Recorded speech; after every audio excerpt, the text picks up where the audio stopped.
Hey, fool, you ready for another beating? You should have never came back. Oh, the market challenges us, huh? Yes, straight from the market. Thanks for Is fools. that Rocky 3? It's that's Mr. T. Did you know Silver Mr. Lane. T was a bouncer here in Chicago? I've heard that. Yes, that's how he was discovered. Yeah. Yeah, he was. But hello, traders. Yes, it is Tuesday. Hello, traders, friends, family, and of course, everyone else. So glad you can make it here today. You're at the right place at the right time. And yes, we have saved you that front row seat. Welcome to Topstep TV.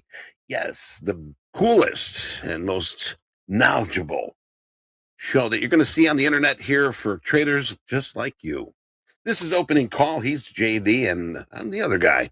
We have an informative and educational programming for you today, and each day of the week will be your trading buddy, your trading mentor, newscaster, fellow trader, good friend, neighbor, the sparrow outside your window, and even that voice in your head that keeps telling you success seems to be connected with action. Successful people keep moving. They make mistakes, yeah, but they don't quit. So remember that. Never say die. So let's get ourselves ready for some top-notch, up-to-date market know-how with our good friend John Doherty, a.k.a. Blue Eyes. Good morning, Johnny. How are you? What's up, Betty? Glad to be here. Filling in for Hogue again. He'll be back next week. So, yeah, I'm here all week. Very motivational quote to start the day. Appreciate that, Eddie. And, yeah, we got a lot going on today. So let's get to it. Yes, we do. Powell is off to Capitol Hill.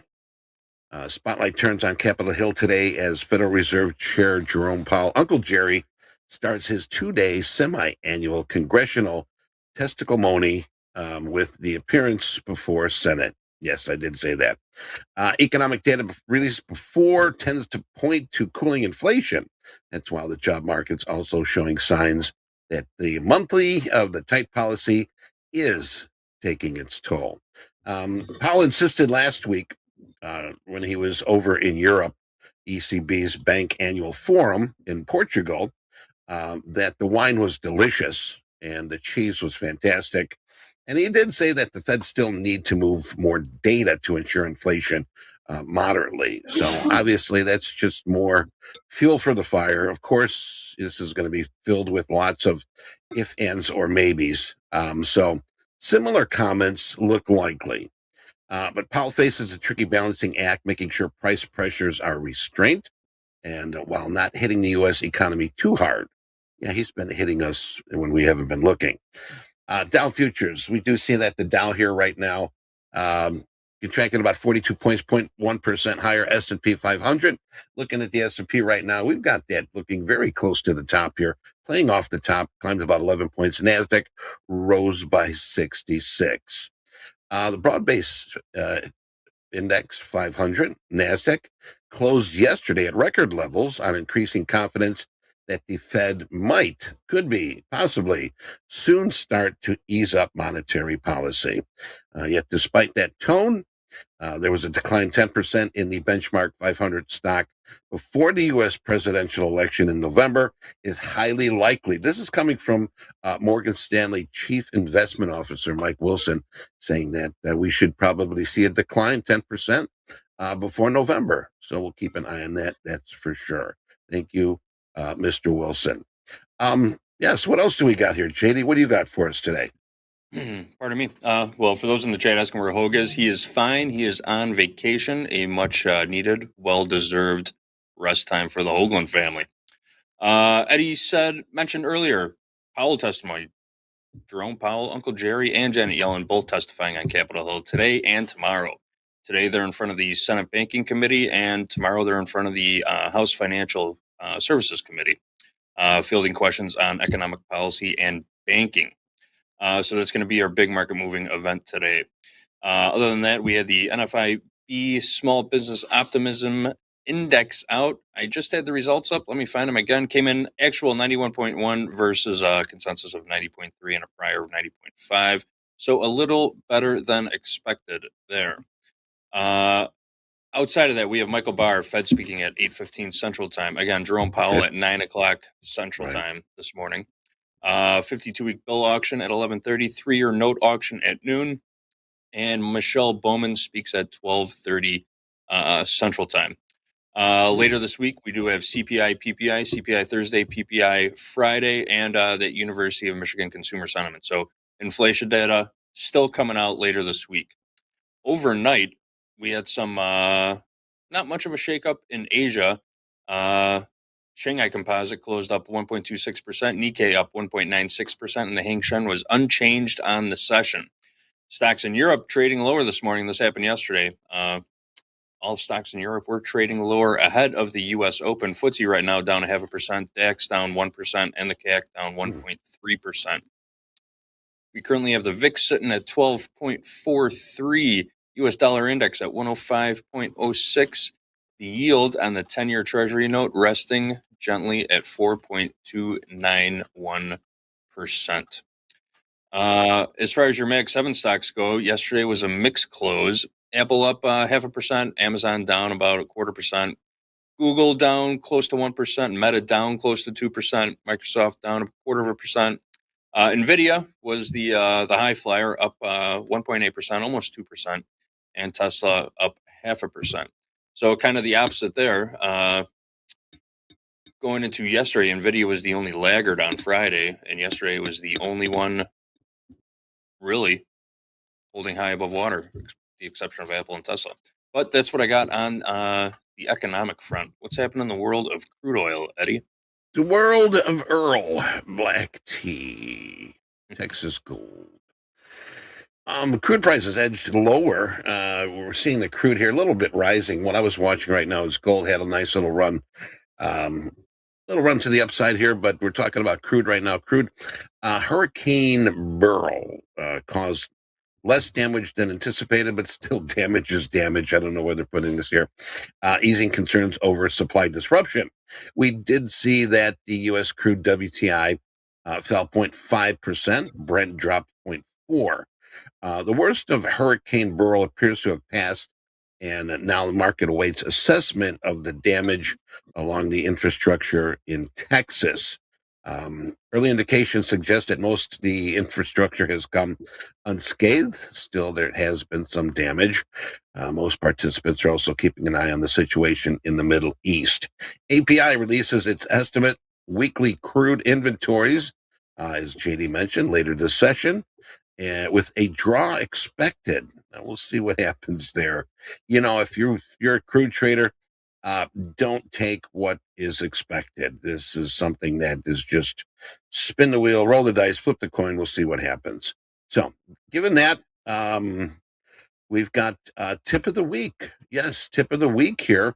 And it goes with our lovely performance stats. You know, those stats are very important. Now, analyzing trading stats is a crucial part of improving your performance, your trading, your understanding.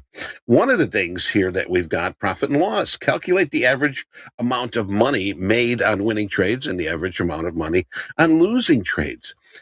This helps in assessing the effectiveness in your trading strategy. Believe it or not, yes, indeed. And we're going to go over that. Coach T tips and what have you. This is something we've added to Topstep that I just completely love. It's going to help us all. So, JD, what do you got here for our stats, analyzing stats? Those new dashboard features are really fantastic, too. If you haven't checked yours out yet, they're on the left-hand navigation bar on your Topstep X platform. Right. You'll find them over there. It's the third icon down. Looks like 3 stars and an arrow pointing up kind of thing. So go ahead and check those out. But as far as your performance data goes, I mean, tracking that is important. It helps you identify which strategies are working for you, and it also helps to improve your decision making when trading. When you know which strategies are working in your favor, it sort of takes the emotion or the impulse out of your trading. So make sure you track your trading habits. That's what I got for you. Well said. All right. Without further ado, let's get to them charts. Gonna have a busy day today. It is going to be a busy day right now. All right. So here is your daily of the S&P 500 contract. Yesterday was a pretty tight range day. ES was held to just a 22 handle range, respecting both the 1 month and 5 day average daily ranges. The 1 month ADR is at 24.5 right now, and the 5 day is at about 32 points. We settled at 56.25 and a quarter, up 4 points, so only 4 points on the day. Total volume very, very light, less than 1 million contracts traded, and we gained about. Oh, that doesn't look right.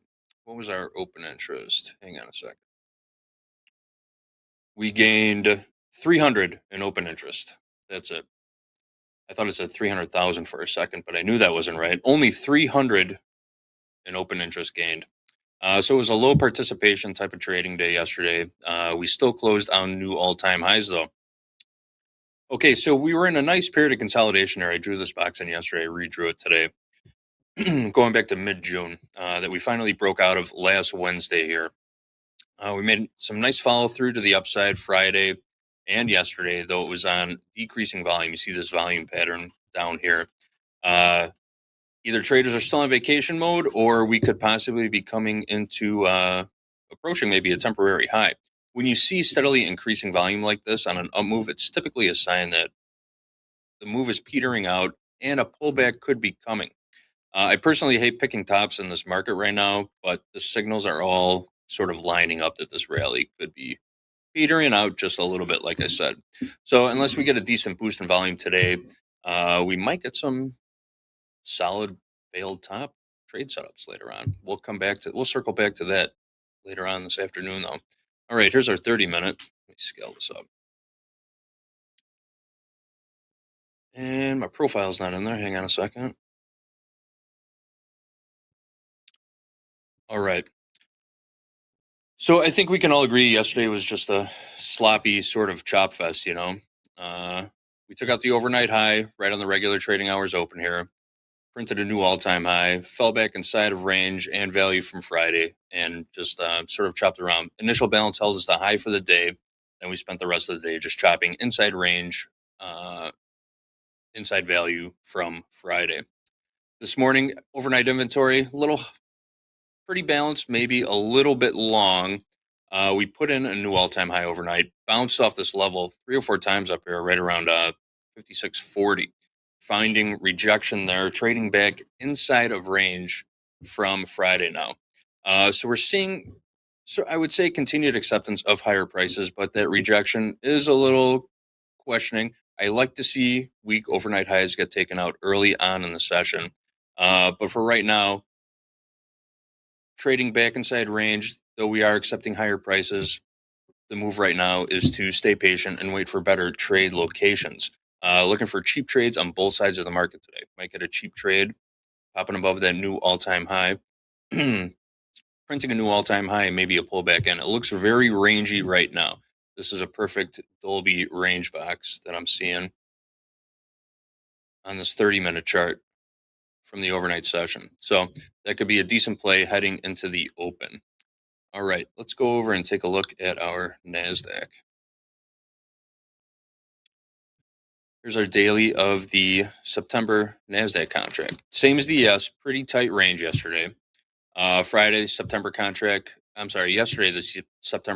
traded in just a 100-point range yesterday, respecting both the 1 month and 5 day average daily ranges. The 1 month is at 209 points. The 5 day is at 197 points. Those are both according to Edgeful. We settled at 20,659. The orders up 39 points on the day, up just 39 points on the day yesterday. Total volume, less than 500,000 contracts traded, also very much so on the light side. And interesting, the NASDAQ lost 5,000 in open interest compared to the S&P, which gained 300. NASDAQ lost 5,000. So here's that little bull flag that we were talking about. I drew this yesterday. We broke out of this last Wednesday. We got some nice follow through on Tuesday, Wednesday, and Friday last week. Yesterday, we closed on the highs on very, very light volume, and we lost open interest. This could mean either long liquidation or some short-term weaker hands. Traders just kind of finally got squeezed out, just run over. So the volume pattern, same as in the S&P. Uptrade structure is still strong. We're still making higher highs and higher lows. However, we continue to rally on steadily decreasing volume. You can see that down here. This is sort of a textbook signal or warning sign that buying pressure is waning, drying up, and a pullback could be due pretty soon. We're only about 150 points away from our weekly kickoff high at 20,900 right now. A move up there could provide us with some nice cheap shorting opportunities. I'll be looking at that level today. As day traders, we do need to learn how to trade both sides of the market in any type of environment. So this could be a good test of that today. Let's take a look at our 30-minute.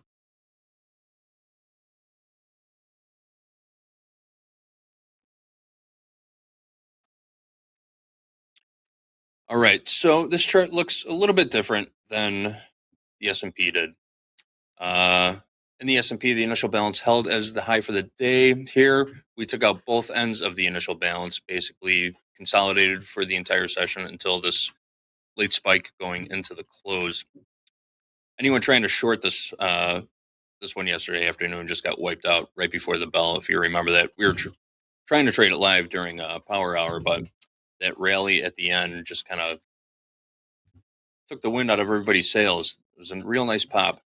This morning, overnight inventory, long balancing out. We put in a new all-time high at 20,748, and then we saw some rejection, just like in the S&P right up here. We created this sort of a nice ascending triangle pattern. Draw this. So this is what it looked like earlier when I first looked at the market. It's since changed a bit. But this ascending triangle, it's usually known to be a bullish continuation pattern. Price is likely to break out above the upper trend, the upper resistance line here. We're also opening with a gap right now. So gap rules will apply. If we don't return to fill that gap in a timely manner, then we look for opportunities in the direction of the gap. In this case, that would be higher. Our overnight gap fill from yesterday's high would be 20,688. So even though volume was weak and we lost open interest yesterday, there's some strong bullish signals here. We broke out through the lower end of this triangle line. We're returning to it right now. We're hovering right around VWAP, which I have at 27.24 half, pretty much. Move back through there. This could just be a false breakout and move back through there and back through this upper trend line. Could give us that move that we need, or that little springboard we need to hit that weekly kickoff high up there at 20,900. So keep weekly kickoff high in the back of your mind, write that level down or mark it on your chart. It's a decent target for today. All right, let's hit up crude oil. So, we got about 5 minutes. Yeah, we're running good on time today. All right. So here is our daily of the August crude oil contract, and all traded in a 78-cent range yesterday, respecting both the 1 month and 5 month average daily ranges. Edgefull has the 1 month ADR at $1.43 and the 5 day at $1.33. Settled the day at 82.33, down 83 cents on the day. Total volume light in this market also. Pardon me. 251,000 contracts traded and lost another 6,400 in open interest. So leading up to this week, we had this nice congestion area. Draw this in again. Nice area of congestion going back to June 19th, call it mid-June. Last Monday, we ripped higher, broke through there, and we created another area of congestion right up here. And we broke through there to the downside. So it was congestion, followed by upside breakout, congestion, followed by downside breakout. Yesterday, we tested the upper area of this congestion area, sort of broke through it overnight last night, testing our weekly kickoff high or weekly kickoff low at 81.50. Not quite getting there, but finding rejection just above there.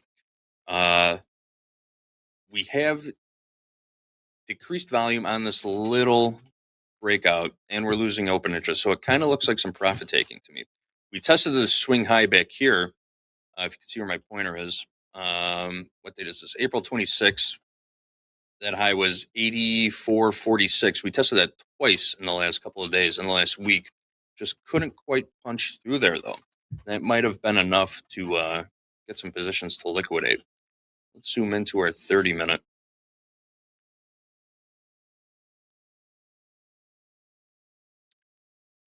All right. So yesterday, open with a gap lower. Never returned that fill that gap. Overnight, overnight low held during regular trading hours. We didn't break through to print that new low until after regular trading hours was over. Back here just after 2 o'clock Central Time. A move higher. Pardon me. Now we're kind of trading back inside range, inside volume, inside value from yesterday. We just kind of rallied through. Overnight inventory was a little short. We rallied back through. We're trading back inside range. Yesterday, kind of skipped over this. Pretty choppy day yesterday. Took out both ends of the initial balance, then went on to close on the lows. Again, overnight inventory was short, balance out right after the open. We're kind of coming back into range, into value right now. We closed that overnight gap immediately after the 8 o'clock Central Time open, and sort of just coming back into range, into value. So right now, the situation play would be to first come and take out this naked volume point of control here at 82.48 from yesterday. We also have another naked volume point of control up here from Friday at right around 84.02. Those are both decent targets to the upside right now. If this rally continues, those are the two levels I want to see taken out during the session. 82.48 and 84.02 are the two key levels I'm looking at to the upside. Downside, looking for support at around our weekly kickoff low, 81.50 again, mark that level. That's a decent inflection point. You'll see some longer term traders possibly looking to adjust inventory once we get around those levels. So we'll get those as inflection points and opportunities for possibly a nice cheap long trade later on if we hit that. All right, one to go, 2 minutes left. Gold. In all, yesterday, the August contract of gold traded in a $29 range, settled at $23.63 half, down $34.20 on the day. Total volume here, 240,000 contracts, and we lost more than 27,000 in open interest. So here's that nice big symmetrical triangle that we drew yesterday. We've been talking about for a little bit. The Dolby Dorito, we'll call it. We saw ranges condensing here as volatility and volume sort of dried up, and we approached this apex.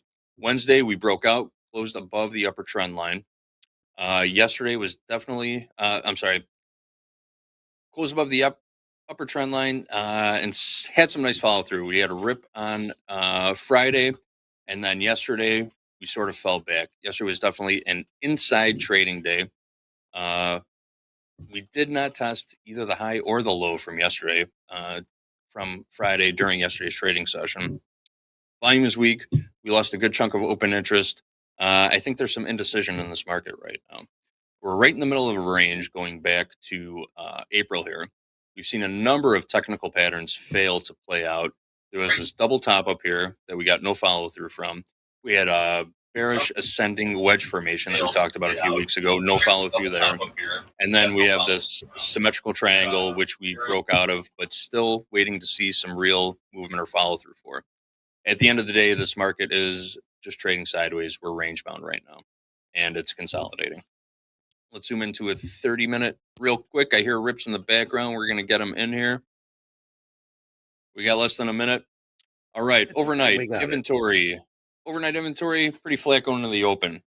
We're trading inside range, inside value from yesterday. So what do we do when that happens? We trade inside range. When we open inside range, inside value from the previous day, we sit tight, we stay patient, we wait, and we look for better trade locations as the day goes on. First upside target for me here is yesterday's volume point of control at 23.6220. First downside target will be the upper area, or this upper trend line from that symmetrical triangle pattern that I just showed you, lining up somewhere around 23.44. That's a downside target. So those are my upside and downside targets for gold today. Below that, 23.36 weekly kickoff low. We're not too far from there. Keep that level in the back of your mind also. All right. I hear him in the background. We got, I do believe he is here. Yeah, his theme music is here, and so he must be. Rips. you go. What's up, brother? Good morning, What's up, Rips. Rip? Oh, that's a It's gonna fine. cost you $5, man.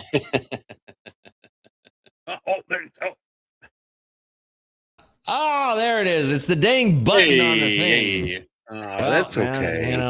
Hold on. I got a Venmo $5. Here we go. Well, you know what? We'll get to that later. But how you folks doing? Good to see Eddie. Good to see JD. How you doing What's this up, morning? Rips? Excellent. Good Well, we do have a little cherry. bit of goodness that's going on today. I'm going to go over to my charts here. Right now, we are kind of chopping around. I don't think my charts are shared either, but we are kind of chopping around here in a range, and that is because we have Papa Powell that's going to be coming on today, that he will be absolutely 100% moving the market around today. He is going to be speaking. He's going to be giving testimony before the Senate Banking Committee. He's doing back-to-back business here. He's going to be speaking first to the Senate Banking Committee today, and then the House Financials tomorrow. So Senate first today, House tomorrow.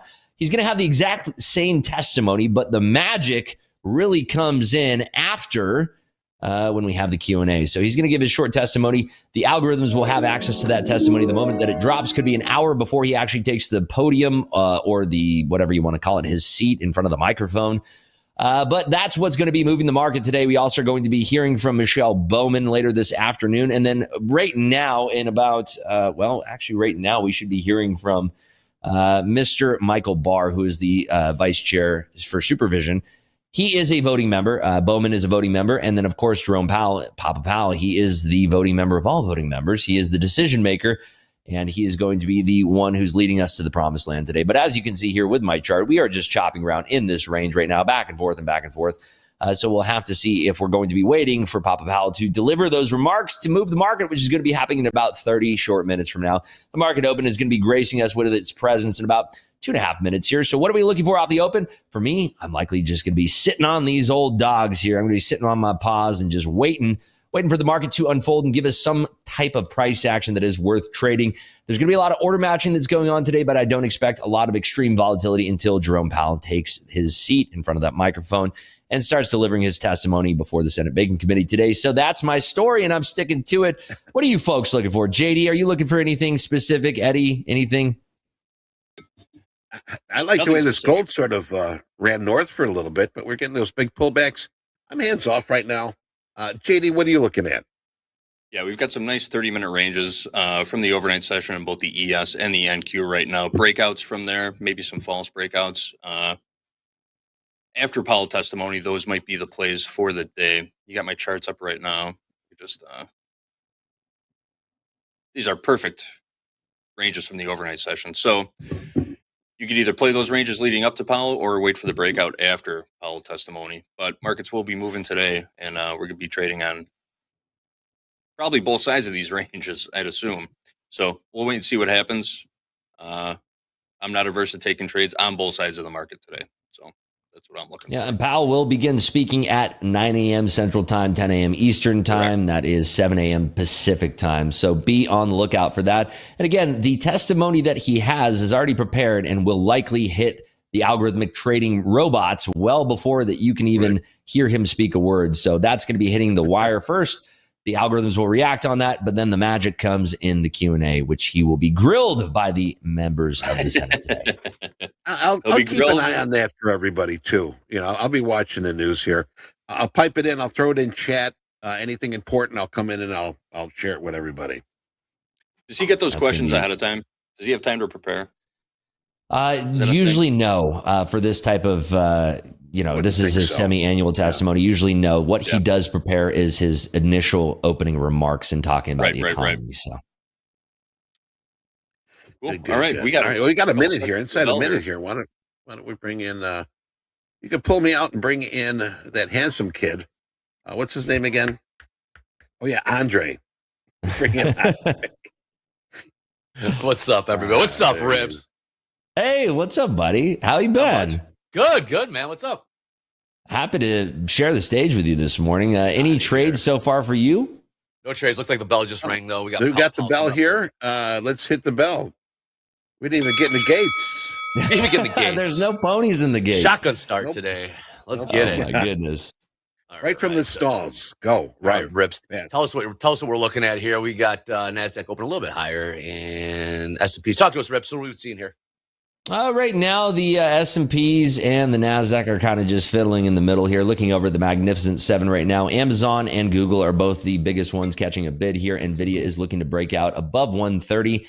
But again, I think most of these moves are going to be subdued or a little bit of wash and rinse back and forth simply because the big event of the day is going to be waiting for Jerome Powell's testimony. So I think patience is going to be paramount to success on this. Even though there could be a large sweeping move, it's pretty likely that that move will be negated before the testimony goes off, because you don't want to have a lot of funds be out of positioning for this unless there is a leak on what that testimony actually is. And that is something that can happen from time to time where there is a leak on that testimony, so they know exactly what he's going to be saying in the tone that he is already setting for this.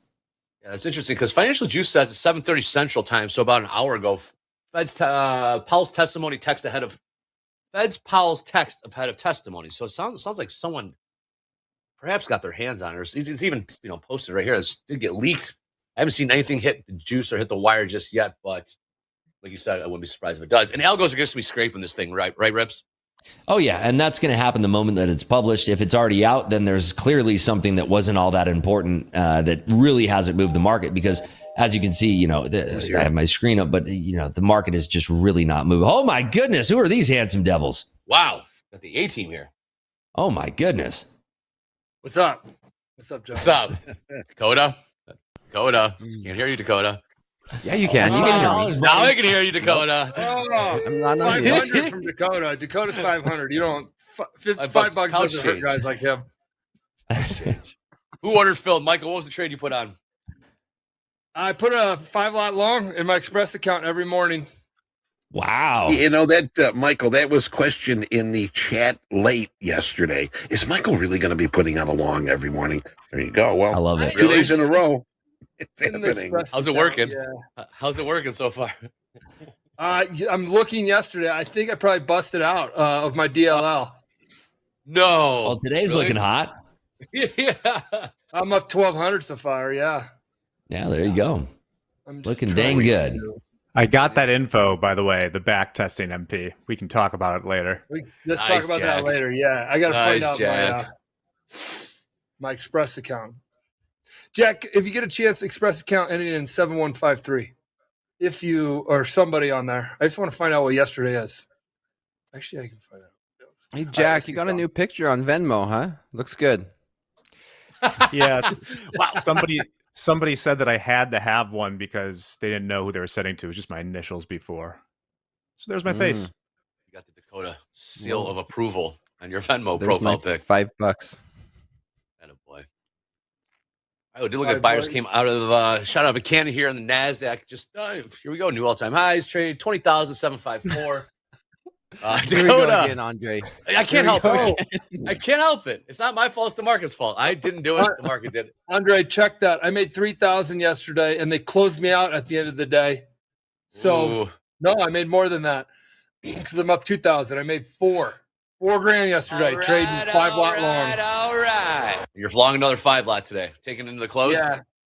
In personal account, I actively traded it all day with a short bias, and I lost $2 grand live. So what is that? It's day one of once tells me just get long, son. Sounds like you should be going to your performance dashboard, Michael, and take a look at the stats and analytics to see what you can work on. I seen that Andre yesterday for the first time, and I got so excited. Like that's all I would talk about last night during slow markets. Dakota, what do you think, man? It's so amazing. I seen that, and guess what? I went and I did. I Trade your combine. open up combines. Yep, same with I'm me. gonna be. I'm going to be going for a live account on Topstep X now. I messaged Mick. I'm like, hey, just so you know, I'm going to go ahead and I'm going to finally make that switch to Topstep X because I've been so comfortable with IndiTrader. We did it. And that dashboard was just like, okay, that was the game changer. I'm switching. switching. Yeah. And Flip so that. I got some combines and I'm going for a live account. It's just so amazing. Well, really quickly, let it be known because We got buyers in the house here real quick. all guys. our trading platforms, thumbs up. I would never tell anybody to switch. That's my straight up, don't ever tell anybody to switch. But if you are looking for something new to try, or never tried anything at all, check out Topstep X and check out my dashboard. Wow, green all over. Good looking Amazing. That's a good looking dash. It's like the turnover from horses to cars. I love I like that. Henry Ford, Michael. Try this car. Henry Ford. Henry Ford, he did it all, yeah. All right, Revs. Somebody said Dakota and I look like we just woke up. They did. Dakota, did you just wake up? I did. Pro tip, they did. Well, Michael's got about a half-hour drive. Into, Yeah. I'm getting ready to schedule my Series 3. Yes. Yeah. Good job. That, Dakota. I love it. Okay. Well, we did see a push higher here, and we saw a push higher in the S&P. Or sorry, the Nasdaq pushing up to 764. A little pullback here to 740. Dakota, what are you looking at? What are you looking at in terms of market structure, market movement? Or are you going to wait and sit on your hands until Powell starts? I think today's same thing I thought yesterday, and then I ended up. I've had a rough 3 weeks. I make money, lose money, lose money. Anyway, long story short, 3 weeks. It's been very choppy. I'm down like 45K, but I'm looking for a consolidation day, and I'm looking for a pullback here in the Nasdaq. So for me, it's sell near these highs and buy near the lows. I'm going to be a bear today, and I'm going to be looking to sell up near these highs. If I take a loss, then so be it. I don't mind. It's just too hard to trade this market. And even though it's so simple, right? MP, just buy it 5 contracts and open, and the rip says low IQ play, right? Just I mean, I did it too. I went full blown low IQ on this, and we're up $13,000. So got to do it. Oh man, caveman trading. You got to do it. Just lower that IQ. Nice. Pretend you got hit in the head with a bat. Well, last night I shorted 740, and I hit my max profit when I'm copy trading my 5 combines, my 5 new combines on my Topstep X account. But that dashboard looked There good. you go. Some may ask, well, guys, hold on. You guys are real traders trading real accounts with real money, and it's real tradertainment or whatever our whole tagline is. We are trading live real accounts. We will dabble. It's always fun to have other positions on to see. I would have when I was in the pits, I would have my pit account, basically everything I did in the pit. I'd have another account for options, and then I'd have basically a practice account. So then if I did want to trade, I would put it on there and just keep an eye on the what ifs. How did practice account work in the pits? Oh, it's on my screen. Okay, gotcha. Yeah. Or when you struggle. Yeah. Well, I don't know about you guys, but when you're struggling, you can go to a practice account. That's what I do a lot of the times. Smart. Mm-hmm. All right, I got my Topstep daily levels up here. They are pinned to the top of the chat. Oh, good job, guys. Always keep an eye on that. We got levels from Coach Paul, Coach Vince, the NASDAQ, S&Ps, crude oil, gold. Keep those open. Nothing really coming into play right now. These guys are using their practice or trading comment. Wow. Complete reversal in the NASDAQ here. Back to the opening price. Yeah, it's just whipsawing around over here. Yeah, it was. 28. Are any trades yet, guys? 7 handles level wise. Six handles, 688s, 705s, 705s, resistance one. So Coach Paul, 705s. Nothing for the other guys. I'm going to be selling these bounces. I'm going to sell any bounce. It's a bear day to me. I'm looking for 700 and break below. And yeah, I know if I die on this sword, so be it.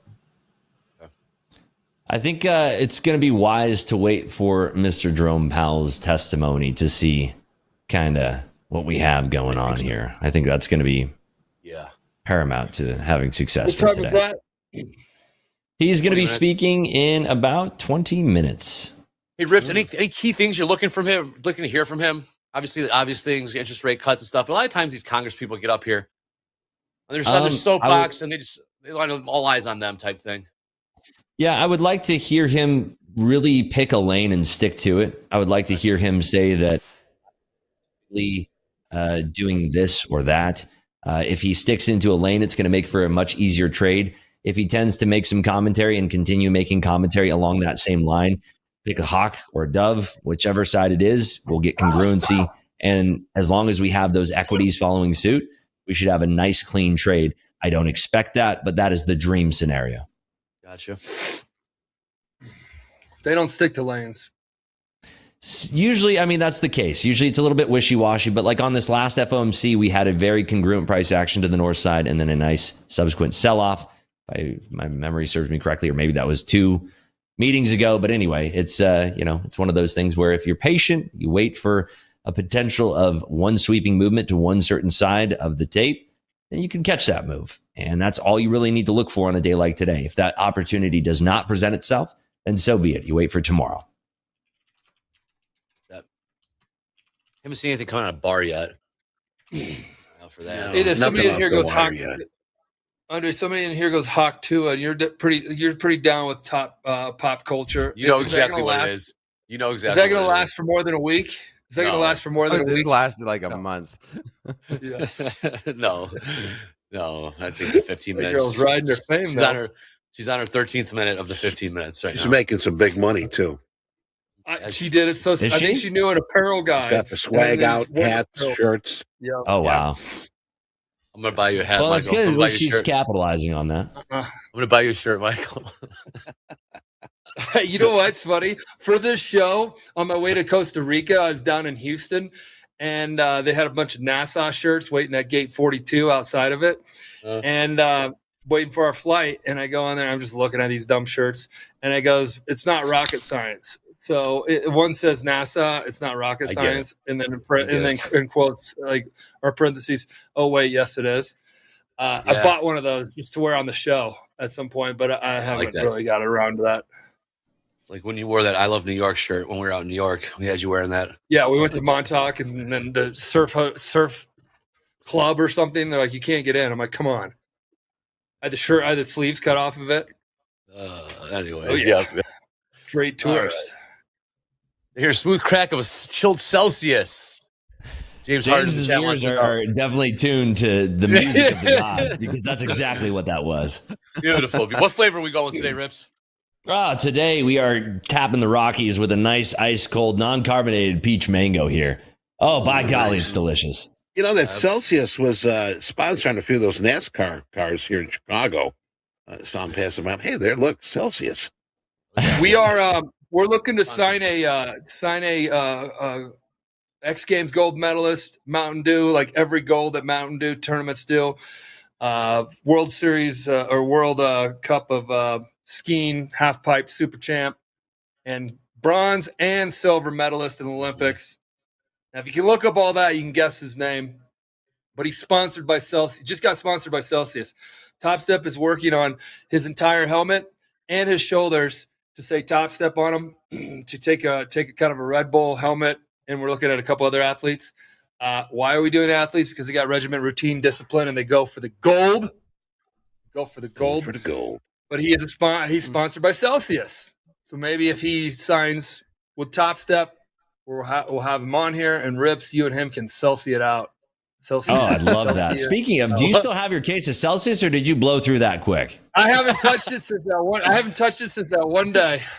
Listen, Michael, you don't need to lie to the audience. It's gone, and you're looking for another case. I'll send you another one. Don't worry. I'm actually going to go get it. Be right back. Crack a cold one, Michael. It's Powell Day, the party. Yeah, it's a Powell Day.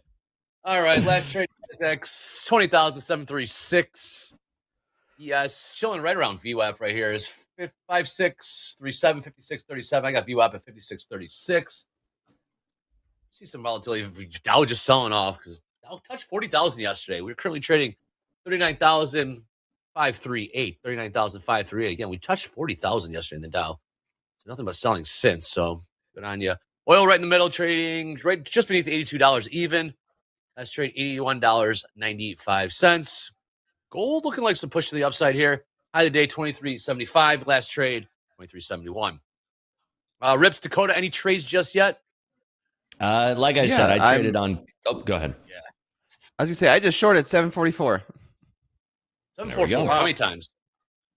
2. 2 times. 2 from 744. Thank you, Dakota. You got one, Nice Michael? orange. Ooh, there we go. Actually, sounds good. You guys ever do this back in high school where you tap the top? Yeah. Yep. Did that even work? Does anybody in chat I don't even know think if so. this Of worked? course. Yeah, sure. Yeah. Because you see your old man Twice doing as it. drunk, Michael. Come on. Yeah. I know. We'd be in class, in like Spanish class in high school, and look at a buddy and go like that. That just meant we were grabbing some cold ones Miguel. later. Miguel was Cerveza. Miguel, I was Cerveza. Miguel. Miguel was ready for Cerveza. My girlfriend was Nacha or something like that in a Nacho? class with me. You know, Did you see that Celsius sponsored a Ferrari F1 team? I did not see that command, but I wasn't Ooh. surprised. Celsius is on the move. How cool is that? Brad Pitt has an F1 coming out. Just what Movie. Yeah, that's right. He was filming at the Grand Prix this weekend. Wow. Very cool. All right. Mark? We got Paul here in 14 minutes. Testimony. Eddie will be chiming in throughout. Anytime something hits the wire, prepare text, prepare testimony, like Rip said, but then he'll get grilled with questions by the Congress people. A lot of times these Congress people just want to get their name out there and get some clout from their hard-hitting questions, if you will. Some are actually hard-hitting. Others, Paul just kind of runs circles around them with their questions. Also, in the upper left-hand corner, you'll see the hashtag Fast Markets. What is that, you ask? Hit us up on Twitter. Hit us up on X. Hashtag Fast Markets. Send us pictures of your battle stations, your swag, live funded trading certificates, your performance, your dashboard. Show us anything. Well, if we think it's cool, we'll share it with the rest of the community here in about 2 hours or so. Meantime, let's get back to these markets. Hey, Citus 3P, I really do hope you faded me. Uh-oh. We have somebody fader had, in chat. Somebody had to in the world of completing a trade. So It's fade me Friday, not fade me Tuesday. Okay, guys. You can fade me Friday and be profitable. Well, you know what? Your performance dashboard, your performance dashboard is going to actually be able to tell you if it is indeed a fade me Friday here. Exactly. I seen that. And you know what was also cool is it said, you know, your most profitable time of trading is between 4 p.m. and 8 p.m. last night. So slow markets. Man, it's gonna be like having that Coach T is pretty sweet. That's one thing I noticed. I mean, I don't trade Topstep X all that much, but I did log in, and that feature where you can actually get that personalized advice that is specific to your trading, that's a game changer. I haven't seen that on any other trading platforms out there. Maybe I'm late to the game or something, but that to me is like, especially for newer traders out there where they don't really know how to read their stats just yet. That's a great way to get started into that. And that's free, right? There's no extra fee for any of this. This is all included with Topstep X. That's $999. I knew there was a catch. Wow. Every 3 days. Yeah. Deep. We figure you're going to make so much off of it. It's just going to come. No, it's free. Yeah. That's V1 too. V1. We have quants now. I don't know. I think these are like the guys that can do all that machine learning, but we have them now. Yeah. We hired them.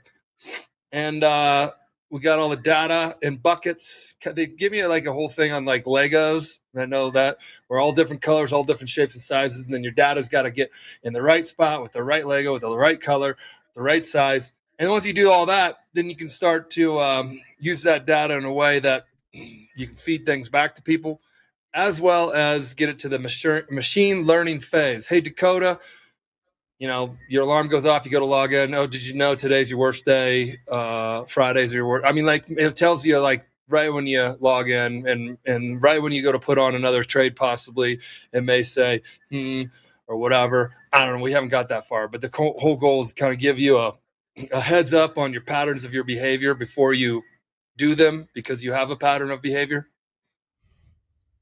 That's beautiful. That would be awesome. I've always wanted one of those. Help you know I like what to it. Do. It's made me switch. There you go.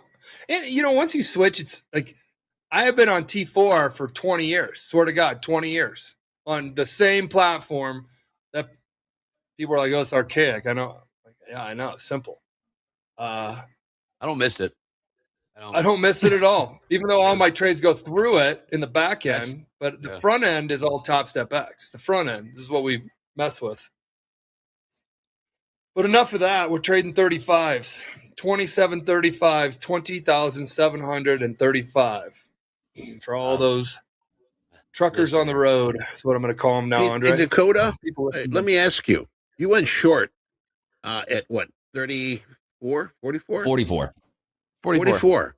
What did you see there? I'm watching it right now. What did you see that sort of said, hey, I'm going short a deuce? That's about overnight highs. We could see over here on my, once we get switched to my chart, I could go over that. But yeah, you can see last night we rallied on all-time highs as soon as we closed and during the Asian session. And we rallied, we sold off, and that was kind of this resistance zone for overnight. And this morning we peaked above it, sold off right down below, and then we rallied right back to that. And to me, in the words of our lovely Hogue, is a cheap trade where I could get in short in that zone and look for it to become resistance again. And yeah, as simple as that. And plus, part of that is what I was saying is I'm as hard as it is to trade this market, I'm just looking for a consolidation day. I'm not looking for a huge pullback. I'm not looking for a negative day. I just want consolidation where I could sell up here in the highs, and then I'll look to cover, down to 700 and maybe hold one contract for a possibility that we break lower towards yesterday's range. And like Rip said, the safer trade could very well be not to trade and wait for Papa Pal or Pal to say something. But if this gives me a cheap trade, and here we are breaking down into the 20s, and maybe I hold one contract into the speech, and then who knows what could happen, right? I'm in a good position. I have limited to no risk if I close out some for profit. And then for some weird reason, Pal's speech takes the market, a few hundred points, I'm going to be able to catch that with one, a portion of my position. Cool. Thank you, sir. Yeah, it's a very cohesive analysis of what you're actually doing. And I think that says a lot where, somebody who's a stature of your trading acumen, they are able to cohesively describe everything about the trade that they're in. And that should give pause to a lot of folks out there that if you are just jumping into trades and you don't exactly know what your thesis is behind your trade, take pause and instead get to the point where if you are jumping into a trade, and this is why I recommend journaling so much, if you can jump into a trade, you should be able to cohesively go through exactly what the thesis was behind the trade, where your exit points were, where your entry points were, why you took it, what you're looking for, how it transpired, all of that, just as Dakota just did. And if you're not doing that, take pause in your trading. You're probably entering into trades willy-nilly, and that could be affecting you. Yeah, and Rio Wayne says gambling. Basically, it's one of the furthest things. He's back. Gambling, like that guy's back. You know what? I'm just gonna say. We were here yesterday. Let's just say everybody, fine. It's gambling. Let's move on. Jeez, I don't know. Let's get over it. God, that one's back. Like, who cares? Was it gambling when you started a company? Everything's a gamble. Yeah, I walk across the street and the light's red. You think you're going to trust that guy. I'm driving down the road and there's a yellow line in between two cars going 80 miles an hour. I'm gambling that person was back. Like, I don't know. Call it whatever you want to call it. If people say that so many times, like it's like you're the devil. Oh my God. Like, get out of here. Just like, fine. You think it's your perspective, your truth. Remember that, Andre?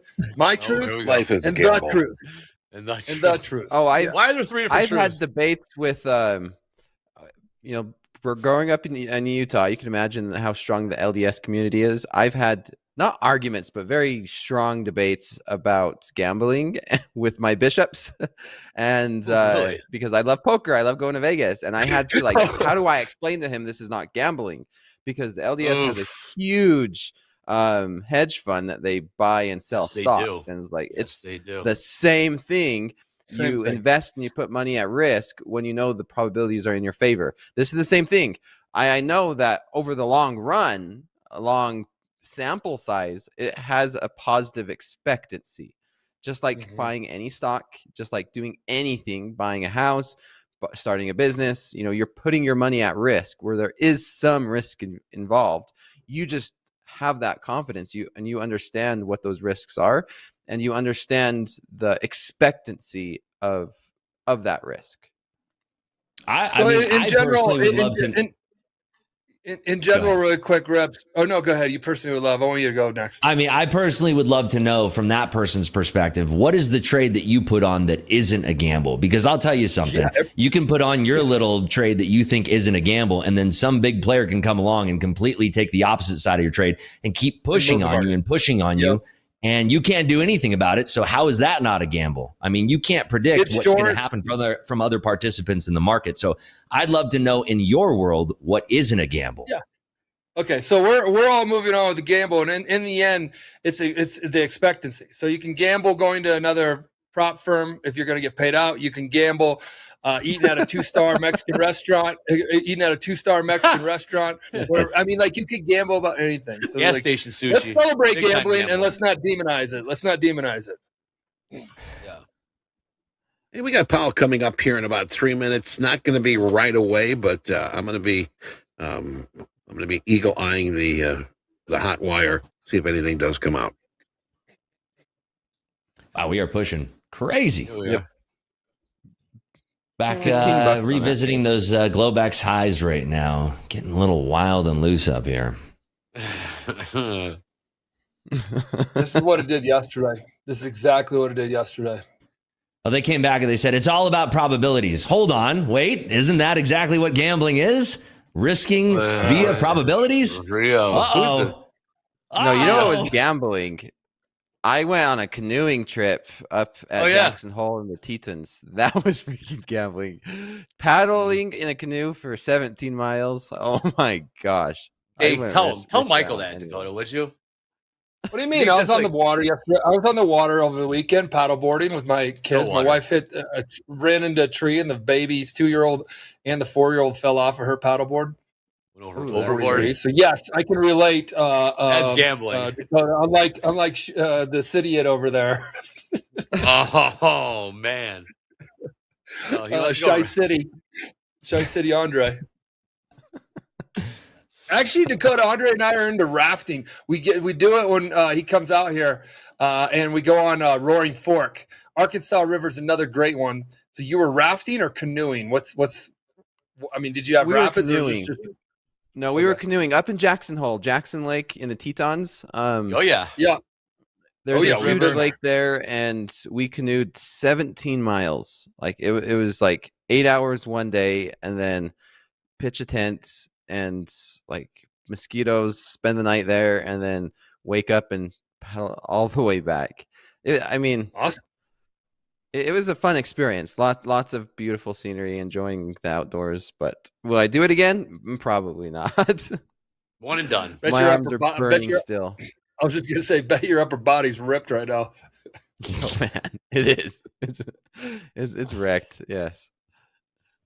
All right, gold just made new highs. High of the day, 23.75. Nasdaq looked like John Jones. Nasdaq looked like it wanted to make another new high for the day, but saw some selling. Sellers come in around 70 or 64, I should say, 764. So Dakota, are you still short? No, I actually closed out plus 14. $14.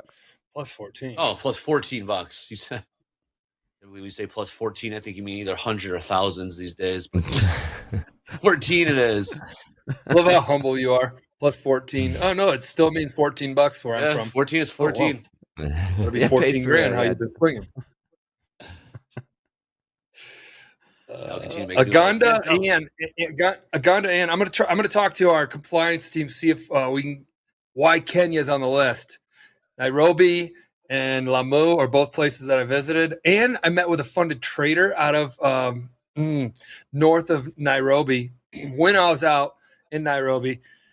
Great guy, took him to breakfast. 30 seconds, by the way. And for some reason, it's on the list now. But we keep up with the list on whatever the United States puts. Not our list. We have to follow. Not our. We don't create that list. Yeah. Hell, if it was our list, we'd be open for business in every country. No, Kim Jong, huh? 10 seconds. 10 seconds. They don't have electricity there. It's tough. All right. It's tough. You need a computer. All right, here we go. And testimony's out. All the algos are scraping it. All the algos are scraping it. Yeah. They'll beat us to the punch. 50-50 until They that marked means, it guys, cool. everybody with an open position is either long or short, and it's 50-50 bias on that. So nothing there data-wise. Oh, and Yellen. Yellen's speaking as well on Capitol Hill. Did not know that. I noticed that too. Yeah. We'll see what she's got to say. Same time is sort of weird. Why would you do that? That is the same time. Interesting. Huh. Like throwing a party at the same time. Who's coming to whose?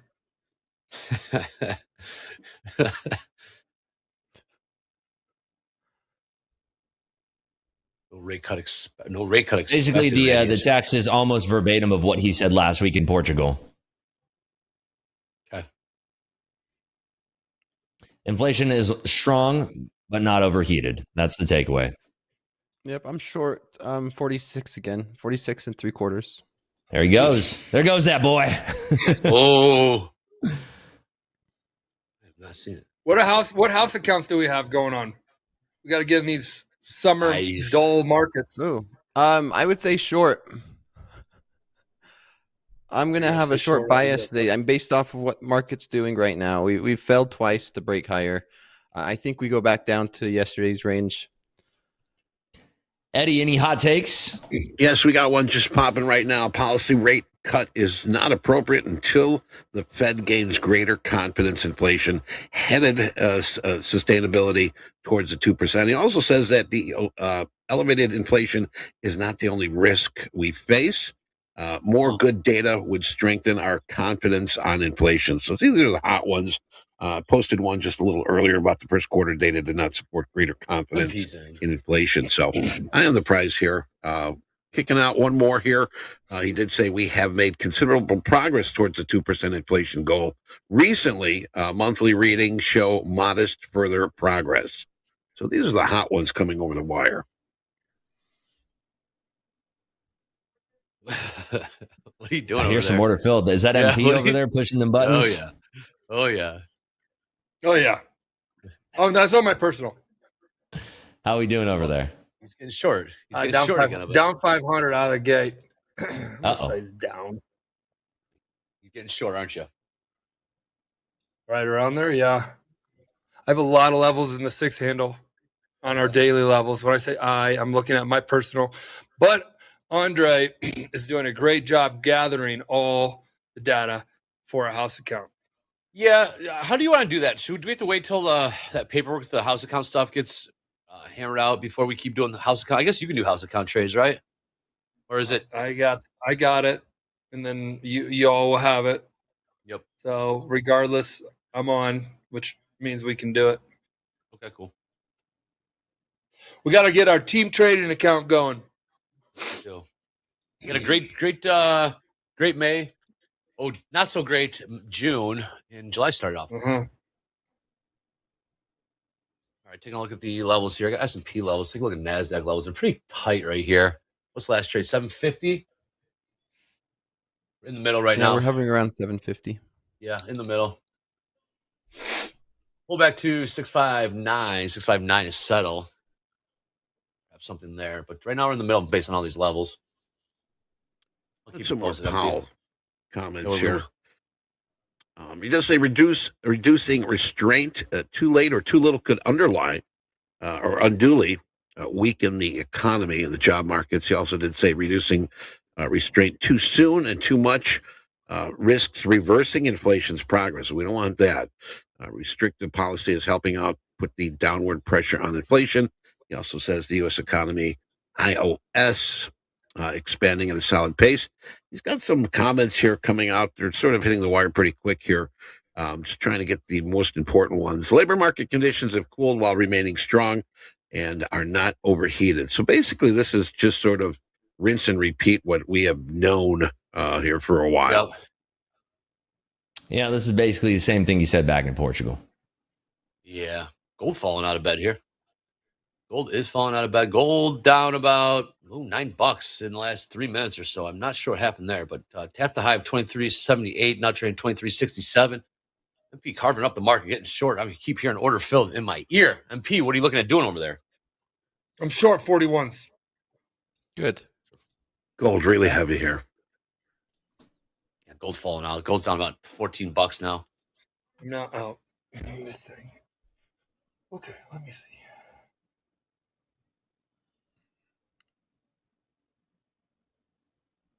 Rips is just wait and see mode from Powell.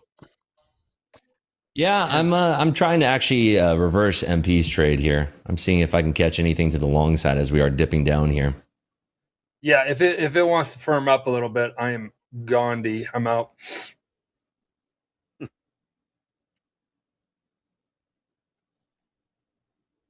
Dakota, you are short? Yep, I'm short 3 from 747. Short 3 from 747. Yeah. I think we're gonna go below and get back down to yesterday's range, right there in the mid to low 600s. Here we go. Here come the sellers. Yeah, there's that dip. I got stopped out on that dip down. All right, I'm out. I'm up 500. Sellers. Beautiful. $1,000 turnaround. Nice. Gotta turn things around there. Did he take a rate cut off the table, Rips? Is that what's going on? Not from what I'm seeing, no. Me neither.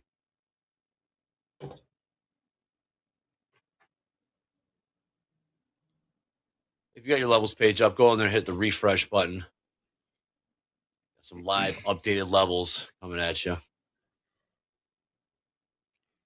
Oh, some of these coaches are just waking up. Coach Ray, Coach Jay, calling you out. You're just waking up. Got your levels now. Thank you for sharing your levels, guys. Appreciate it. They're so awesome. Yep. I've spent so much time with the coaches, and it's been one of my favorite things here. We are always on the lookout for great coaches, people that understand trading, people that can trade. Look, you don't have to be the best trader. I'm not the best trader here. I'm not supposed to be. I'm backing, and we're backing Topstep, and everybody here that comes on air on Topstep is providing their thoughts and opinions and all that. My thoughts and opinions is to ask the thoughts and opinions of others too. It's not a cop-out. That's what we did back in the day from the founding team, Eddie and Hogue and Andre, creating this firm. It's like, well, let's try to find the Michael Jordans. Let's try to find the LeBrons, the Steph Currys, and whatever other athlete you guys think is like awesome in the world of the trading world. And that's what we're trying to do. So these coaches are great. They're great at coaching, and they're great at putting you in a better position. We have them in the Discord, and we're looking for more. Yes, you got to get vetted. You're not going to be like the other firms type moderators that talk trash to you. You're going to get a coach that is going to try to help you in a group coaching room. We don't really do one-on-one anymore. No. Okay, what is your thoughts about a house account trade out there? So I caught that dip down there. That was beautiful. Yeah. What are you feeling, Dakota? You bought that, Rips? You bought that dip? Oh, yeah. I bought down there. Basically, what was my entry? 22s. Nice. 22s to about 40s. Yeah, I got out at about 22. So look at that, guys. Hey, there we go. I needed somebody to take the other side, and I got it. Sides. Both make money. I would say I would look to sell these bounces. I like to sell these bounces, and I'm looking for a rotation back to yesterday's range, and possibly see anywhere in the low to mid 600s. So that is my target. And I'm thinking about a house account trade that we could do something similar. I don't know, but I would like to see what your opinion is. I know your opinion, Rips, is probably just look for longs, right? 100%. Turn it off and then just go long. I'm with you, Rips. Going back to caveman. You got my opinion doesn't matter. My opinion doesn't matter. MP, we got. Well, we have the opinions of our coaches on daily levels, right? And 729s, I see. Coach Ray coming off the top rope, bringing in 729s as an ASR high. What's an ASR? Average session range. Oh, there you go. But Where I've would only you seen look that to buy once. it? Where would you look Why? to buy it, Rips? Well, I mean, anything around that 713 3/4 level, which is kind of the low end of this range, anything dipping below that is juicy. The fact that we're not fighting over these 740s yet is a little bit concerning. Point of control right now for the Globex session and sort of this area of kerfuffleation is right around 735 evens. So I'd really like to see one more dip down, drop liquidity close to 700s, and I think that's a good entry for a long. Okay. So would a short targeting close to 700s be fair enough for you? A short targeting 700s. If we pull back up to 40s and we reject 40s, I think that's a good area for a short. Okay.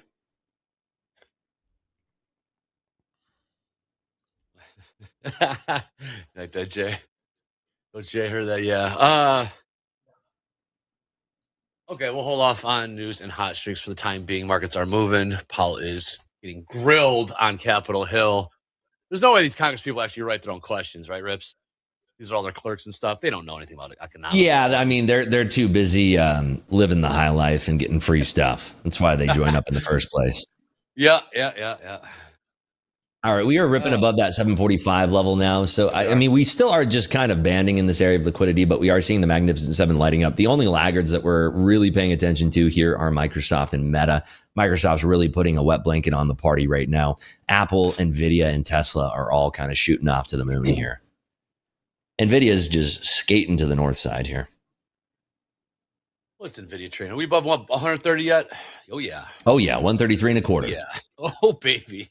There we go. Oh, baby. Everything's back. Okay, good to see. Except for Microsoft. Somebody didn't get Steve Ballmer to buy the stock today. Oh. What?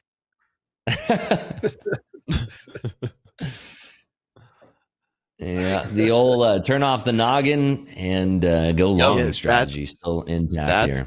Hold on, guys. Every time it gets on the lower end of this, we're all saying something. Every time it's really working between a 20 and 30 handle. We're all like, and there it goes. And there it goes again. Told you get long. Told you get short. Here we go. New all-time highs. She's gone. She's gone. And she's gone. Oof. Yeah. New all-time highs, Andre. Liquidity there. Yes. I think Dakota, you asked Rips why he's looking at that's why. That was another even trade for me, so I don't mind taking nothing. It's a Hoagland see money, take money, I guess, right? I think so. He always says see money. Or take on every money. pullback, just send it in long. Okay. Because now we're going to go right back. Here's a pullback, by the way. If we pull back below 45 and we find some bids. Rips. Here we go right back down. What's a pullback are you considering? Like anything that's just a tick backwards? Yeah, pretty much. Anything that there's somebody stupid enough to sell this market. No, I'm kidding. Yeah, there you go. That's try You learned the hard way. I'm hitting up Jay right now.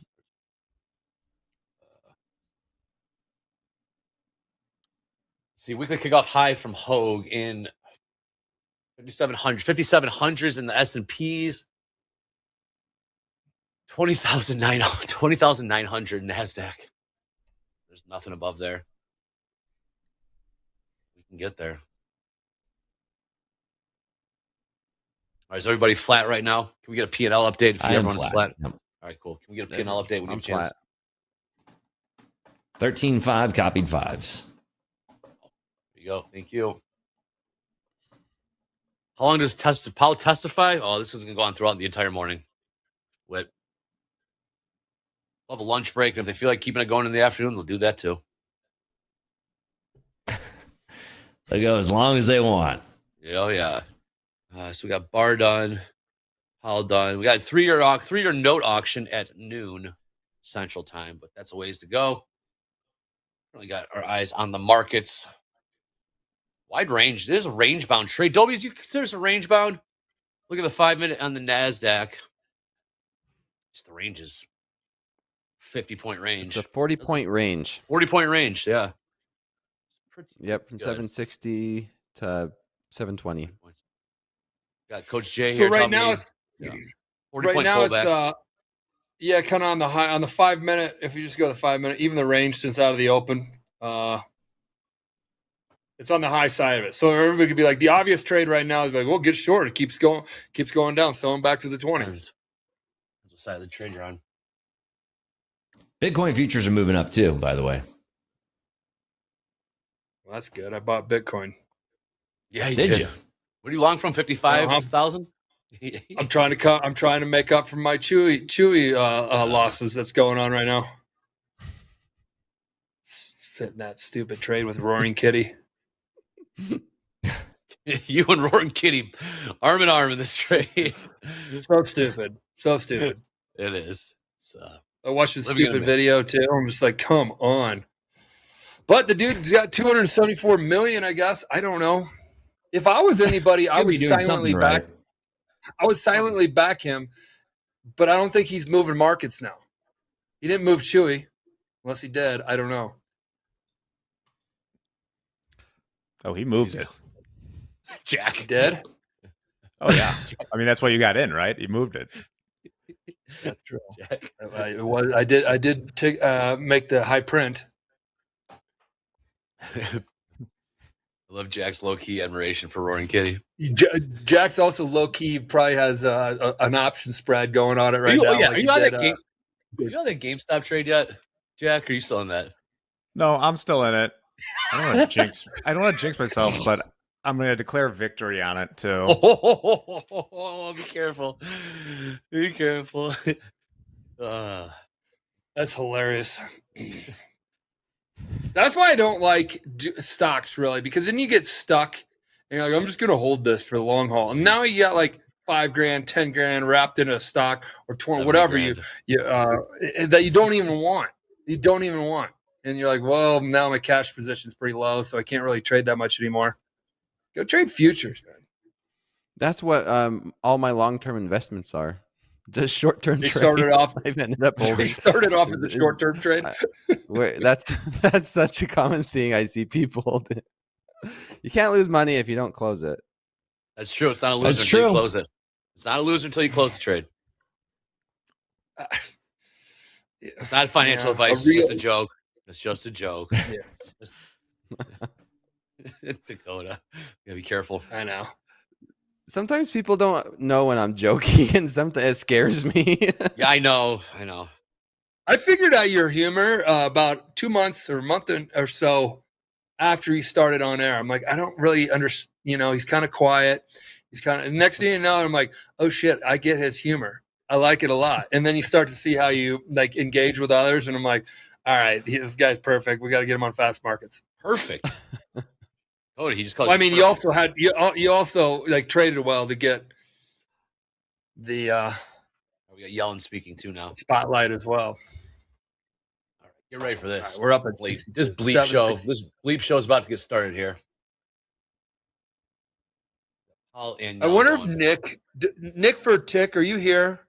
Does he play the horn? His little like cruise liner, cruise liner horn or club horn. Yeah. Every time by himself in his office. Every time wakes up the whole family. I can see that. Wakes up the whole family. He alerts the entire family, alerts the entire neighborhood. New all-time highs have been made. Yeah, he is. Babe, it's making new highs. Yeah, new highs. It's making new highs. Every time you hear this. All right, Dow keeps selling out. What's going on with the Dow? 40,000. Last trade, the Dow 39,466. Crew trying to figure out what to do with this $82 even level. Currently trading $81.97. $82 right smack dab in the middle for the most part. Gold trading 23.68, 23.68 last trade.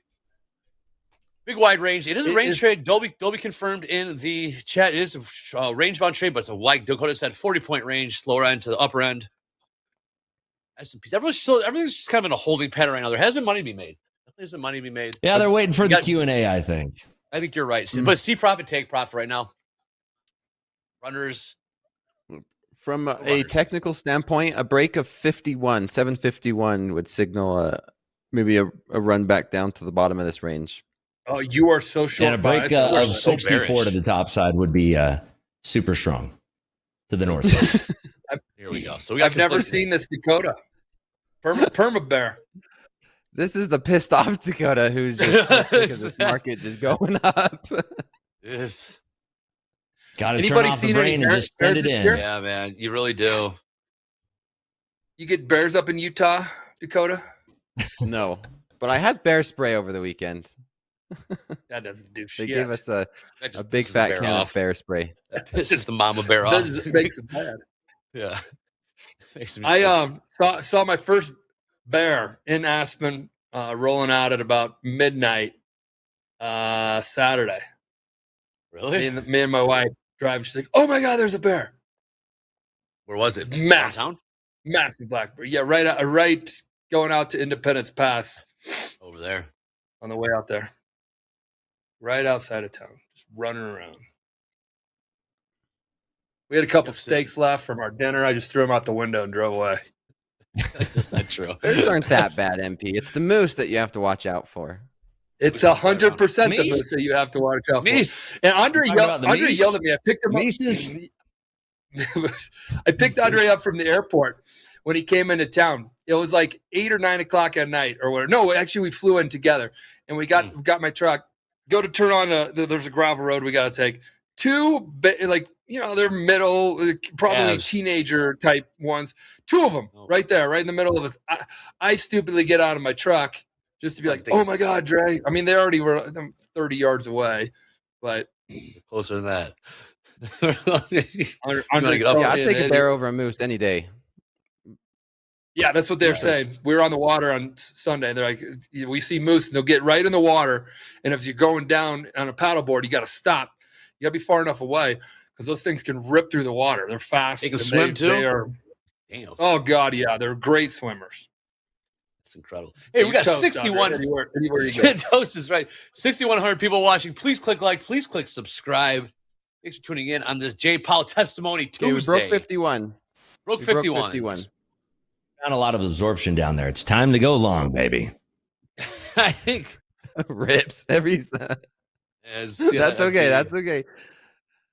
Signal to go long. I like where he's done with his prepared remarks, by the way. Okay, great.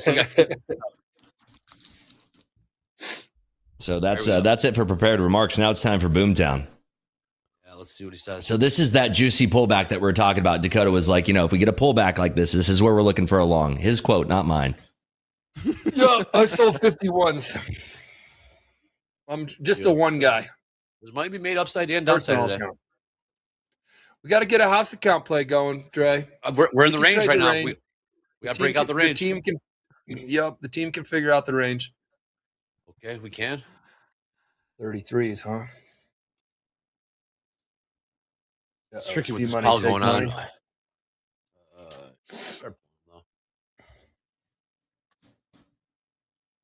Yeah, it was a nice bounce off of 35 initially there, but we still have sellers on the tape right now. Microsoft not doing the Bears or the Bulls any favor right now. Range's current last trade 743. Oh, MP. Oh yeah, I added one. Winners add to winners. Rips. Winners add to winners. Short for 47. We got no levels. We got no levels here right now, Michael. It's fine. Lower end of the perhaps 638 is a price of importance. To the downside 659 settle. 2 check marks for 659 is it being the settle.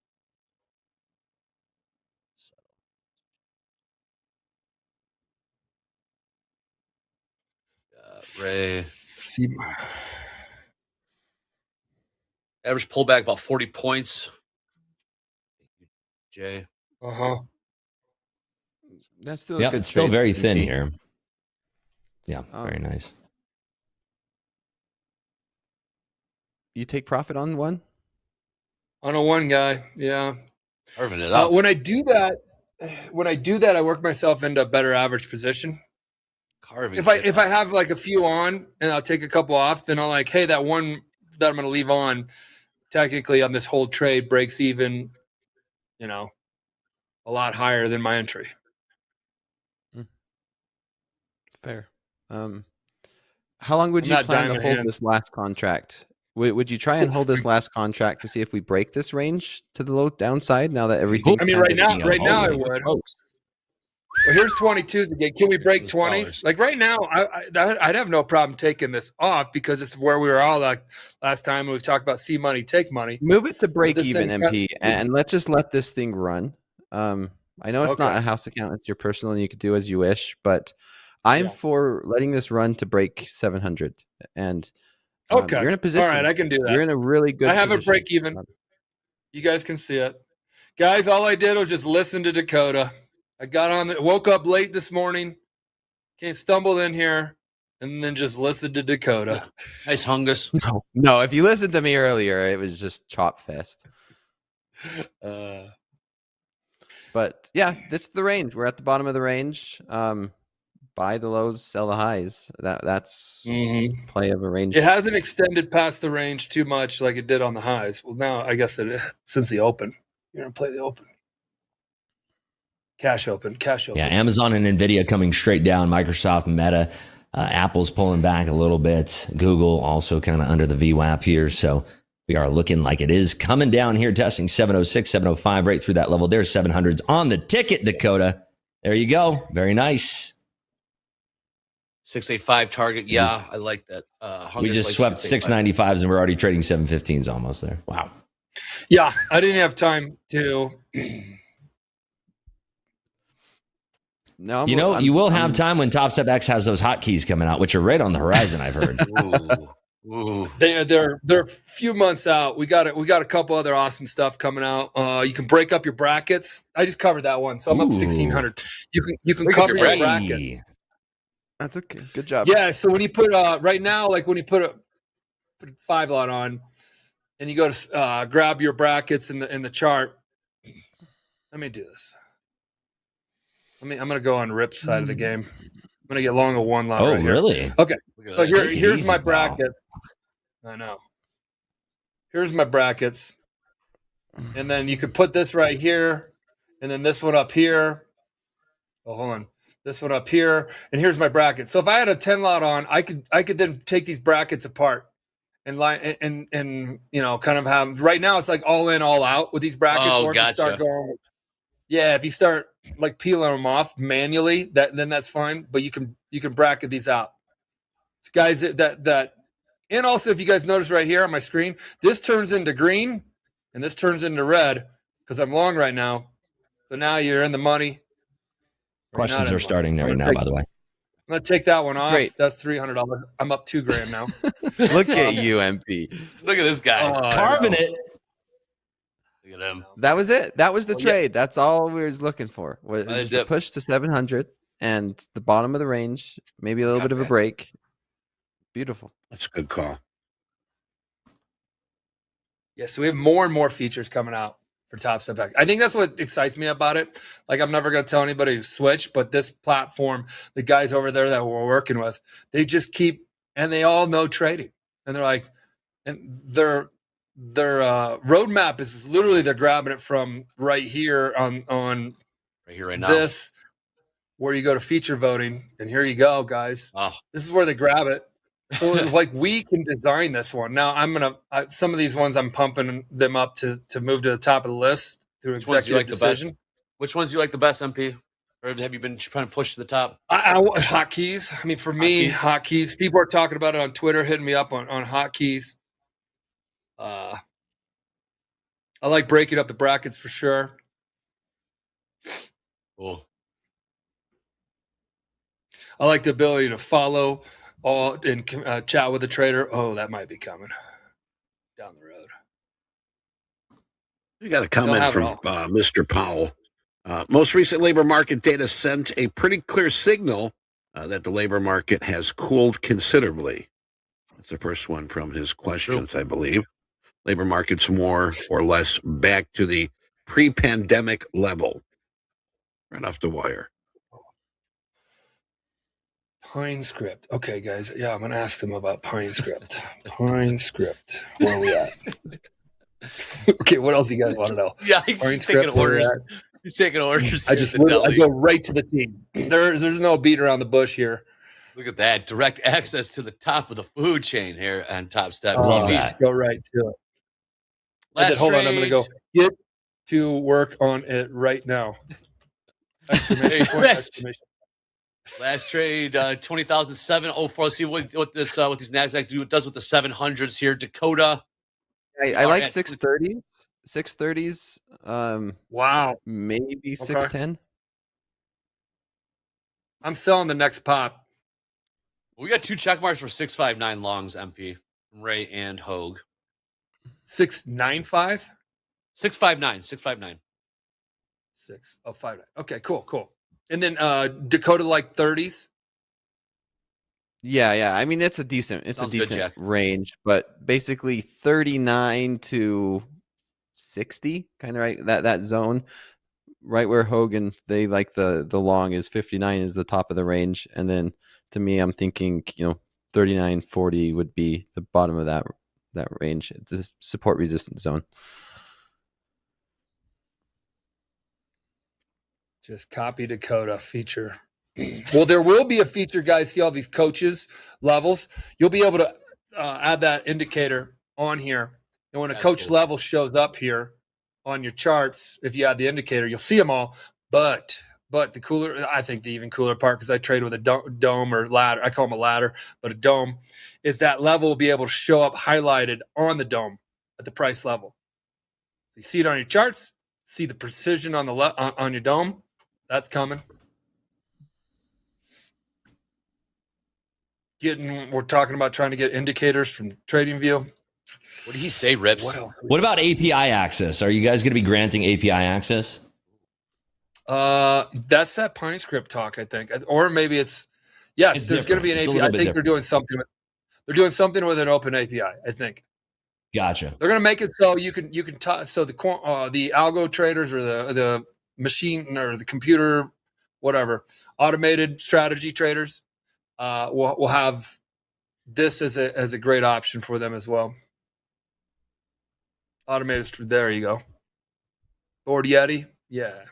If that's you, it should all become. This is Q3, Q4. I told you guys when we launched version 1 of it with these guys, it's going to be the foundation. So keep providing me feedback, and I'll keep sending it along.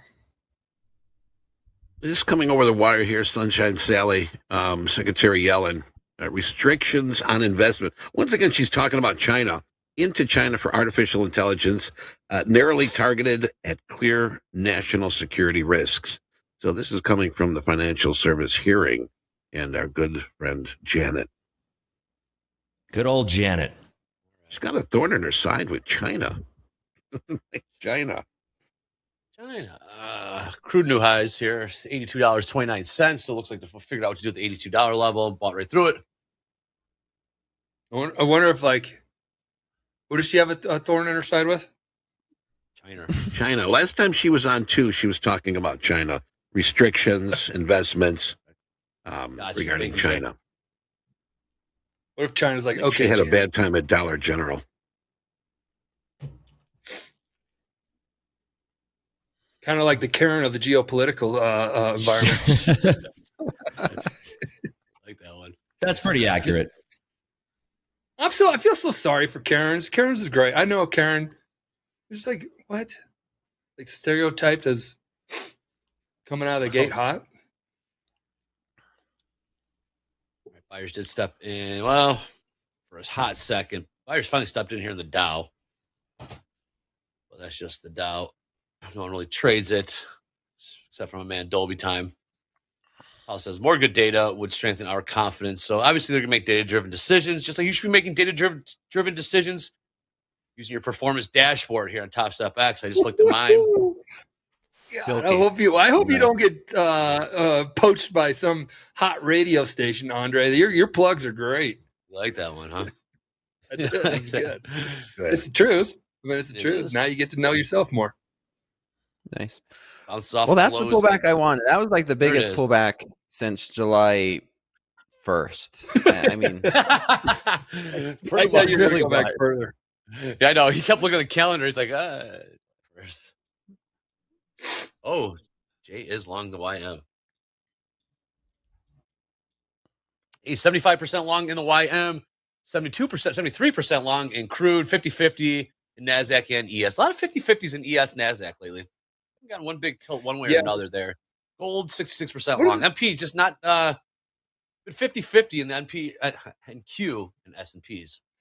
What does that tell you when it's 50-50? Indecision. Does it kind of tell you it's, like a range bound day is there?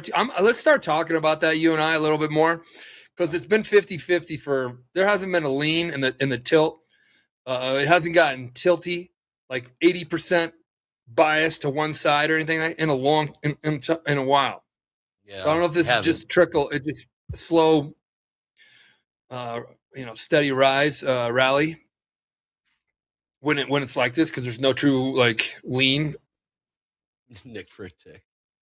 Our buyers did step in here in the S&Ps.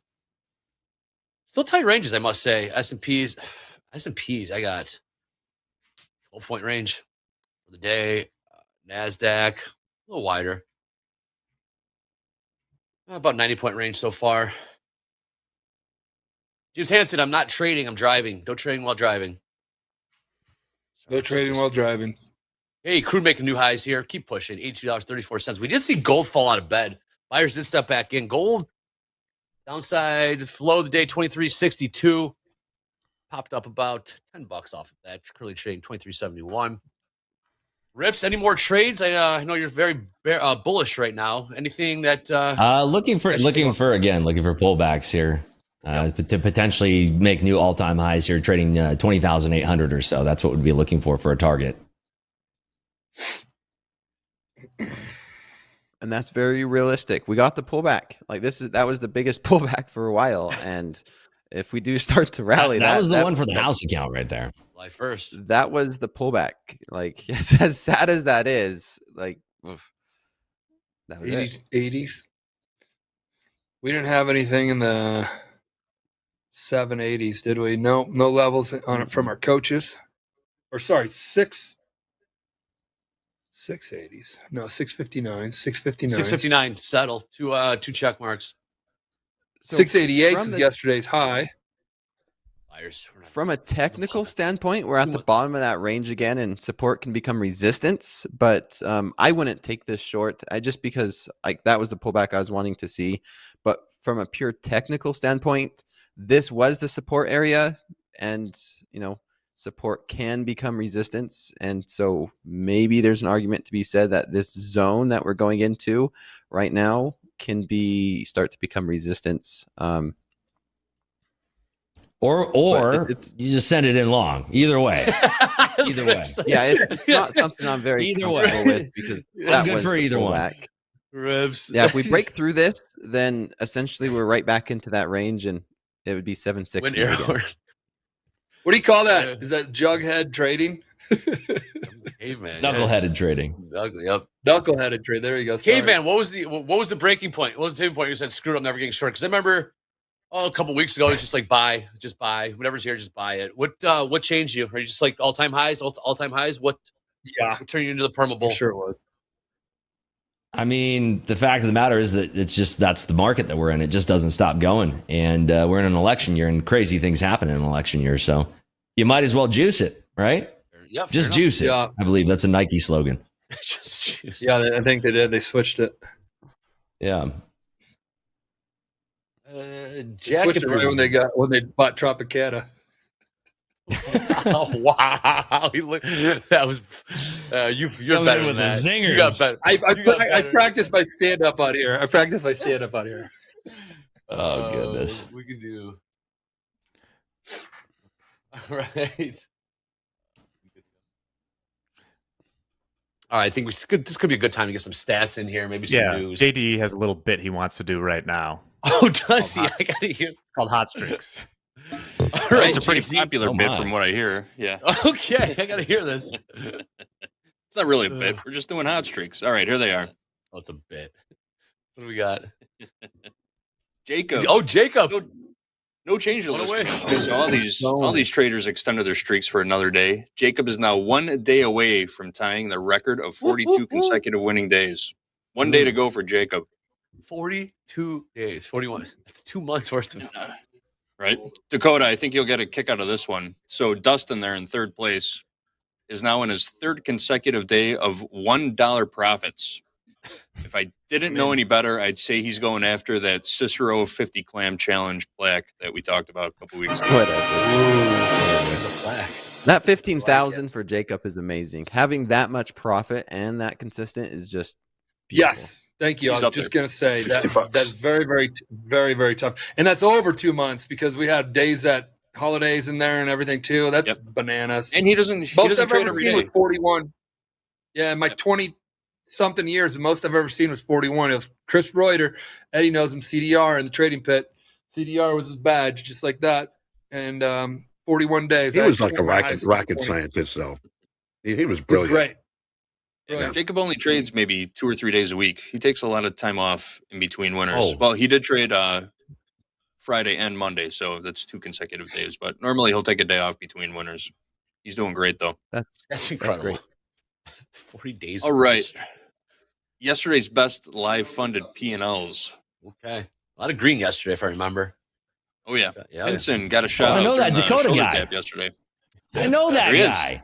There he is. I'm not Where is too he? crazy now. Oh, there he Come is. on. I might be in here talking about shorting this market, but Yeah, Dakota won big in gold. Took a hit in the NASDAQ, though. And, well, still good enough for third place today. Nice job. yeah. Pinson, Yesterday was 6,800. still a rough day. Pinson was trading the S&P.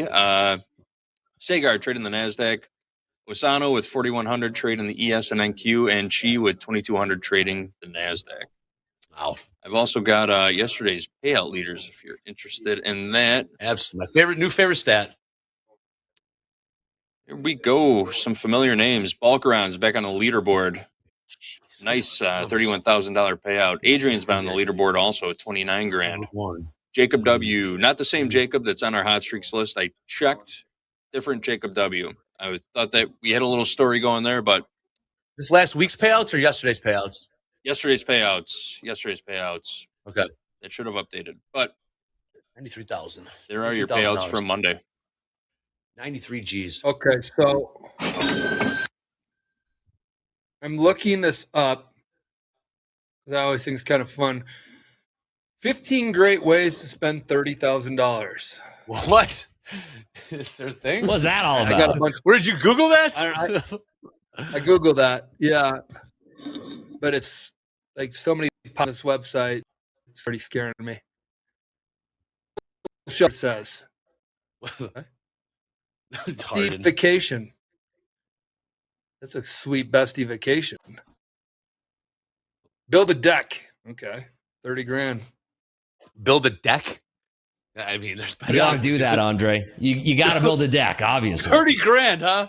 Boom, build a deck. It's crazy it's crazy how they just put up content on the internet. Just put it up there. A car. Build a Okay. deck. All right. What else we got? Treat the wife. I mean, this is a radio station. 102 30K? Classic Rock. B107 Classic Rock. Their website. First thing that popped up. Buy They NVIDIA. talk about over Buy there. Apple. Payoff Condo deck. in St. Croix. Buy NVIDIA. I like that one. Yeah. Build a deck. So it said treat your wife as a Dude, way to that's- spend 30K. Huh. Yeah. Happy I wife, know, happy right? What's wrong with that, Jack?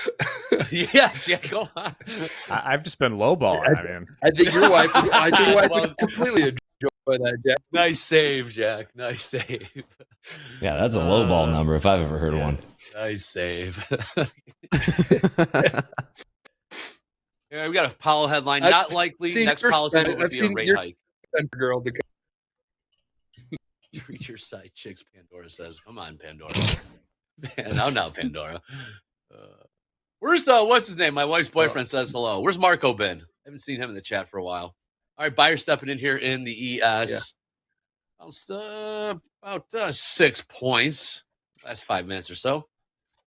No, 15 minutes, I should say.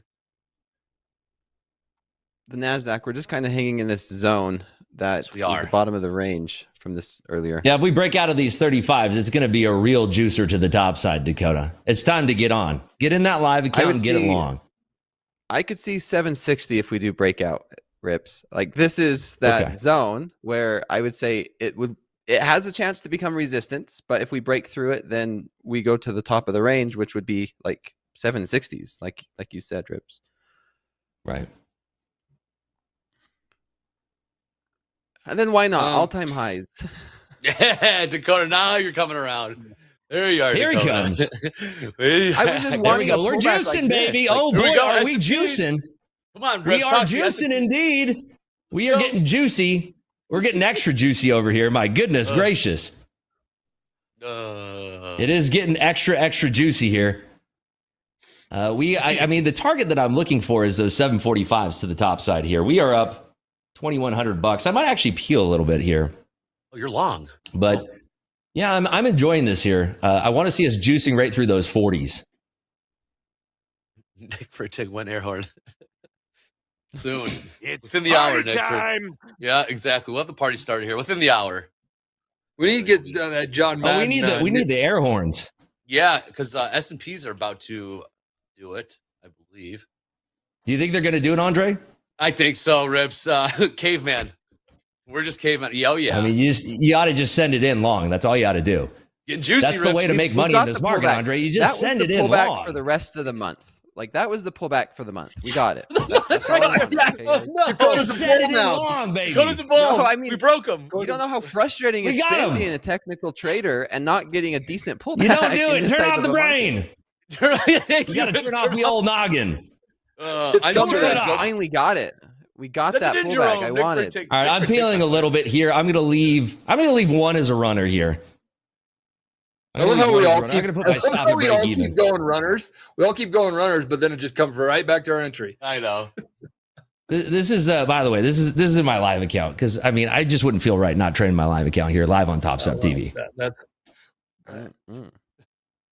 Generational lows made. Mason says, "Oh man, I think the market finally broke Dakota. That's what it takes, man." Broke busted out $3,000 daily. It broke you into a bear or into a bull, I should say. On my Express, Andre. What happened? You busted? My Express funded account is locked out for the day. Michael, did you try to short? No. I put that 5 lot on. Remember, right at the open every day. Oh, okay. Yeah. Yesterday was a 3 lot. Maybe I should size down. 3 lot. And I made limit? $4,000. Yeah. All right. Gabe, how are we doing on the list? Hit me, Gabe. I've been watching this market. Markets are kind of range bound. It's been a little quieter. I would expect it for a Jerome Powell testing. But keep in mind, Q&A does continue as the S&Ps just made new highs on the day. There's your air horn. Or no, 645. Pew, pew, pew, pew. So let me get that. That was pretty good, damn it. Yeah. Let's get this straight. Rips just made money in his live account buying the dip. No. Hold on. Let's be clear. I made money by taking my brand and going, turn it off, which is most, I mean, let's be honest, that's most of the time with me, but. Is that true? Yeah. Okay, thanks. Boom. Now that is big time trading. Oh, he's got, did John Mann just say trading? Yes. I talked to Eddie. I'm like, yo, let's change that to like a clip where it's just like a straight up cut in of a different kind of voice. When he says football, change it to trading. And he's like, what? Or however you are. I'm like, just that voice. He's like, I can't sound like Madden. I'm like, you don't need to sound like Madden. Just sound like anybody. Yeah, it's funny when you just you patch it in there.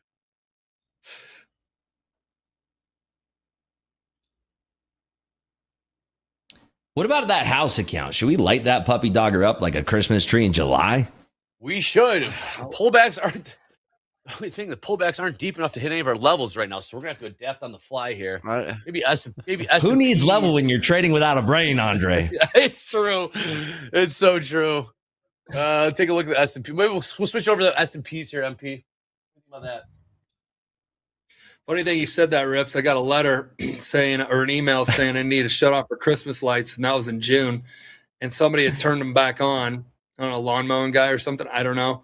So we got all the Christmas lights on at 10 o'clock at night, 24 hours a day. They're like, this is a like they have a light solution, like rule or fine.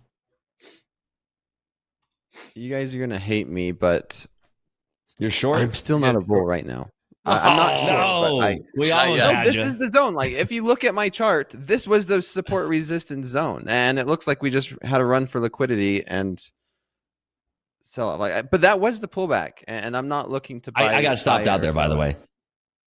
So that's putting me on the board plus 1,700 on my 1,750 in my live funded Nice account rips. there. Awesome work. I'll probably go lock it Andre, up for the day with that. I I think. heard. Be in and out. Oh, Yeah, I accidentally got in the house account, but I made a little bit. I got to flip to my personal account. Can you stay I over had it there? queued I'm trying up. to find level. It was a one to lot. find It was a levels. one lot. Okay, that's a little. Make sure it's a little test trade. Nothing Scratched wrong with that. Our last trade, the S&P is 56.39 half. Jack, if you want to come in and do some news, we're not breaking out to Hold the on, upside or downside. really quickly. Mark quickly. says, thanks for taking care of us yesterday with the chart issues. Guys, Oh yeah. here's what we do with TopStep X. And I'm saying this because we have more control over what we can do. We removed every losing trade from Sunday night's close till Monday, I don't know, whatever time it was. Somebody can jump in here, 9 a.m. I don't know, after the market opened. Every loser that you had during that time, we removed. If you're trading on TopStep X, that's it, not anybody else, because we can't. TopStep X, we removed it because we found a little glitch on the candles. Now, that's what we're going to do. So when you start BSing and MFing and all that kind of stuff, for any issues on TopStep X, just remember, stay patient. Stay patient. We can fix it. And if you got a winner, you're probably going to keep it. And if you have a loser, we're probably going to delete it. If it's a big issue, if it's just you being like, hey, my internet went down, then talk to your local provider and also have a backup. Everybody usually should have a backup. I've wired and wireless both on my machine. But if it's a lot of people and we can find out about that, we will make it good. That is our kind of thing. And I talked to them yesterday. I'm like, hey, we should have like a TopStep uptime or trade confidence guarantee or something like that. Because we're always doing this. Anytime there's an issue, we'll take the losers. So hopefully you guys are taken care of. And if you're not, Always. like we try to. Jack. Trade with confidence. That's what we're saying. We got some items to start crossing off the list here in fast markets. We've got about an hour left here in fast markets. Powell not saying anything earth-shattering just yet. We didn't make new all-time highs in the S&Ps. They didn't say anything. So, Jack, if you're ready, let's do some news here. Yeah, let's get this rocking. First off, just wanted to show how glassy smooth the water was in Lake Michigan this morning. No wind out there. Ooh, so maybe not a good day for sailing. wow. Thank you, Pretty. Barry Butler Photography, whomever you may be, Pretty. for sharing that. Now on to the stock indice stuff. Well, first, some energy. This is from yesterday, but still true. For the first time in more than 60 years, U.S. energy production is higher than U.S. energy consumption. I see That's that. good. Yeah. Hopefully it's a trend that continues, but that's a big shift from, you can see even back in 2005. As far as the stock indices, we've talked about concentration a lot. The 3-month correlation between the S&P 500 and the number of stocks advancing has fallen to the low of the dot-com bubble, as you can see displayed here. Once again, we say it again and again, we get more of these charts. Everything's very concentrated in those few big dog companies. So things could get volatile, and there's a long way to sell off if those puppies start turning around. And speaking of puppies, one last Hoax shared this, and I had to share it because who doesn't like a story about a lost dog turning up 1,000 miles from home? Old Yeller. Yes, this guy in Maryland, his dog Luna ran off. Luna. To chase wild animals. And then Luna, was found in Florida. Jack, if Michael, you're running away from your house, if you're running away from your house and you're 1,000 miles away, you're not lost. You're getting the hell away from your odor. Well, best of luck for Luna. Hopefully, this Luna, come wasn't home. wasn't a plan by the home. dog Luna, to disappear. They found the dog in a bank in Panama. Really? In its bearer bonds. Yeah. Something tells me this was not an accident. How does that work? Like, is that like, it's not like an America's Most Wanted where you can just call a hotline and be like, hey, this guy fits the profile of a guy's side of the post office, Luna, come on. corkboard. Well, they got chips now. That's true. So they scanned the dog's chip. I mean, they could have scanned it before it got 1,000 miles away, but hey. I mean, the dog should have ripped out the chip if they were really trying to go off the grid. So better luck next time. It's like it's like Manchurian candidate. Dog. Do better. All right. Thanks, Jack. Well, P just carving it up. Looking at the house account MP, we got these levels are not coming into play quite yet. And I think who needs levels like Rip said, we can just turn off the brain and click that buy button. If we play a range, Ripsy, what do you like for the range, lower bound of the range here? And let's call it the NASDAQ. We do get a pullback. Anything? I guess we had it a couple of times. Anything around 700? Yeah, pullback?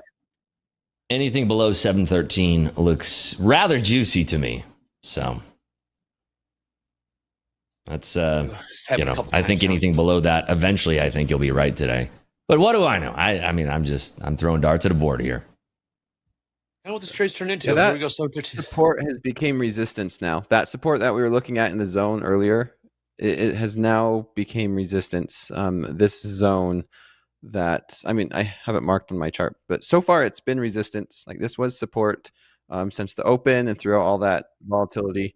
And then it became resistance. And then here we are going right back down.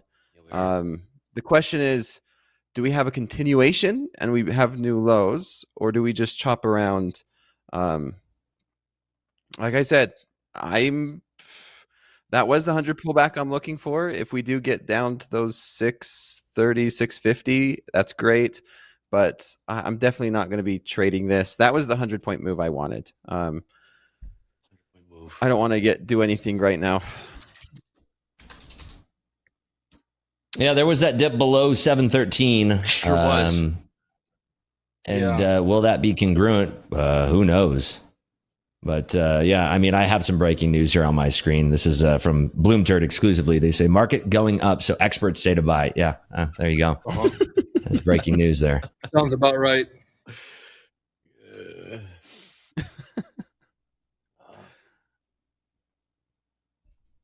Old new lows, Hoop says, yep. We'll see some volatility today. Yeah, be sure to refresh your performance dashboard if you need it. It does update in real time. If you close out a trade, go over to that performance dashboard, check out what your latest analytics, insights, statistics are saying. It's the mirror. Well, get ready for tomorrow. Check your inboxes tomorrow. Pretty cool email coming your way. Wow, what's tomorrow? We've got the Coach T email coming out, right? Or that? Or is that the end of the month? month? Yeah. End of the month. End of the month. Well, we're going to announce it. Yes. Basically, that's very, very cool. Yeah, you can filter your dates on your dashboard for a month too. But this is for everybody. True. Everybody gets this. Yep. If you want more detail, then that's what the performance dashboard has within Topstep X. But everybody will get an email, I believe, if you're actively trading Topstep right now on your end of the month. And then you could share it too, right, MP? I seen you could share it, and then when you share it to someone, you're not on the performance dashboard. Yep. Yeah. Then you can't hide it, right? Like you can't just like trade it and then show only like positive, and there's no hiding. It's all transparency, and I love that. Same. Real trades, real traders, real account execution, real performance data. Here at Topstep X. Yeah, I was very, very impressed with that Topstep X dashboard. It is extremely robust. It's super helpful. And a lot of trading can be kind of hidden behind these stats that if you don't know, there's known unknowns, but then of course the most elusive are unknown unknowns, and you don't know what you don't know. And that is one of the things that this dashboard will help you uncover. You may not realize that Tuesdays are your worst trading day, and just cutting out that day could tremendously impact your overall P&L. It could be something that simple, and you just don't know it until you see those stats. So, I mean, back when I was about 3 years into my trading journey, I used a journaling software about 3 years into my journey called TraderView.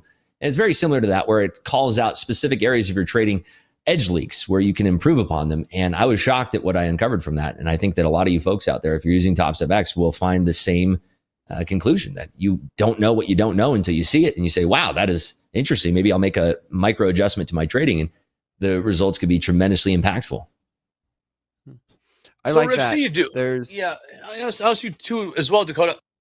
So say today's Tuesday. So say Tuesdays are your weakest day after 6, 8, 10 weeks worth of data collection. Tuesdays are your weakest day. Yeah. You got a Jerome Powell testimony today. Are you taking off Tuesdays because even though you got the most important person speaking in the markets? Is that for me? Would you consider something like that? That's kind of an extreme, because if you already know that Tuesdays are your worst day, you're also then suggesting that we should navigate one of the most tremendously difficult situations in the market, which is when we have a Fed speaker. So for that reason, I'm out. Okay. Fair. Yeah. For me, I think it depends. It depends on how much data I have. Like if I've been trading in that account for a year, and it's like very clear and evident that Tuesdays are my worst day, then regardless of what's going on that day, I'm just not going to trade it. But if it's only been like a week or a month, then I'm going to trade it until I feel like there's enough data in those statistics to give me enough evidence and confidence to say, okay, I am no longer going to be trading Tuesdays. Because essentially, eliminating a day, you're eliminating 20% of your trading, and right. you need to be really confident when you do something that dramatic. What I found was not so much the days of the week. Obviously, there was days of the weeks where I found weakness, especially early on in my trading, but it was hours of the day, very specific time slots. And I don't know how granular you can get on Topstep X, but if you can see the hours where you are the weakest, you may find that in the pre-market, you are giving back too many of your gains or just giving it up to the market because the pre-market has lower liquidity than the opening session or the regular New York trading hours. And so for that reason, again, you might find out that it's best to lay off in those hours or just trade on a practice account, trade that's something that can't affect your bottom line. And, that's another thing that I found early on. And like I said, we call those edge leaks. And the more that you can identify those edge leaks, the more that you can start tuning those little things. And maybe you pull back a little bit. Maybe you're used to being a 2-lot trader. Maybe you start trading 1 lot during specific time frames where you've identified weakness in your trading. Yep. Bid day is 78 and Q 678 big bid downside. Let's see it. Yep. I see that. Thank you. 272 sit on the bid. 678 NASDAQ. But I like what you said earlier, Rips. You said there's known unknowns, and then there's unknown unknowns. And being unknown, we learn that a math we learn that in statistics. Yeah, entrepreneurship. You like little boxes. You go the knowns, the unknowns, and then the unknown unknowns. And that's Isn't that called like a SWOT chart? SWOT, something like that. Yes, strengths, weaknesses. I think so. Outliers trading. I don't know. I like it. Get one of your quants on here, MP. Where are they at? Yes, I think it is a SWOT chart. Dakota, you are the quant. Come on, you should know this by now. Hey, my gamer tag, whenever I play any games, my username is quant. Is it? MP carving it up there. MP we're not getting any levels right now, so you keep trading your personals. We're in a range right now. We're in a tight range here in the S&Ps.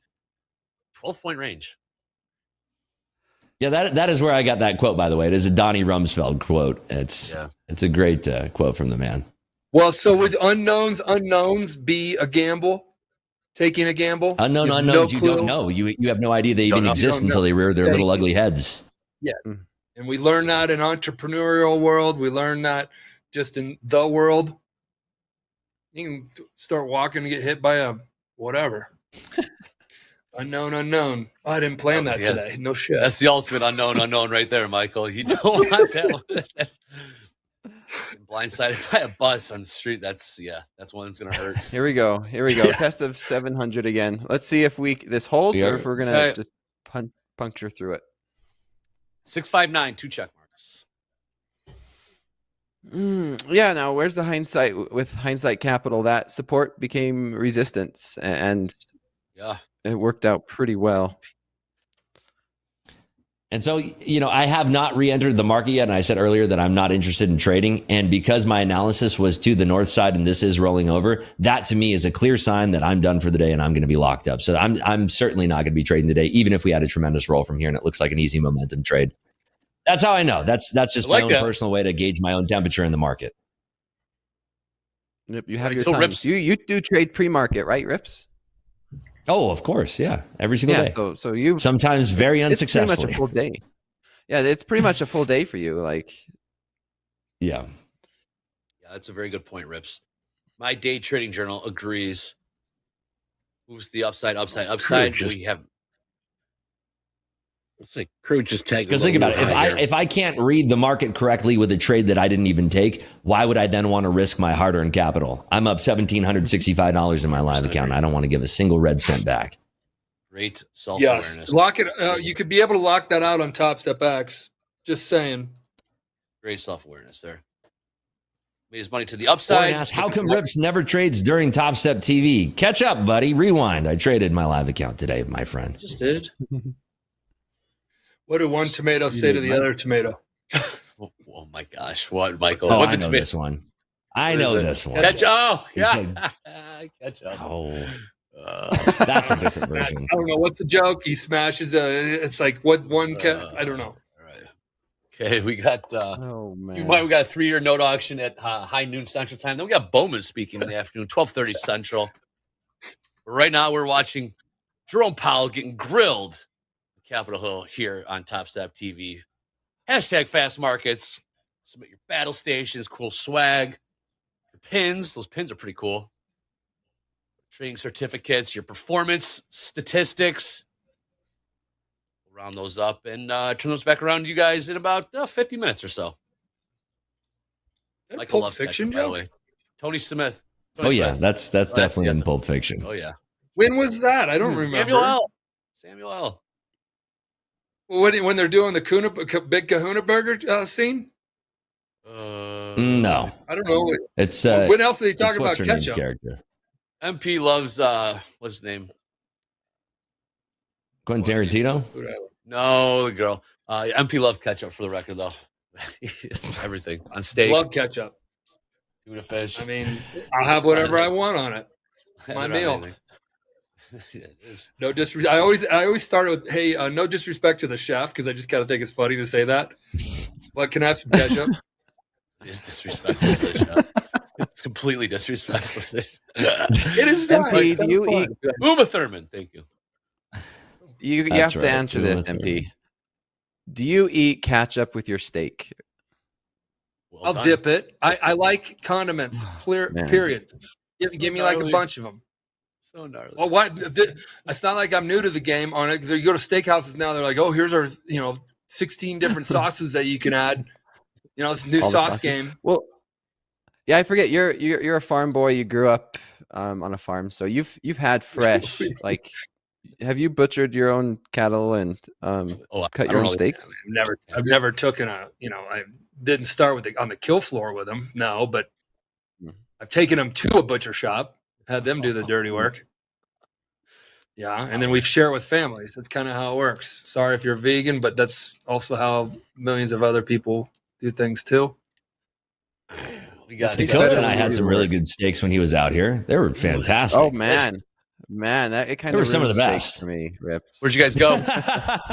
We went to a little place called Mizumi at the Wynn, and we had some teppanyaki. It was delicious. And getting some A5 Kobe flown in from I forget which prefecture in Japan. Obviously in Kobe, real stuff, but it's great. They overnight it from Japan. It was delicious, melts in your mouth.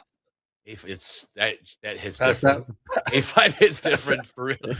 No sauce needed. Even Michael doesn't put sauce on the A5. I've been with him. You really can't. No, they'll throw you out of that. I can't eat a whole steak anymore, so I get one slice for the table. And just say, I don't care if you eat it or not. I just want a slice for the table. And it ends up getting... So then it's just like weighs you down. I don't know. It says I do a family order. Andre knows how it works. Yeah, he likes to order for the table. We get Kennedy on the hill here grilling Powell. I'm seeing the chat, and they've had the camera locked in on him for this entire time. Powell's getting a little... I just got an email. You got Go that ahead, email. Eddie. What email? What's the email? No, What's the email? yeah. Congratulations, Pal? my payout was just approved. Oh, look at that. There you go. Hot dog. Yeah, I'm not paying these combines on my own money. I took a payout Oh, there because you I'm go. switching to TopStep X. I'm paying. I'm having my payouts pay for those. I mean, that's how you do it. You're taking payouts consistently, which I love. I love. We had to twist his arm at first, Michael. I know. Yeah.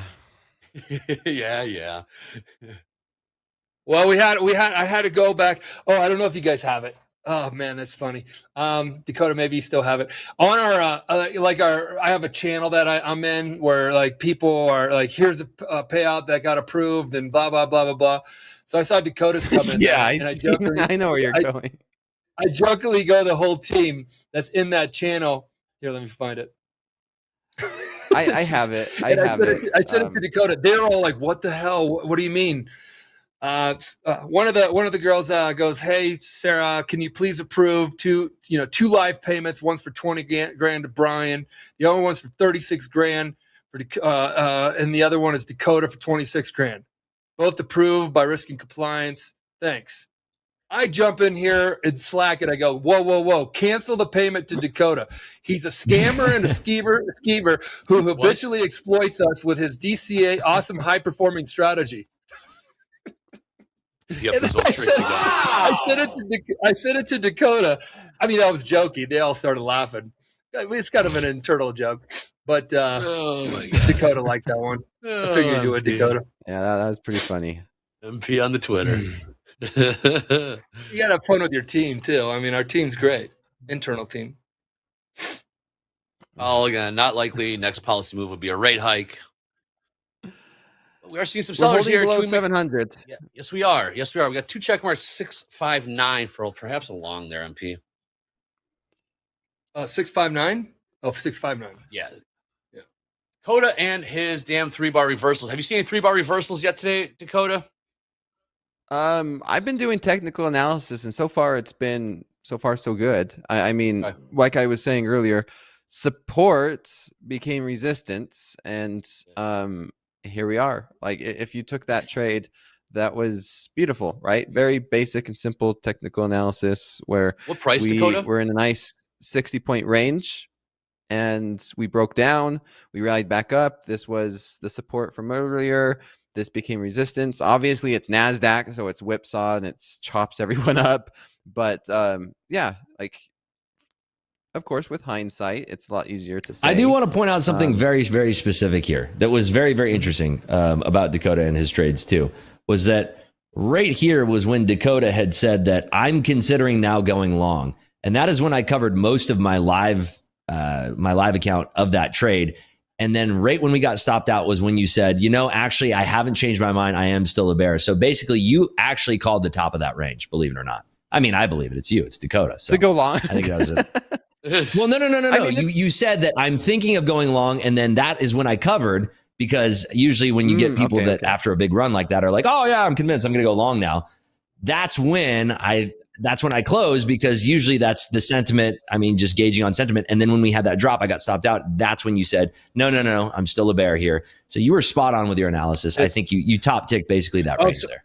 When you're thinking, you created the high print, but then when you said no, still short, you're correct. That's kind of how. It's one of those where when you're in a zone, it's a decision point. And that's where you need to be kind of really non-biased. As hard as it is, it's one of the hardest things to do. Is we're at a decision point. Yep. If we break up, we could go to 760. If we fail or reject, we could sell back down. And that's what, like you said, Rips, is like, okay, you know what? We got that 100-point pullback, the biggest pullback we've had since July 1st. If we break out, could I consider a long and a run back up to the top of that range? And then we started to hesitate and consolidate and like, okay, you know what? No. Support is becoming resistance. The technicals, to me, is what I trade, and just flip-flopping. And I tend to flip-flop a lot, and I struggle and I take my losses when I'm very biased, which, as of late has been more to the short side. But it's just been very hard from a technical trader when you're wanting and you're waiting for a pullback or consolidation. But then we finally got it.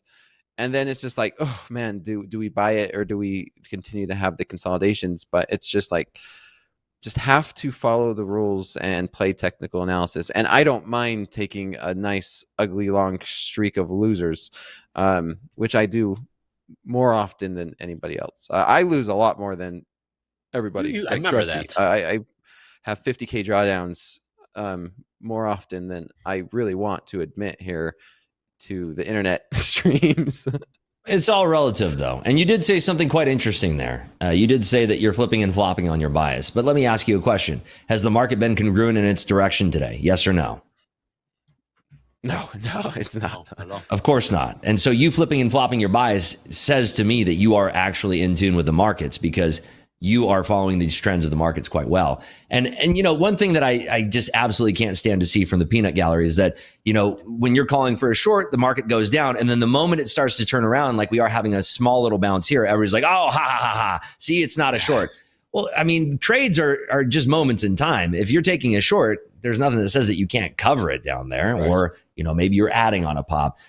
Trading needs to be sort of in that way where you're in the motion of things. It's very rare that you're going to see a market move in a straight line. And if it does, it's quite temporary because once it finds value acceptance, that's generally when you're going to have that kerfuffleation, that consolidation, that moment in price where we have that temporary agreement where not only that the algos are agreeing on that current price, but the participants of the market are agreeing on that price. And, you know, I feel like you're very much in tune with the market today. Perfect. Thank you, Rips. Here we go. I think we could continue to push down. Did you just get in short, MP? I was short from evens. What'd you cover? But no, I covered. Yeah, this is another decision zone, right? We either have that bias of where we could get looked for a breakdown and go short, or if we start to firm up, this could be another great opportunity to get in long and look for a run back up to 720, 730s. So this would be a situation, this zone, where myself could be talking like, okay, you know what? We could break down. And then the market changes in like a split second. I'm like, okay, I'm long. And you're like, what? You were just talking about shorts. Yeah, it's difficult. It's hard to teach and it's hard to tell someone that. And I struggle doing that as a coach, is trying to teach that instinct or that change in market momentum and direction. All right. Well, while we hang out in that decision zone around these 700s in the NASDAQ, let's go over to JD. We got stats number 2 coming out. We also have some Series 3 coming out. We also have fast market stuff coming out. So we still have some more stuff on the way. Let's go to JD real quick now for stats number 2. JD. For sure. We got XFA, P&Ls, and the leaderboard. Let's start with those yesterday's best XFA P&Ls. All right. All 5 of these traders ripped it up trading the NASDAQ yesterday. All traders were trading the NASDAQ exclusively. Chance with more than 30 grand. Die with 16,500. Jazz with 12,000. Jeremiah and Dilbug, both with more than 10,000 bucks. All trading the NASDAQ. All right. Where's that? Here is the bottom half of our leaderboard. All right. Brian P. took a small drawdown, just a couple $100 and dropped from 4th. Fourth down to 6th. That was right. Nick for a tick had a nice $8,000 winner, trading in one live account and 5 XFAs. Yep. Back on the board. Jumped from 9th up to 7th place. Clinton made about Nick. 46. Yeah, for sure. Nick's in the chat. Nice job, bud. Clinton made about $4,600 across 3 XFAs to hold on to 8th place for another day. Eider had about a $5,000 drawdown to drop from 7th down to 9th. And Marco is back.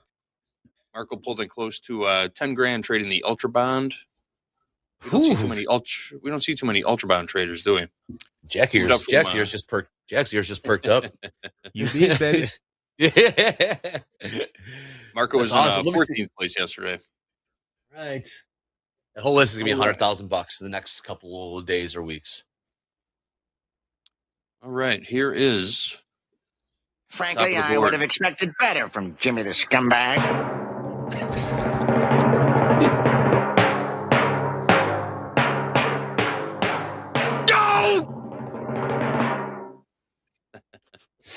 Nice one, Eddie. All right, starting at the bottom, Balkaron took that nice $30,000 payout yesterday. Now sitting in fifth place. Nice job, Balkaron. Sodara spread 20 grand across 3 XFAs, moved up to fourth place. And our top 3, 2 and 3 just keep shifting around. Shane took a $15,000 drawdown across 5 XFAs and swapped places with Raphael today, who took a $9,000 drawdown. So those guys are just flip-flopping back and forth. And then we have Dakota. We saw him on the live PNL list. Live funded PNL. They almost came list. up there, Yep. right? They were running up there for a minute. They were real close. Yep. Shane was real close the other week after that huge $131,000 day. Did Shane tough, go guys. live? It really is. Or no? Shane is trading. Shane's still in XFA? Yeah, Shane's still in. He's trading in 5 XFAs. I'm looking at it right now. And so Shane took a hit to the tune of 55,000. Yesterday 9,000. Sorry, yesterday 15,000 across 5. Well, he was up at 200,000, right? Oh yeah. He was real close to 200,000. I don't remember if he broke. I think it was right around 195, 197. Yeah, he was real close to Dakota for a couple days there. Wow, it's not easy. Nope, not easy at Dakota. all. Tell him Dakota. That's right. Thank you, Jay. I want them to succeed. I want them to be up there. But once you Yeah. start to get up in these higher levels, the harder it gets. It really does. I said it when we was up there. I'm like, hey, I go, guys, these guys come and go. And somebody's like, hey, we're so and so, we're so. They come and go and they move on. We're showing you the top 10. We have tens of thousands of traders that are trading with Topstep that then make it fun. And like they all will go to certain. So to make it and stay is so Nick for Tick, he made it and stay. As far as people that you guys know that come on air, Dakota, this is very, very. It's like staying in the professional level as the starting quarterback or as a starter. Very hard to do. It's nice to see, though. I think I seen Shane in the chat yesterday, and he was having some fun. And it's always fun when you get up there. It's try and stay humble, like whatever you guys do. And I say it to everybody in the chat and everybody online in the social media. It's just the higher you rise, the harder you fall. And when you don't stay humble, the worst thing is when you just have to eat words. And regardless of who you are in this world, the markets and the reality will always find a way to humble you, no matter what it is. They always say those who make good money first out of the gate as a trader, especially in the pits, we used to always say that, is the worst experience. That you don't want that, because that then you get success on this. Yes. Yeah. Because then you have your cold streak becomes really damn cold and implosion time. So just something to think about. I'm short of one lot from 05. 05 in the NASDAQ. Crude saw some sellers coming in. High of the day, 82.48. Currently trading $81.93. You see these 2 red candles here on the 5 minute. Let's go over to the NASDAQ. MP is short from 04. Hey, hello. Crack a cold one. Bartender. You're short from what, Michael?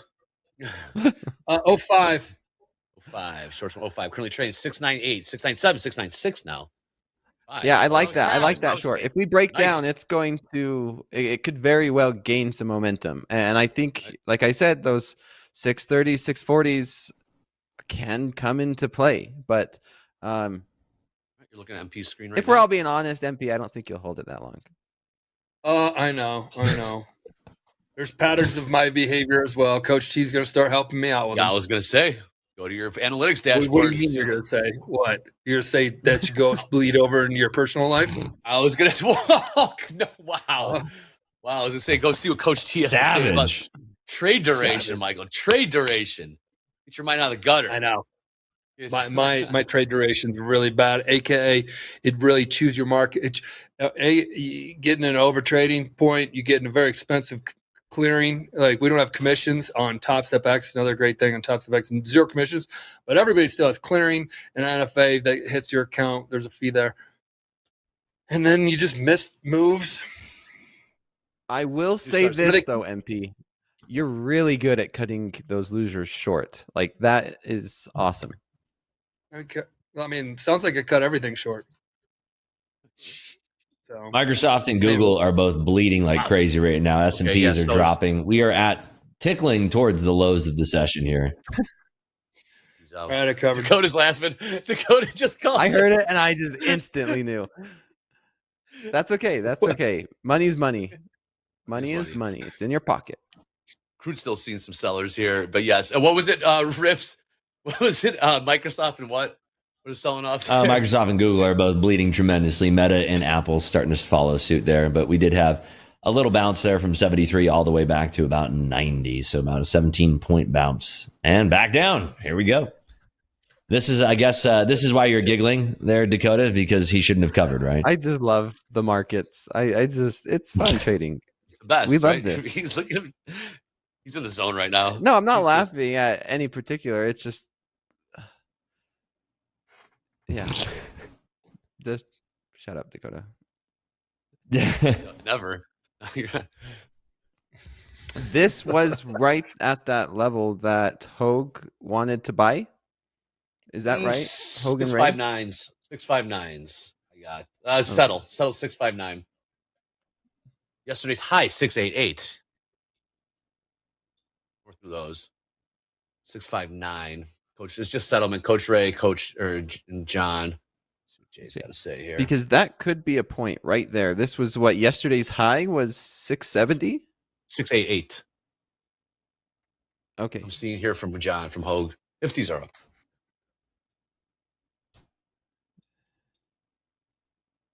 688. 670 was the high yesterday until what you're the seeing? end of the day. Okay.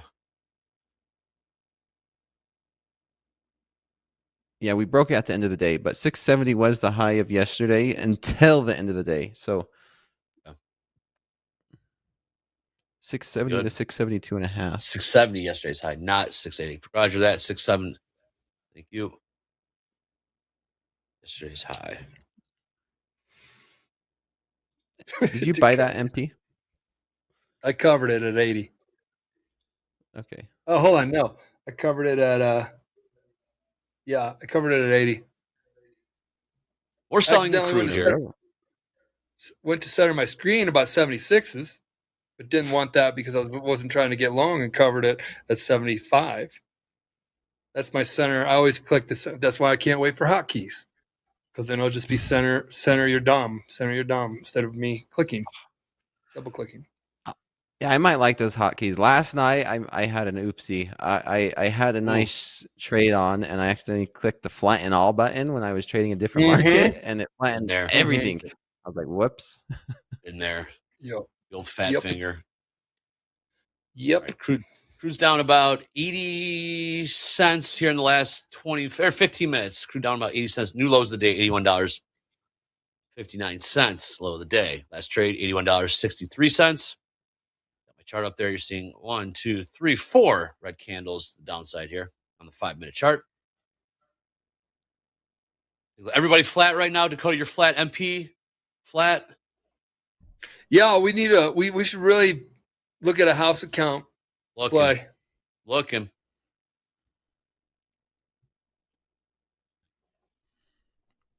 You're carving it up, MP. Well, I'm back to where my high water mark is, 2,000. Yesterday, I lost 2,000. So when the show ends, I will lock this account out, and then I'll have a scratch week going minus fees. Nice.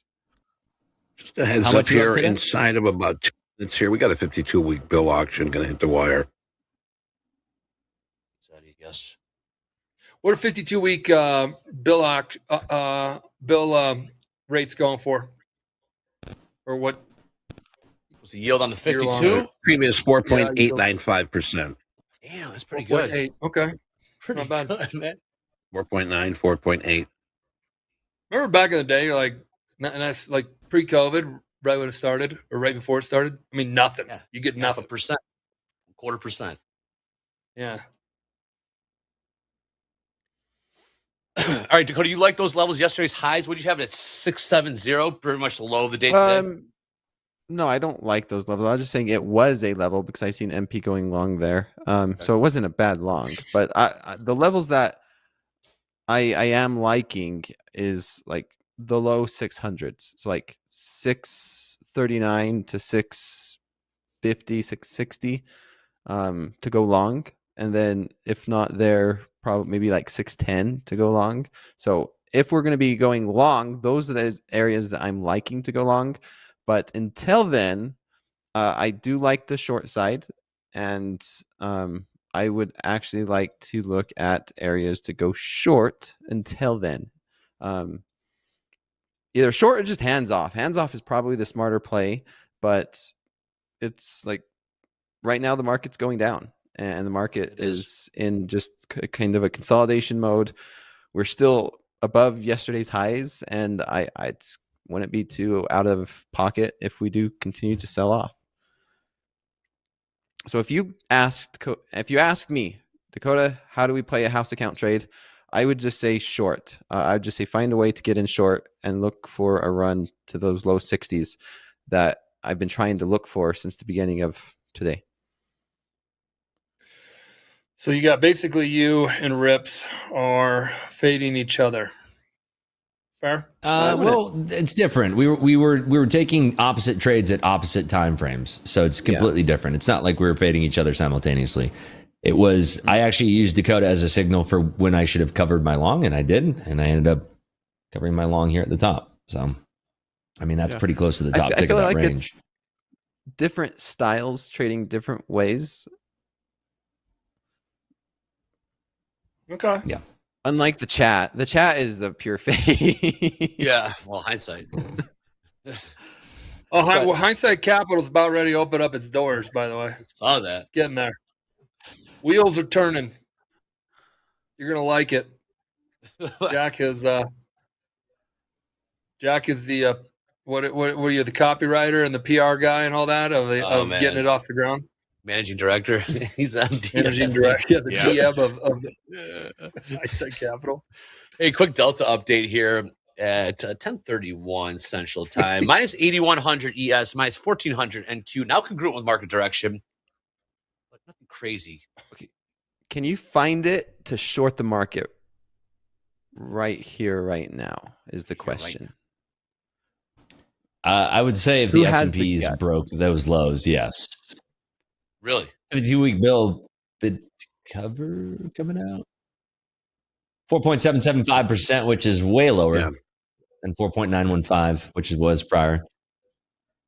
Bid to cover at 2.85 versus 2.87 prior, so not too much of a difference there, but definitely drawing lower. Let's see what's happening here in the S&Ps. Probably waiting for the 3-year notes. Got that. Powell had not a lot of fireworks on his Powell testimony. Not going to lie, he's done a good job. So far, nothing. Navigating these waters, I must say. You know, some of these Congress people want to get their sound bites out there, saying, "Look what I did! I challenged the Fed chair." It's been pretty calm, all things considered. Yesterday was definitely a slower trade. There was money to be made. We saw a lot of green on the board from our live funded traders. Seeing some green on the board today. Speaking of which, let's do a quick update. Rips up $1,700, almost $1,800. MP up 16. This is as of 10 a.m. It's about 30 minutes ago. Nick for a tick. That was streak going up $2,200. Nice job, Nick. Joanne, that's a new name. $4,100. She always on there. $4,300. Garrett C up $4,100. Great to see. Nice job, MP. Nice job, Rips. Nice. And I'm down in my live account, but I'm up. Yeah, but I'm up on whatever this is on my live accounts or the combines. 5 combines times 500. Very transparent, man. Why do you do that? Why don't you just take a picture of all your winners? And you are carving it up over there, man. I'm hearing all these. What are you doing over there? Well, how many cars? Give me a car count over there, MP. When you're flat, give me a car count. No. How many trades? Yeah. No. All right. We got some. I'm trading 1 lots. These are 1 lots. All right. Well, why do I not just take a picture? Because number 1, MP, I don't care about people following me. Number 2, I don't care about the money. And number 3 is the only thing I do care about is to help traders. And you can't help traders by being fake and not being realistic. I like that. And I asked everybody last night, and I loved it. I asked everybody because I was like, guys, let's run a poll. Should I get a Twitter account? And they said no. And I agree. And I love that who needs social media? And be followed. that drama, you guys. Yeah. But I know I've had a lot of requests where it's like, okay, maybe I was thinking, should I get maybe a social media account and just post updates and like not get involved in the back and forth conversation, just maybe post updates that traders could follow and maybe help them out, or maybe I could give advice, because I'm not always going to be on TopstepTV. And you see me post comments on the YouTube chat. Maybe it would be nice to share a screenshot of what I'm looking at, maybe at some off random time when I'm not on TopstepTV, that could help traders. So I was thinking down that line, but then it's a slippery slope, right? But then the next thing is just do it. So I'm happy with not having social media right now. Yeah, I only kind of chime in. Either it's kind of like they wanted me to start doing it more anyway, so I hate it. I hate it. Like, I took my Instagram and put it down to like not public. Took my Facebook, took it down to not public. Got rid of a bunch of friends, even from college. And I'm like, I don't talk to you anymore. Blah blah blah. Yeah, I only have like 200 friends now, Andre. I'm like, that's all I know, huh? Like, pruning. But on Twitter, I'm like, all right, it's all gathered around. It's just puking your thoughts is what I see on there. But I guess it's a great way. How else do you communicate? If you're running a company, you should be on there. Carrier pigeons, Michael. Yes. Carl says, Carl Hungus, MP throws hand grenades at people on Twitter. He pulls the pin, chucks the hand grenade, and runs. Let's see what happens. I mean, guys that try to game traders in the space, other firms that do that. Hold on, I'm not making claims. I have no evidence that they did that. I have evidence that they have had intention to do that. And you can figure that out yourself by looking at my Twitter that I asked the question. Making no claims, just asking the question. You know what I do love about your Twitter, MP, is I get updates about Topstep really fast, and you give that fun stuff away. The whole VIP experience came really quick. I love that, and I love when you start talking about it. And then I've seen that you've been really active in the community, and I've had a couple traders reach out to me and say, hey, I've been having support problems, and the CEO messaged me replied to my on Twitter, and that's something special.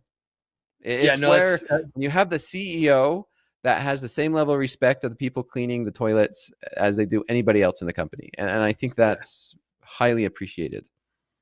Well, thank you. I remember somebody's in there like, why do you care about even doing it? I go, I care about the space. I don't really care about the others that are in it. There's a lot of great ones. And I say it all the time, like Earn to Trade, Trade Day. I know both their CEOs. If you don't like Topstep, don't even go to Topstep if you don't want to. Go to those guys. But don't go to some of these other ones that I personally believe are not in it for the true intentions. And what that means is the minute they get their back against the wall, who do you think they choose first? Do they think they choose a trader and how to continue helping them out? Or do you think they choose their own personal interest? Especially with the tip of the hand on some of the things that I got shared that I then reshare that people are sharing with me. Yeah, people reach out and say, blah, blah, blah, fraudster.com. This lady put it together. Now it's all sudden down. Interesting. It's all sudden down, and the firm took it down. Maybe they paid her off, or maybe she just said she wanted to take. I don't know the I'm not making a claim on that either. But people share these with me now in DMs and whatever. I'm like, I got to say something about the industry. I want to protect it, and I want to validate it. Working with regulators and working with lawmakers. We want to start a self-governing association with other prop firms. But that's kind of hard to get off the ground. So tricky. I'll chime in. All right, real quick update here.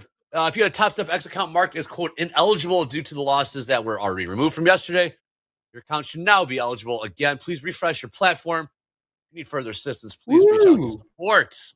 You even got the ineligible accounts made whole. Good job, support. Good job, support. How about that? Moving things to the top of the list. That's awesome. I've got some more sellers coming in here in the NQ. Then I want to throw it over to Eddie for some plugs.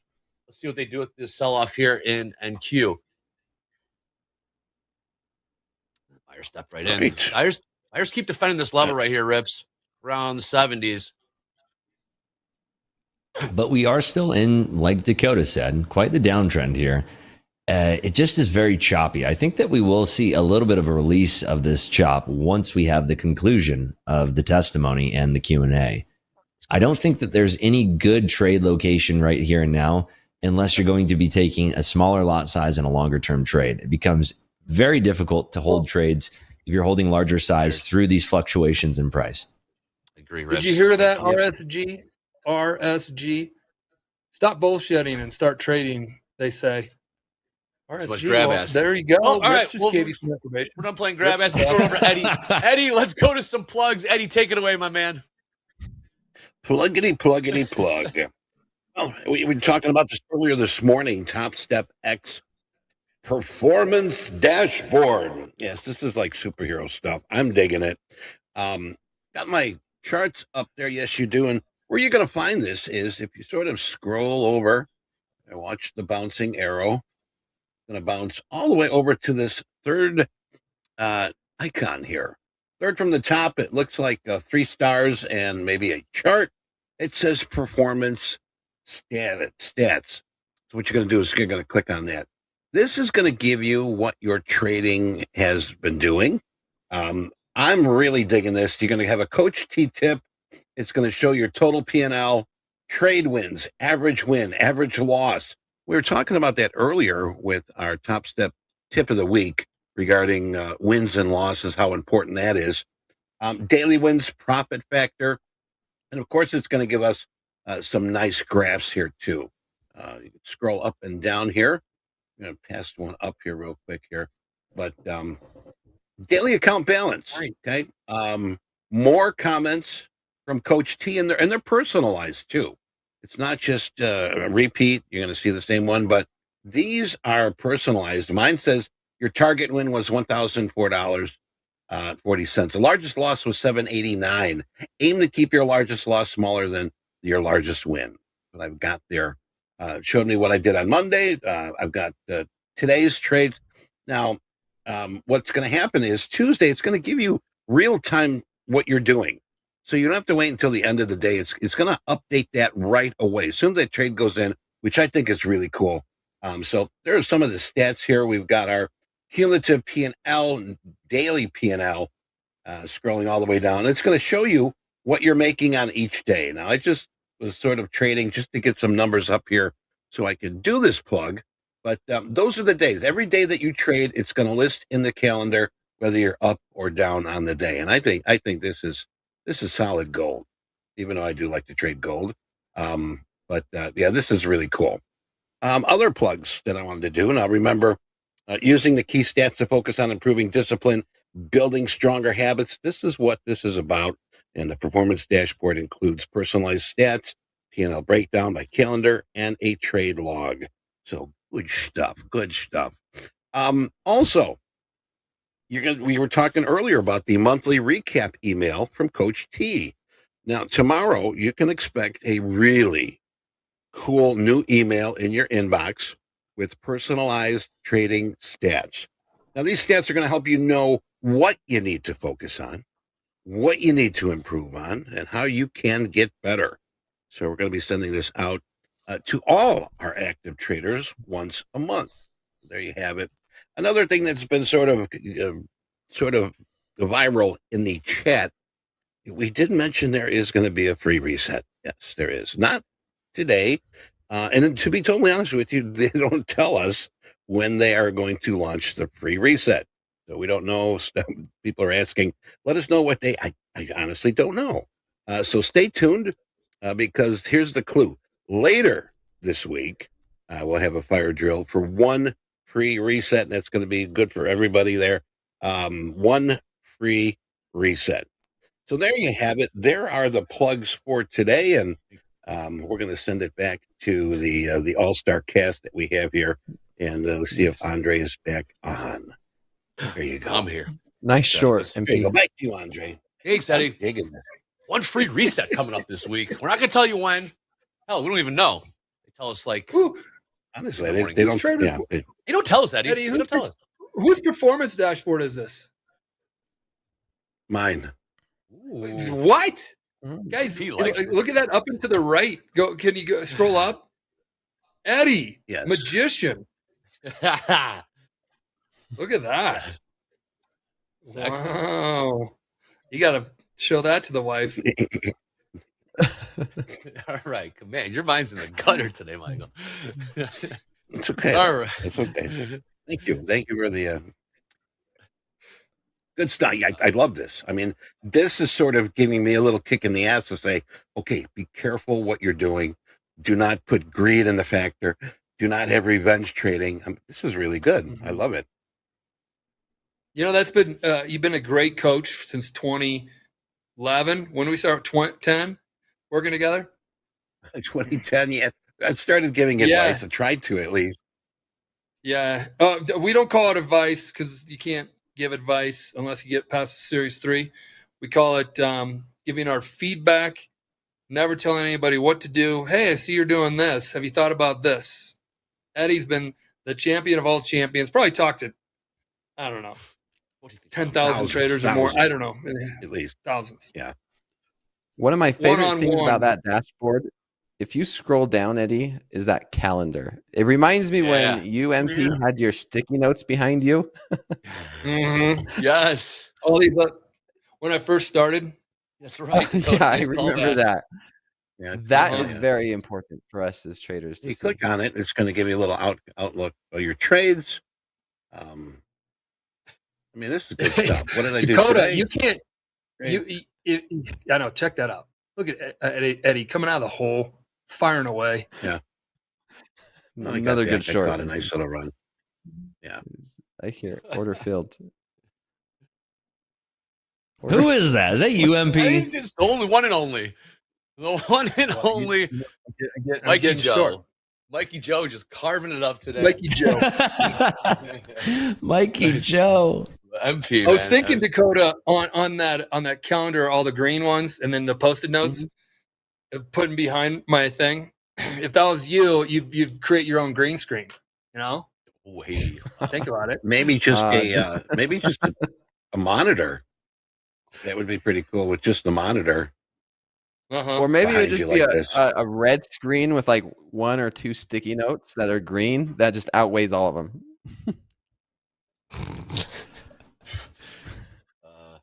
Man, okay, he real is quick here. Gabe is executing over there. talking about one of the main questions he saw in chat.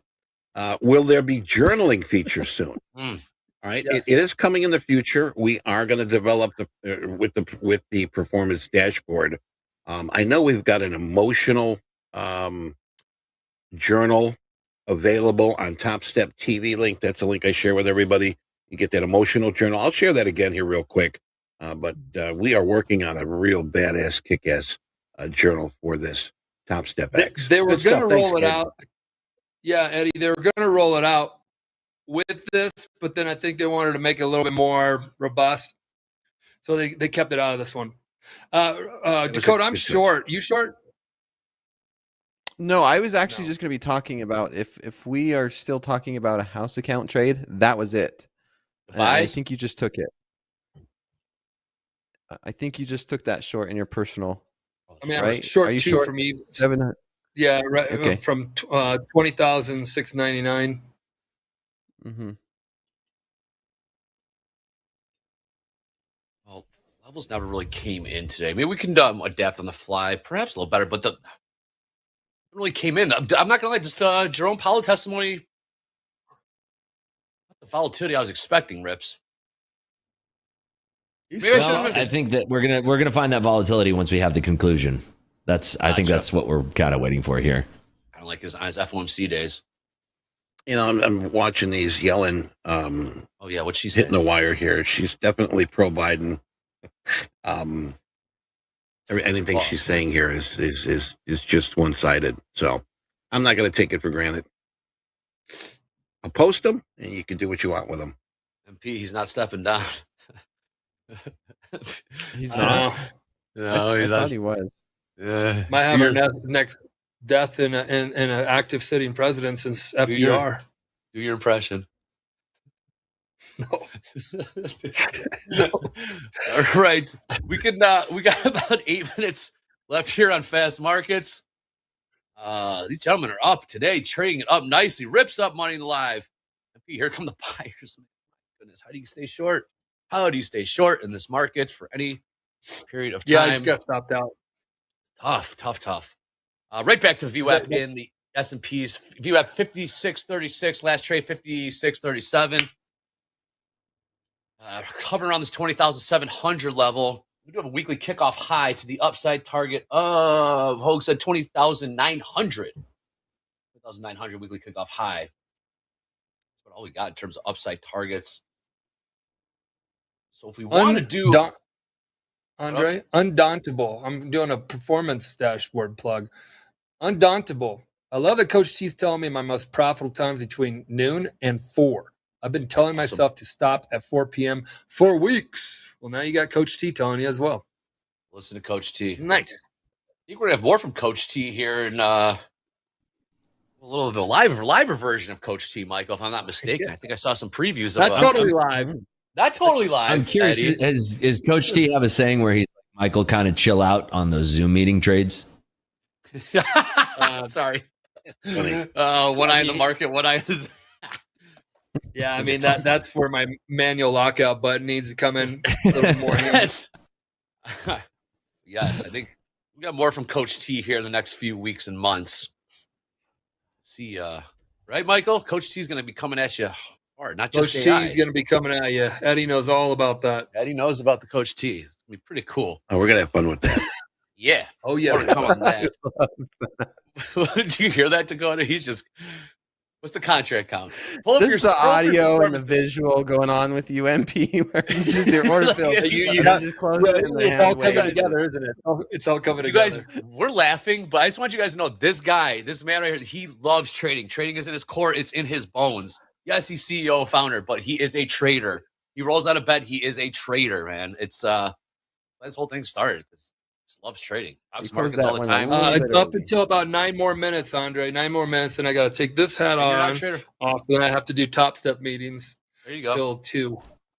Hold on. I have noticed there's been no Series 3 question. What is going on? I come on this show for one thing and one thing only, and that's a Series 3 question. There you go, Rip. Yeah, what's up? I'm getting ready to schedule my series. What the hell's going on in here? Who's running this show? You guys, hey. We were doing some production. Jack, go ahead.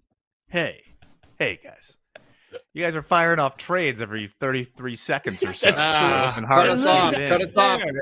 That's true. All right. Here is a Series 3. Ooh. You might need a paper or the calculator on your phone for this one. If it takes This too is long, getting we'll move harder. on. A distributor is long the basis on 840,000 gallons of heating oil. While the position is hedged, the basis strengthens by 0.0060 points. The hedge represents how much increase or decrease in the effective sale price. Contract size is 42,000 gallons. This is my weak spot. A decrease. I hereby detract my previous Thanks statement for about asking, wanting a Rips. Series Yeah. 3 question. Thanks for asking. What the heck is this? These will show up, especially hey Dakota. These will show up. You got to do things timed wisely, and you can kind of flag it to go back to this question, so you get all the fast ones done. All that kind of stuff. This one's Then easy though. This is C. Times 20 times point. Okay, so 840,000 divided by 4,200 or 42,000. That's 20. That's 20. I got that part. 20 times 0.006. No, hold on. No, divided. So they give a lot of unnecessary Carry the information one. there, I think. Rips. Good job, Rips. 17. Glad they brought this in here. Yeah. Guys, put the What's up, poll Jay? up there. Help out. Let the chat get involved. There we Carry go. the one. Agent of chaos over there. An agent of chaos. It's an increase. And Dakota just rattled off said C. I'm going with the You're herd. in 20 contracts. Think of it. You're in 20 contracts. Yes. Yeah, but it strengthens by 0.006. I don't see how we math. Mm-hmm. Yeah. Hold on. 20 Hold on. contracts. Oh, hold on. I don't know. I honestly do not know. Oh no, hold on. Don't go yet. 42. I think I know. 0.0060. 252 times 20. B. No. B. No. Shit. Increase. You're long the basis. It's either B or D. That's my take. While the position is hedged, the basis strength. When basis strengthens, there's a big equation you got to say when it strengthens, basis narrows, blah, blah, blah. Basis, if you're long the basis. Nope. Yeah, it ain't that, Pedro. Reading. That's not the right math, Pedro. Nope. I would say 5,040. It's 5,040. I could do them. I could explain it to you really quick. So 840 gallons divided by 42,000 gives you your contracts you have. You have 20 contracts. Okay. Now heating oil, it's what, $4 and whatever a tick. So $4.20 per tick. You have to know right? that. And the tick value is 0.0001. So 20 contracts times $4 and whatever the tick value, the $4.20, correct? Which is $84 times 60, because that's the change, equals 5,040. It is D. I saw how they got to the math. Right. And so it's either going to be B or D. And then we have to understand, is it an increase or a decrease? But if it strengthens, it's an increase. So it would be D. You happy, Rips? Yeah. Hold on. I'm going with E. Let me come in real quick. Thank you, Jack. So we've come to a grinding halt here. Yes. If you are long the basis, all right, that means you're short the futures and long the cash, right? Physical. And so if the basis strengthens, i.e. widens, that means that your cost average is going to increase, right? Because this trade has gone against you. Now, here's where I think there's some, you can do it with the contracts and stuff, but I think there's almost some, let's see the answer, by the way. Oh, yeah. So you're saying it's B. Yeah, it's D. It's D. And it seems to me that there's some unnecessary information here. Like, if you're hedged in 840,000 gallons of gas and it strengthens by 0.006, you can just multiply 0.006 times 840,000 gallons, and that gives you the 50/40, and then it's an increase. Mm-hmm. Well, okay, there's a I'm few going to ways go with to do D, math. Andre. D. That's my answer. D. There's what Jack said. There's a couple ways that in the book that they tell you how to get there, but you're right, Dakota. But you don't have to figure out the tick value. They're not going to give you the tick value unless they give you the tick value. So in this case, 840,000 divided by 42,000 is 20 lots, and then I got that. You go 20 lot. Then you go 20 lots times 0.006. Hold on. That's the first math. It doesn't give you the right number. That's the first math I did. Yeah, there's a few ways you can do this. You go 42,000 times. You go, the contract size is 42,000. Then you go times 0.006, 252. Ooh. That's how I get to it. Okay. You got your contract size about your point movement, and then that's going to give you times 20. Yeah. Well, that's how we series 3, everybody. And there are. How does it work for retakes, by the way, for Series 3? How does it work for when you need to do a retake? What is it? That's you can just run it back. I need to prepare for that part. Well, we will get to the hashtag fast markets content. Maybe we can do it next up on power players. I got no problem doing that if you guys are cool with that. Well, that brings us to the conclusion of fast markets, ending on a high note with a very difficult Series 3 question. At least difficult for me. I got to do some more studying. We didn't get our submissions. We did not, Mike. Gabe says he has one important one he wants to hit, and then we'll show the rest during power players. Perfect. All right, what's the one important one, Gabe? The one important one is Omer submitted. He has his Stetson hat. Yeah. Yeehaw. Nice. Giddy up. Very cool. It looks like he's got TopstepTV on the bottom screen. So appreciate you watching, Omer. Thanks for sending in your picture here. Love to see that you got the Stetson hat. And if any of the other winners are out there, heck yeah, man. Absolutely. Like date night hat. That's awesome, Gabe. That was an important one. I'm glad we showed that one here on Fast Markets. All right, everybody. Thank you so much for tuning in Fast. We got power players coming up next. Rip's nice training today. Dakota's still laughing about something. Dakota, what's so funny, real quick? Before we get Carl out Hungus was like, we were begging Jack for a series 3, and he just threw it at us. Like, take this. Yes, he did. MP, great trade today. Go put your CEO hat on for the rest of the day. That was a lot of fun. We'll keep an eye on this Jerome Powell testimony. But coming up the other side of this break, we got power players coming up. Gabe's Road to Funding coming up next. Let's do it.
right. We had a slight schedule change today, but I think we made for a schedule change for the better. This is Gabe's Road to Funding with Gabe, the man in the middle right there. My partner on Power Hour to the right, Dolby Time. Missing his background today, but we'll get that figured out. He had to change browsers. Anyways, let's get right into it. Gabe, how's the road to funding gone so far? It's turned around a little bit. Had a rough patch a little bit earlier last week, I believe. And when it comes down to it, I'm currently up. Balance is 100,656 and some change. Went on slow markets last night with Dakota and ended up catching a little short on gold. Pulled in about 147-ish, 146. So just chipping away, right? Chipping away, overcoming some of my, pitfalls, right? Over trading. Looked at my performance dashboard, which I'm happy to share with you guys and talk about some of the areas that I could improve. Right now, got NQ pulled up. Let me switch over to my dashboard here. As we see, my accuracy, my hit rate is a little lower than I typically would like to see. I'm batting about 32% at the moment across all the trades that I've taken. Average win is looking about 274. Average loss is about 111. Profit factor of 1.16. So in general, you can see the curve here. Dealt with a little bit of drawdown at the end of June, beginning of July, and then pretty much just chilling just slightly above. Looks like Coach T's reminded me of my average hold time currently is about 4 minutes. So encouraging me to consider giving my trades a little bit more time to develop if needed. But yeah, 53 total trades over the course of since June 26th. Best trade was about 860. Worst trade's been about 312. Nice. That's awesome. Yeah, that's what we're talking about. Just overall, looks like most of my winners are, at least a couple of them have been 10 minutes to 30 minutes, 30 minutes to an hour. So it does look like, my winners usually are held longer. But the quantity of trades looks like I take a lot of trades between the 2 and 5 minute kind of time frame or range. So it does look like, it kind of matches up with me getting into the weeds a little bit, getting into those smaller time frames, doing more of a scalping approach. But my two, quality winners were held for a longer period of time. Hey, so Gabe, if I told you, without looking at the performance dashboard, that most of your trades were between the 2 and 5 minute range, would you have believed me or no? Would you have, doing some, introspection, would you have believed that that's the case without looking at the stats? Yeah, just knowing the time frames that I dabble in, that would make more sense to me in terms of what I would be more subject to doing, is getting quicker, entries and exits, getting into the market a little bit more often. And that would also kind of coincide with the over trading, 53 trades, whatever, in the course of essentially a week. All right, Dolby Time. What are you looking at, Trey? You got, I know you're talking Look about at crude. YM. You're crude now, Dolby. Dolby's in the I'm going to see if I can get long 81.31 in crude. Okay, 81.31. We'll see. Yeah. 81.25. Jibo says, Gabe, my stats look the same. My biggest is 2 to 5 minute range as well. I'm guessing a lot of people's are 2 to 5. I'm guessing that's where I lie as well. We'll see. We need more time. Obviously, we're 2 days into this performance dashboard, so everything's going to change quickly. But, give it a couple weeks, months, and you'll really start to see what your habits and tendencies are. It's really great. What did Hoop say? It's funny. What did Hoop say, Dolby? He said CL is an awful trade right now. Don't do it. I don't think he's yelling at my trade. I think maybe it's like in general. Yeah. CL's not a fun trade right now. But the midpoint of a previous range we had was right around 81.10. So if I go to like the daily here, I kind of have like this bootleg Fibonacci drawn from like 80.20 all the way up to 82. And the midway point of that is 81-ish. So I'm going to see if we can get a little bounce around that midway point, which is something that does happen. So we will see if we get filled. We might not. It's kind of already pushing back to the upside here. Other markets that might be interesting, YM. If we can get down to 39,587-ish, I'd be interested in longs. NQ's top of a 5-minute range right now, so I'm not super interested in a trade there. Powell is done speaking. Might be lunch break, yes. Might be a little bit of lunch break, yeah. Yeah, but he's done. Okay, done for now. Got you. Cool. All right, this is where Rip said we might see a pickup in volatility. So let's see if that does seem to be the case. So let's be on high alert here. Gabe, let us know what you're looking at doing here. You are trading the NQ, correct? I am, yep. And I'm actually going to take it a little long here. I've got a limit at 702 and a quarter. Just got filled. Shout out Jay watching on the stream right now. All right, 702. Yep, 702 long one. A little more momentum to the downside that I wasn't truly prepared for. Looking for a little retest, higher low, and then push back up these equal highs around 721. But due to the momentum, it looks like I'm most likely going to get stopped out. I'm going to see if I can buy 688 and 3/4 in NQ, bottom of 5-minute range. Okay. And Jay Powell, testimony's on pause right now. We might be over. I'm not sure if it's lunch break or over. Obviously, the Congress people have a lot more to say. They love to hear the sound of their own voice. Wouldn't surprise me. If they can fire back up this afternoon, what a long day for Jerome Powell. All right. Yeah. Gosh, what a job that guy signed up for. All right. Gabe's long from 02 right now, currently trading 02 half. See if we can get a push here to the upside now that Jerome Powell has done speaking for the time being. Dolby time, we're still working that bid at 81.31 in crude. I pulled it so I could move it to a NASDAQ trade. I think the NASDAQ has a better 5-minute consolidation, which is my preferred setup. So that's why. And NQ does not get range bound all that much on the 5 minutes, so this might be a good opportunity here. So that 5-minute consolidation, Dolby, lower end of that 5-minute consolidation. What'd you call it? 695? What price are you looking at? 688 and 3/4. Yeah, I think anything between like 690 and 88 is reasonable. Again, 688. Yes. Yesterday's high. I don't know if I'm gonna get filled, to be honest. It's NASDAQ. Anything's possible. Did you see 71% long here in crude?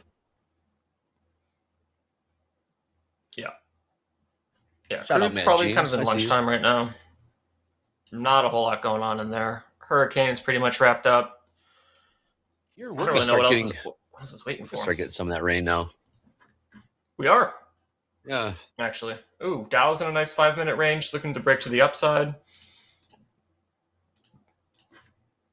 Yeah, speaking of hurricane, I got a trip planned to Jamaica, literally at the end of this month, and I was keeping an eye on the hurricane because it was passing on the south end of the island, pretty much direct impact as a Cat 4. And luckily, it looks like Montego didn't get a whole lot on the north side of the island. So thankful that my trip should still be in play, which is good. I was looking forward to that. That sounds awesome. Jamaica's fun. Yeah, I loved it. I went last year to Ocho Rios, and that was, did Dunn River Falls. It was for a best friend's wedding, and that was just a blast. I was there for about 4 nights, took my dad with me. It's a great time. Ended up now just choosing to do Montego, do a little bit more excursions, check out a different end of the island. And so I think it'll be fun. Good. Going with one of my previous roommates, so it'll be a good time. Another all-inclusive scenario. Yeah. So, nice. Found somewhere a little bit more of a boutique resort, so a little bit more polished. Nothing too crazy. Dub says I should get braids while I'm there. I don't think I have enough hair to do braids, man. I might look a little funky. But yeah, it should be a good time. I'm excited. All right, let's keep pushing up here. Hoping to get a retest at least 717 here to that prior high. Looks like my target really, I'm just going to go ahead and take profit at 721, those equal highs. So about a 1-to-1 on this scenario here. Okay. We can get up S&P. there. Not going to move my stop quite yet. D just says get extensions. Yeah. You get extensions while you're down there? Problem solved. That would be interesting. Should we set up a GoFundMe for you, Gabe? Maybe we can I think we should. All right, I'm working 2 bids in YM, 623 and 618. Look at the Homeland Security warnings about Jamaica. What Homeland Security warnings are you referring to, Brad? I haven't really seen much on Jamaica. Every time I've gone, granted it's been one time, people were awesome. I mean, I don't think you can travel to there's probably bad places in Jamaica you don't want to go to, but you probably have to really get off the beaten path. Yeah, I'm sure there's some, and that's everywhere, right? No matter where you are in the world, there's always going to be some bad people. So, as long as I'm not walking around looking like a quick lick, I think I should be okay. Quick lick. What's a quick lick look like? Yeah, what is a lick would be a lick is an easy robbery, right? So something, I'm not walking around in flashy clothes. You know me, I'll be in a cheap pair of 100% cotton shorts, quick white tee, no watches on, nothing. Gucci. Nope. You're Gucci with the Rolex. Unbranded clothing, no accessories, just keeping it light and casual. All right, we're about 2 points off the all-time highs in the S&P's all-time high, 56.42. Is that right? 56.42 and 3/4, all-time highs. Can we do it? All-time highs. All-time highs. I think we can do it. All right, Gabe, did you close out that position? I know you were long from 03. You're talking about doing a manual stop out. Did you end up doing it? No, so I got a target at 721. I'm still in it. I think I am going to reduce my risk on this in case we go back down. I was originally risking 250 for a close below this little fair value gap, but honestly, I think buyers just bought that candle right back up, so made a low of 709, and now we're already pushing the 15s again. So I am pretty comfortable in this, but I do think it might be a good idea, knowing we're about to take out this high at 717. I think I'm going to go break even here. Momentum looks good. Yeah, momentum looks pretty good at the moment. As long as we can get a push above 717. If we fail to close above 717 here and we get a push down, more likely just to take that break even. I mean, we are at the top end of this range. YM pushing, getting above 39, 641. Yeah, YM coming to life here. You really need buyers to hold this here. Yeah. He says, Island Gabe. Yeah, man. I don't know if I can compete though with Island MP. You know what I mean? I was gonna say careful, or else you're gonna get one of these. Island Mike, Topstep CEO. Wow. Yeah. Wow, Michael doing a luau. Looks good in a bikini. Michael, very nice. Island Mike. Loose hips. Didn't know MP had hips like that. Very relaxed. Very relaxed on the beach. Yeah, envious, really. It's good stuff. Man, YM's really pushing here. I wonder if there's a it's like a breakout trade. Those are not my favorite. Kind of just stalling here in the 14s. Little, not trying to get psyched out of this. I obviously have my stop at break even in case we go back down. I'm going to conserve that $140 I made on gold last night with Dakota. So, how was that? What'd you think? How'd you like slow markets? It was a great time, man. I love being on air with him. I think it's just a valuable opportunity for me to learn a little bit more from somebody who's really doing it well. In addition to that, it just gives me more time to hang out with our Topstep family and chat, which is fun. But yeah, I'm actually going to go back on Thursday. So I'll be with, I think Coach Jay is on Slow Markets tomorrow night, Wednesday night, and then I'll be back on Thursday night. So is it Wednesday today? Today's Tuesday. Tuesday. Yeah. I'm all over the place. Yeah. So we've got, so I'll be on Thursday. Coach Jay will be tomorrow night. So it'll be a good time. We're going to break into some topics. I think we have some things planned in addition to just going through Dakota's normal process of, a quick run through the charts, want to kind of dive into some different conversations. So we got some suggestions from chat last night. We're going to start attacking very particular topics. I think psychology will be one of them. Yeah, very good. Nice. Did Let me you dive through my process a little bit more? Go ahead. Did you trade NASDAQ or did you trade gold in slow markets, Gabe? Last night I traded gold. Nice. Did it sell off again? Did it do that sell off right 8 p.m. Central? It wasn't. Let me pull up the chart real quick. I'm not really. It's all good because I know that trade had been coming in nicely for a solid week and a half, 2 weeks. Dakota was just racking it up ATM style. Last night we were looking at, let's see what.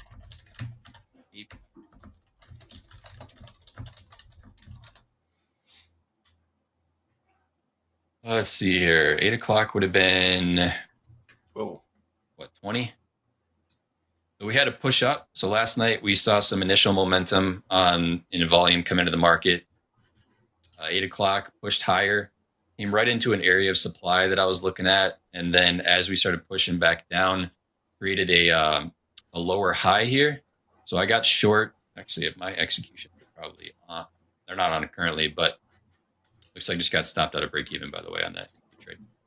But took just a quick short. So I participated in this little section kind of right at the end of the hour, end of the 8 o'clock slow market session, and took profit as we took out these 2368 lows. So just a quick little, I think I got about 1.5 R on this. I was risking about 100, made about $1.50. So that was a pretty decent quick trade. Wasn't looking to be in it all night. Actually, good thing I wasn't in it all night because it would have ended up going long pretty much the remainder of the overnight, or at least up until about 23.75. And then we rolled back over, and then we've just been ranging ever since. So let's see what NQ's up to now that we are out of that trade. NQ. Wow. So, yeah, we're in range for sure. YM Dolby. Look at it go, Dre. Look at V-Bot. Look at it's on its rascal right now, just cruising to the upside. It's just getting loose. It is. You got me on that one. It is on its rascal. Zoom around about 40 points off the highs of the day. 39,698. We touched 40,000 in the Dow yesterday. Sellers straight from there.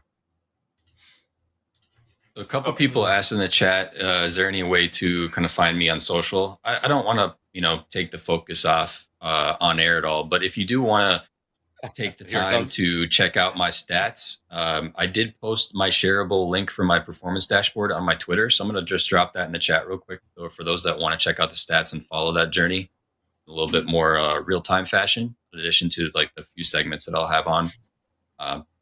There it is for you guys. You can go check out that shareable link for the dashboard report. Okay. That's going to be the best place to communicate with me off air. Gabe, you do Palmer's mind. You do want followers or you don't want followers on your social? No, that's the best place to find me. Go. That's where I'll be active for anything Topstep related. I mean, my photography and videography business is on Instagram, same handle, but for Topstep communication, for those that want to connect with me, Twitter will be the best place to do that. So, want more Gabe reading Palmer's mind in there? Yep. Let's get a follow for Gabe. Donate to Gabe for his extension fund for Jamaica. You guys really want to see those extensions, huh? 100%. I tried growing my hair out when I was in Oregon this last year, and I'm not gonna lie, it looked pretty darn sloppy. It was just a lot more to manage too. I hated coming out of the shower and literally taking like an hour to have my hair dry. Much rather have shorter hair, less to manage. Yeah, but think of all like the beauty points you're leaving on the table here, Gabe. Yeah, I don't know, dude. Like imagine me with long hair or cornrows. Perfect. As Carl Hungus was asking about. I just see a 10 across the board. That's all I'm seeing. All All right. So looking at NQ, I know Andre. Do you see that failed break of a new higher high there on the 1 minute on NQ? So we failed to really break above the 16s. We just technically made a relative equal low. Sellers tried to take us lower through the 90s, but we really failed to take us lower from there. So we're kind of just stalling, bouncing back and forth. Look at the 1 minute right now. We've broken this little 1 minute trend line, so what we had going on, we are now technically below. So if we can hold below, maybe push back into the 80s. Hey, Gabe, question. Why you like the 1 minute so much? Why are you on the 1 minute? Just for frequency of engagement. I mean, in reality, I'm only on for a limited amount of time with you guys. And good call. Nice. So it's really more trying to get into trades, getting some action. That does tend to, sometimes cause me to overtrade, just knowing that I am looking at a higher frequency of activity and trying to get into more, trades for the sake of being in trades. I'm trying to be a little bit more selective and not just jumping in just to jump in. But I still do want to, engage and do my best to start chipping away at this combine. Yeah. It is. I feel you, Gabe. Just, get onto a smaller time frame, try to find, more setups to get into trades. Yeah. What is YM doing? No one knows. Look at YM. Look at go. Take notes. Take notes, NQ. Yes, Matt James. Thank you for tuning in. I mean, all the indices are really pretty bullish, besides for NQ. But maybe that's going to change soon. Maybe it's going to follow suit. Yeah, good call. See if the NQ or the ES take note maybe of what's happening. Get long. Maybe I can get long NQ at like 99s. I like that.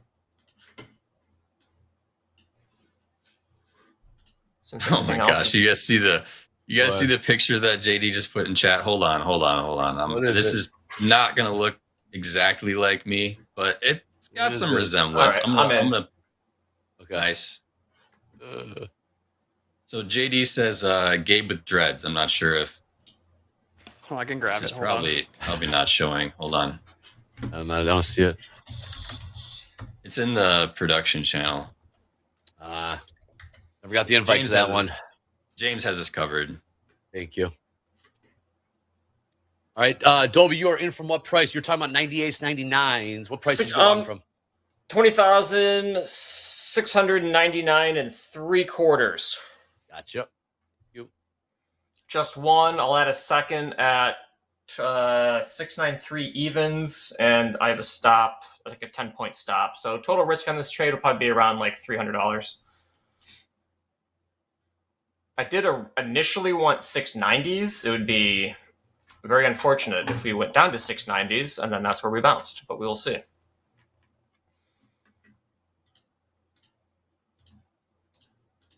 But wow, YM, no chill right now. Maybe everyone's rotating out of NQ and into YM. Good call. It's definitely something Nick Furtick would say as well. Dolby time. I think we're seeing that.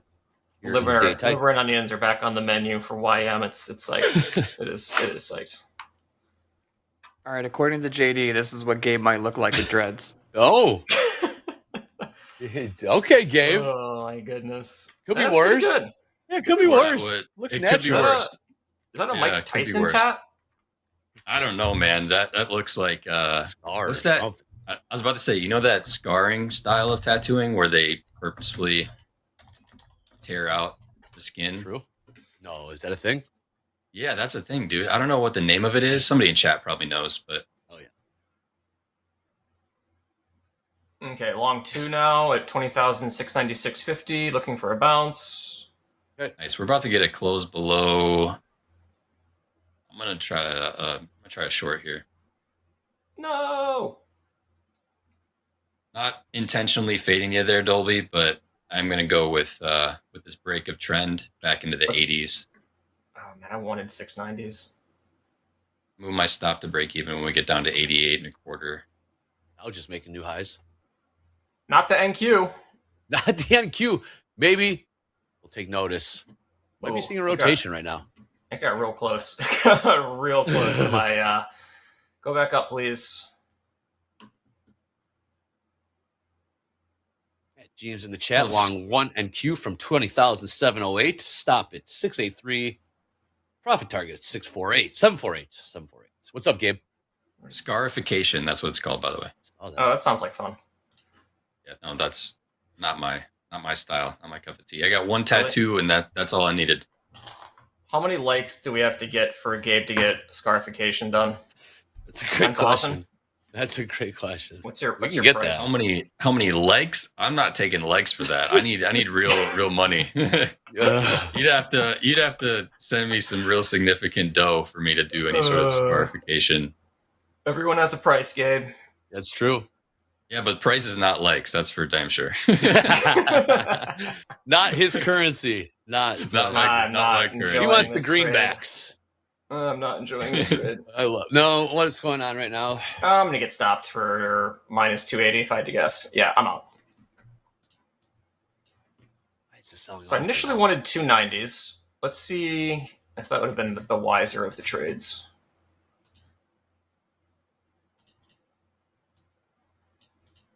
All right, just took those 88s. Just took those 88s. Stop to break even. See if we can ride some momentum back down, or if we're gonna just go right back up and stop to break even. Yep, stop to break even. Look at that. Oh, that's interesting. It just bounced right at 90s.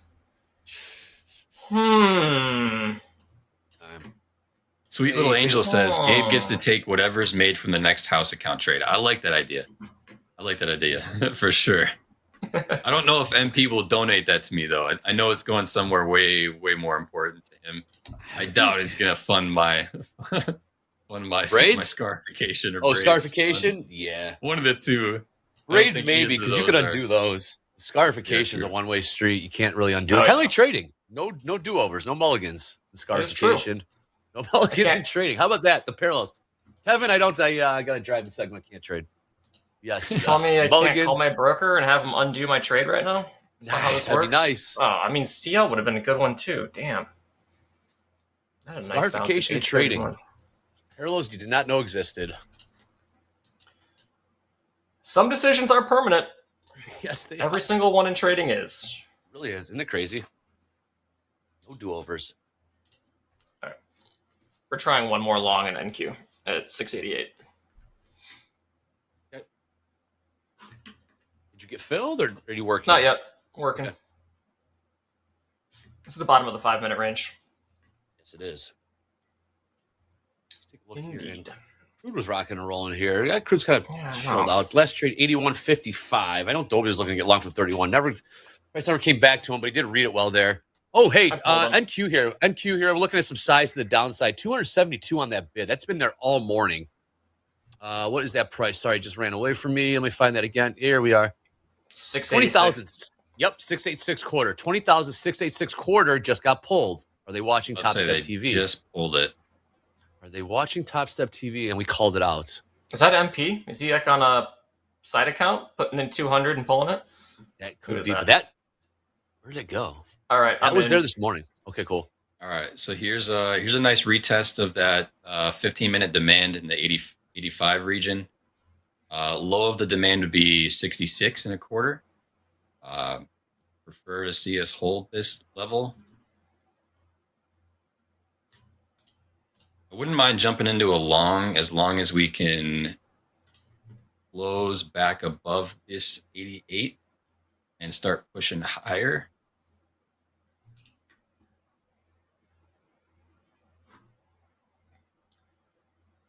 This feels terrible too. Where's your stop at, Dolby, or what are you looking to risk on this? So I $200, so it's like 78.50. You trading one mini? Yep. I have one more order in at 680.50.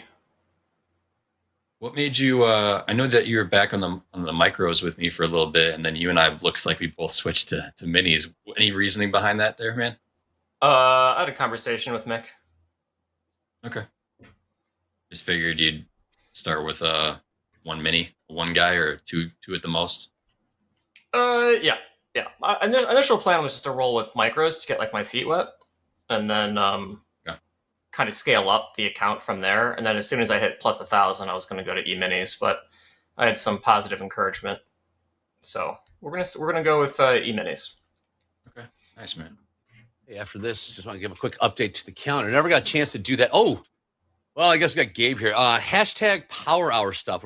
Hey, by the way, that one hashtag Power Hour submission was really good, Gabe. With the Stetson hat. Oh, the fast market, the Stetson hat one. Fast markets, yes. Yeah, some more that was a good one for sure.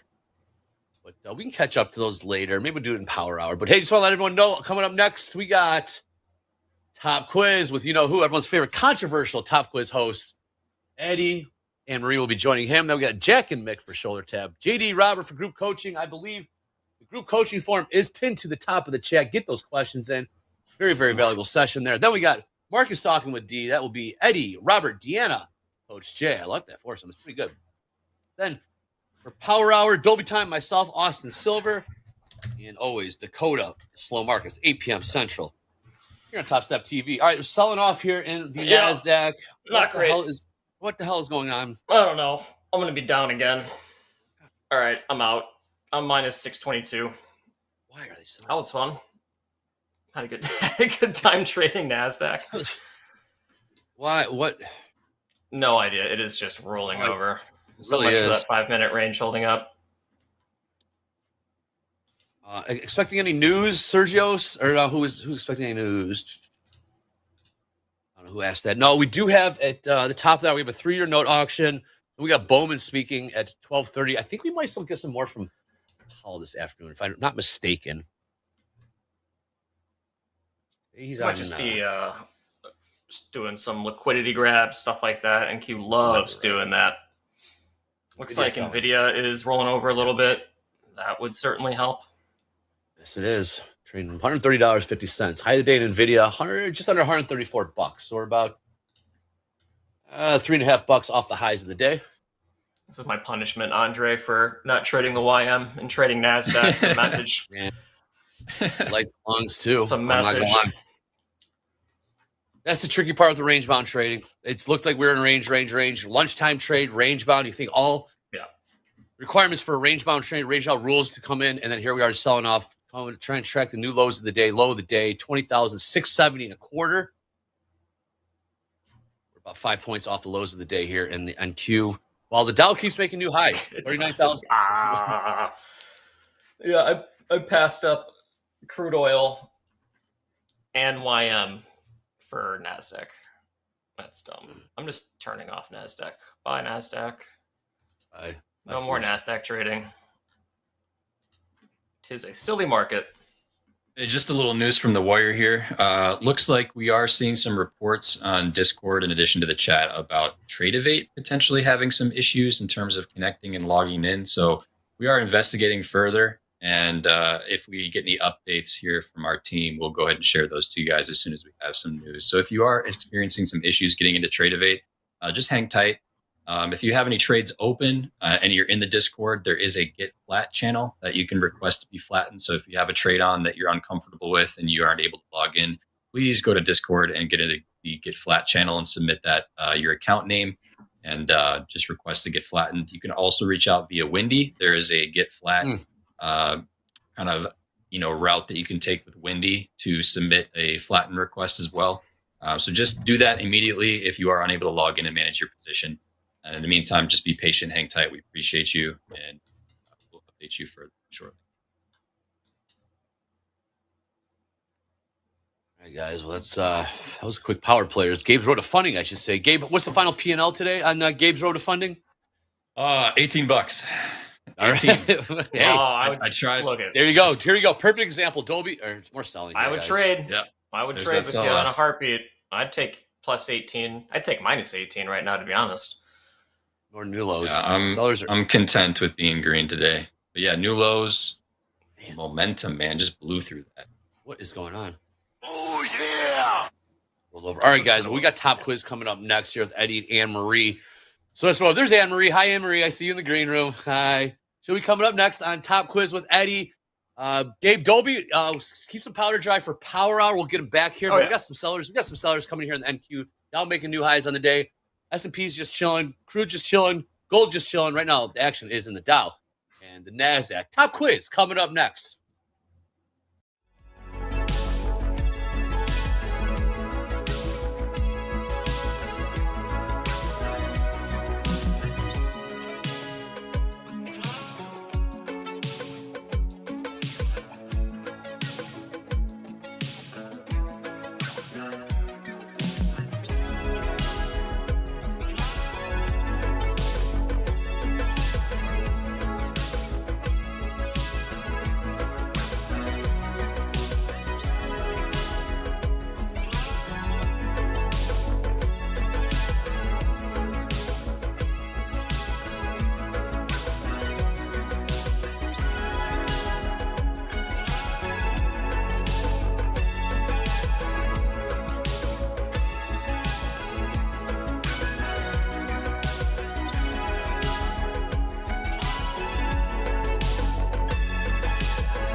Hey, look what we got here. And people are signing up. This is time for Top Quiz. Yes, it is. And I hope you are ready for a little fun today. This is what Top Quiz is about. We take a little time out, have a little fun, and hopefully you can get those answers correct to win yourself a free reset. And Jack, yes, the creator of this monster, can you read us the rules really quick? I don't read them. I just know them in my bones at this point. This is Top Quiz. You know how to enter. Click the link up there. Enter your info. There will be 4 multiple choice questions that appear on your device. Answer them as they appear. If you get 3 or 4 correct, you will be entered for an opportunity to win by a random raffle, 1 of 80 free resets, with 5 of those 80 going to the people that finish in 1st through 5th place. We're on a 6-second delay, so answer on your device, and we're going to start shortly. Thank you. All right. Well, there goes my 1542 or 1560, 1564, 70. We're just about ready to start. And for those that have sort of snoozing, well, we can always have that opportunity for tomorrow. So, we ready, Jack? All right. Yep, we're going to start it right now. All right, here we go. All right, our first question for Top Quiz. This is a good one. Good luck, folks. In a quest to replace rubber, James Wright accidentally invented what common toy? Was it Play-Doh, Silly Putty, the Slinky, or the Super Ball? James Wright replacing rubber. It's something I used to love to play with here. I'm going to You're guess say silly what? putty. Silly putty. Silly Putty? Yeah, Silly Putty is correct. You are very good. Good. You got that one right. Silly Putty. All right, grab that and get the Sunday comics and I loved Silly Putty. Minutes, oh my gosh. I loved it. It was so fun to play with. Top 5. Kahootie Go Fish. $7 DLL now. Hello, Eddie. Romulus and Lump. How do you get 1,000 points? Is it related to any mashed potatoes my wife makes? No. Okay, oh my gosh, those are our top that's 5. so terrible. They're the best, though. Lumpy or not. All right, let's get on to our second question for Top Quiz. Which popular condiment was once sold as a medical cure for diarrhea? Was it ketchup, hot mustard, soy sauce, or mayonnaise? Wow. I don't know. Let's go with mayo. Mayonnaise? I have no idea. I'll give you more Dang diarrhea. it. It I was going to yes, say, it was. I thought that gave It was you that. ketchup or I thought ketchup. ketchup gave you that. Yeah. How do you spell ketchup? Ketchup Oh, or SUP? jeez. Yeah, ketchup. Don't go there. Zaret taking the number 1 spot. NQ Slayer. Romulus still on our top 5. YOLO on the board. And Macro Bullet, our top 5 for question number 2. All right, let's hit question number 3. 1, 2, 3. All right, how many floors does the Eiffel Tower have? 15, 22, 3, or 43? How many floors? How many floors does the Eiffel Tower have? I don't know. I'm going to go 3. You're going to say 3? Oh, you are correct. 3 is the answer. That's pretty wild, huh? Only 3. I was thinking all I could stairs. see is scaffolding. I thought about it and I went, all I see is scaffolding. So, yeah, there we go. You know, there's a secret apartment at the very top of that place. The guy that I'm not built surprised. built a little room for himself. How nice. There you go. All right, 3 out of 3, hopefully. It's crazy. Romulus taking that number 1 spot. NQ Slayer still on the board. Micro Bullet getting that crossed out for some reason. What's going on there? Okay, Micro Bullet 3rd. Key 1 and Plutus, our top 5. All right, for our last question. That was me moving my cursor. I think I've unlocked a new feature of Kahoot that I assume, I won't click here, but I assume that this lets me boot people. So now I know what to do if somebody has a real naughty name next time. You're getting booted back to the Phantom Zone, you know? Ooh. To infinity and beyond. That's where you send them. All right. Last question that we do have here. All right. Who did the U.S. buy Florida from? Was it George Soros, Napoleon Bonaparte, Spain, or Henry VIII? Who did they buy? I tell you, U.S. was buying a bunch of stuff. Russia sold them Alaska. You see, Spain? Spain is, could be, might be, and yes, it is. Spain. And for those 70-some people that said George Soros, you were darn close. So congratulations. Anne Marie, you did very, very well today. You got, what, 3 out of 4?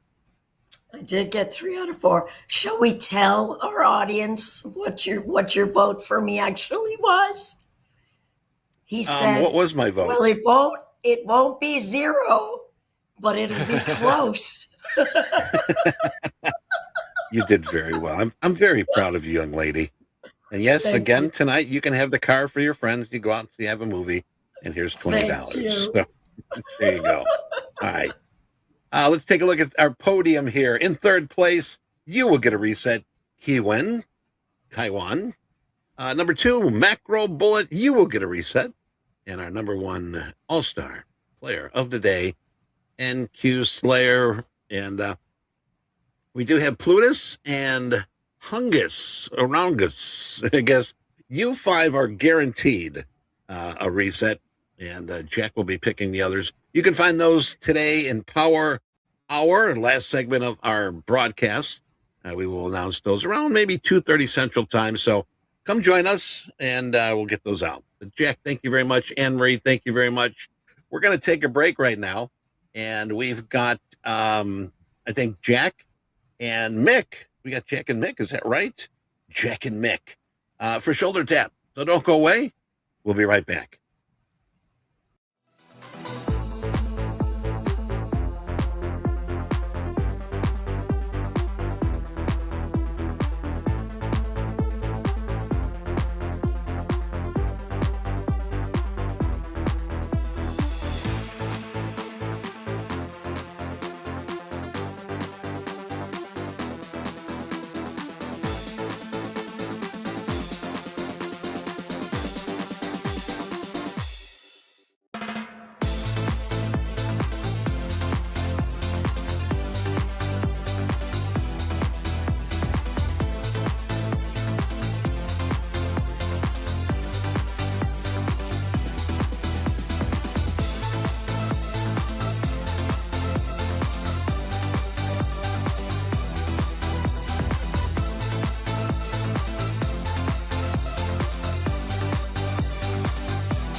And we're back.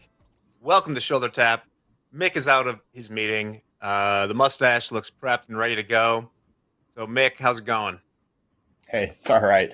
Wax the mustache just for you, Jack. Sorry for the delay here. I was in an important meeting I couldn't get out of. But I think we're going to go a little bit long today, seeing that we started late. And speaking of long, Jack, I can't get over it. We were talking about the long drives and stuff like that, and it's just really grinding my gears that I never got anything for that long drive win last year at our Topstep offsite. Some things I just can't let go. I'm irritable right now thinking about it. Just don't tell me what you get from the spot that you won it, because that's actually do tell me, and then I can relay that over to Dan and see if I can get rewarded properly for it. I'll tell you what, I'll have to look. It'll be on my tab, so to speak. So I'll go over and get that information for you. But the old Dan, statement. If you're listening, let's go make something nice. We're hitting the boom boom ball. Speaking of which, this is Shoulder Tap. So Mick, anyone hitting some boom boom balls out there today? Yeah, we've got some good P&Ls on the day today. I kind of want to just rattle off, go into the trading cards and talk about that. I've been caught up in meetings this morning, so I don't have real-time updates for like big P&Ls on the day. There's a lot of green there this morning. One of the traders I want to talk about first here is up $3,600 today, up $5,800 on the week. I do want to, before we dive into the cards, though, Jack, talk about that Shane, who's number 2 on our leaderboard. I had brought it. We shared a card for him yesterday. He was the guy who had $130,000 winning day last week across his 5 XFAs, where he made like $26,000, which is, astonishing. Very, very good. I mentioned yesterday, though, he was on a 4-day losing streak across those 5 accounts to the tune of like $62,000. He's extended that losing streak to 5 days today, hitting his daily loss limit in all 5 of those accounts, exceeding it a little bit. So that's putting him at he's at $79,000 on this losing streak. So made 130. He's given a little bit more than half of it back in the remaining 5 days. And I wanted to talk about him because obviously it's a very juicy story and he's still a very profitable trader. But this is something that we need to think about as traders, managing our money. And, there's a lot of singles hitters out there. We always like making sports correlations, right, Jack? Yeah. So from a baseball standpoint, there's a lot of singles hitters out there that only look for singles and doubles. And every once in a while they catch the home run or the grand slam, grand salami, as we used to call him. And Shane's not exactly one of those traders. He's not looking for the singles. He's looking for, doubles, triples, and home runs. And when you are one of those traders, big risk, big reward. When you have a large risk appetite, you're going to have those big winning days when you catch the market. But, when what we've seen and what I've shared on here, commonly is, those traders that put up those staggering winning days tends to be follow-ups with, a lot of negative days that follow, which add up. And, we talk about, death by 1,000 cuts. Someone might think that they make $130,000 in their account and, it's smooth sailing from there. But I wanted to highlight that you can make $130,000 one day, but in 5 short days afterwards, you're down $80,000. And I bring this up because, again, juicy story, but I wanted to make an example of Shane. Now, anything could happen. He could turn around and make $150,000 in one of the next coming days, but this is something we all have to think about.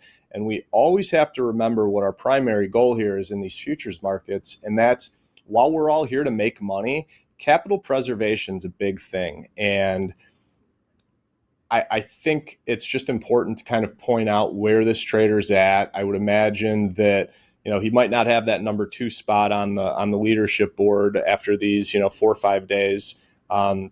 Looked like he was still there at number 2, but just something for everybody to consider. If you have windfall profits, on a single day, you want to make sure that, it takes a lot of losing days to wipe that out. And you want to protect, the money that you've made.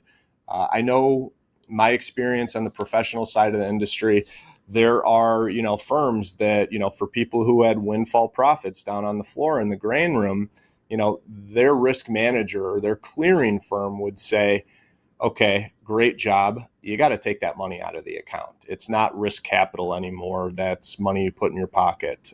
So I just wanted to share that. I don't know if you have anything else you want to add to the story, Jack.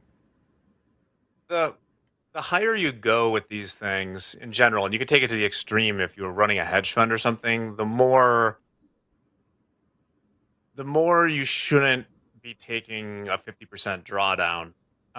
It might be when someone has a 2K account and they lose $1,000. That's still not good. That's not what you want to be doing, obviously. But the higher and more professional you go, I mean, a lot of places you're gonna lose your job before you get the chance to take a 50% drawdown. We just saw yesterday, the second biggest drawdown in the S&P 500 ever from a high was the great financial crisis. The entire time it went down 54%. Okay. You put yourself in a spot where now you got to get 100% gains to get back to where you were. And I don't know. I agree that you should, if you're going to do anything with half that money, take half of it out and then trade accordingly. But hopefully Shane turns it around. Yeah, and he very well could. Yesterday, and I won't do it now, but yesterday, Jack, we rattled off a lot of, significant winning days that weren't $26,000 winning days, but I think there were a couple other 5-figure winners and some big 4-figure winners. So, anything could happen, but, I'll keep sharing, his progress and activity as we go on, just to keep everybody, in tune, because it is a juicy story. And, anytime someone takes down 130 grand in a day, it's worth talking about and following up on. So with that, that's my update there on one of our traders in the XFAs. Jack, let's pull up a trading card. I have some, so the people I picked to feature today, I would say they're all live traders at the prop firm with us. And they've all got a lot of days under their belt trading in the live account. So I want to call them, kind of our veterans, and they're all shout outs. So I've got good things to say about everybody. A little bit of, areas for improvement here and there, but I wanted to, let's get into it. Let's pull up Eddie. Yeah. A lot of days here. I can already see. Yeah. So Eddie has got 83 days under his belt here. Today, I guess, would be 84. I mentioned he's up $3,600 today. He had a good day yesterday to start things off, and that puts him at $5,800 on the week.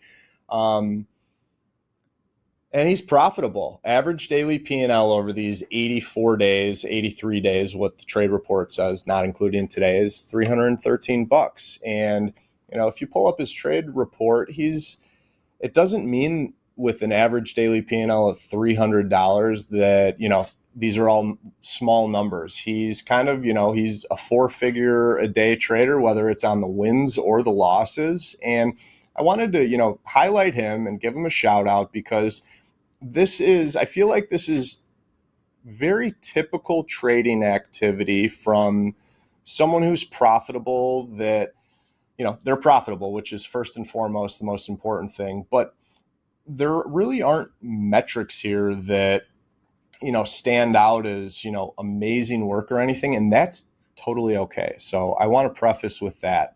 Let's kind of dive into some of the metrics here. So Eddie's trading the S&Ps and the NASDAQ, 43% winning days. His average winning day is almost $2,800, and his average losing day is just under $1,600. I would say that this is probably this daily money management that Eddie's bringing to his trading is probably single most handedly the reason why he's profitable. He's only putting up winning days less than half the time, but those winning days are substantially larger than the losing days. And that's so important. It's important on a trade-by-trade basis, when we talk about risk-reward, but then there's also the daily risk-reward. So on a trade-by-trade basis, risk-reward's barely greater than 1-to-1. $218 per contract on the winners, while he's only risking 194. He is taking 27 trades a day, which is, kind of a lot, trading on a short time frame, but he's doing one lots, which I like. 27 trades a day is a lot, though. But, I think I've said it before. I know I've said it before. The shorter time frame you're looking at, the more trade opportunities you will see. If you're on a higher time frame, the fewer trade opportunities you will see, because you're looking for different kinds of setups. And we'll talk a little bit more about higher time frame trading in one of these upcoming cards. But overall, I wanted to give him a shout out. 84 days in a live account, and he's profitable. He's looking good. I would like to see maybe a little bit more in the way of payouts. He's taken a $5,000 payout in those 80-something days, and his account balance says he could take more. It's been since March since he took a payout. So, Eddie, if you're out there listening, shout out to you. Maybe time to, take another 1,000 or 5,000 out of the account. We're all here to pay ourselves. And with this kind of performance, this is a big sample size. We always talk about sample sizes, Jack. So when you're consistently profitable, pay yourself. You've earned it. Yeah, I mean, when you're looking at 83 days with 27 trades per day or whatever, that's a big sample size. Yeah. It looks like, because this is a 50K account, it looks like his daily loss limit was expanded to 2K at some point. So we'll do that even for the smaller accounts. And it did not result. What you hate to see is when you expand it and then it just accelerates a bunch of losses. It looks like they're scaling appropriately, so to speak, with that loss limit. But yeah, go ahead. I would agree. I just wanted to concur with what you said. Okay.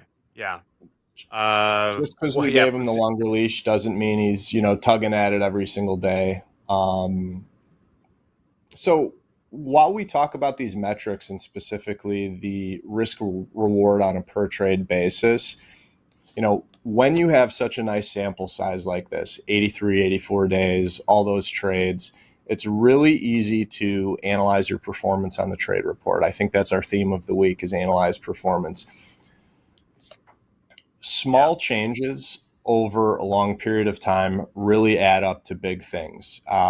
So what I wanted to point out here for Eddie, if there's any area for improvement that I would comment on, it'd be looking at that, per trade risk reward and seeing if there was some way he could, maybe maximize or further the profits while keeping, the losses contained to under $200, which he's doing a really great job with.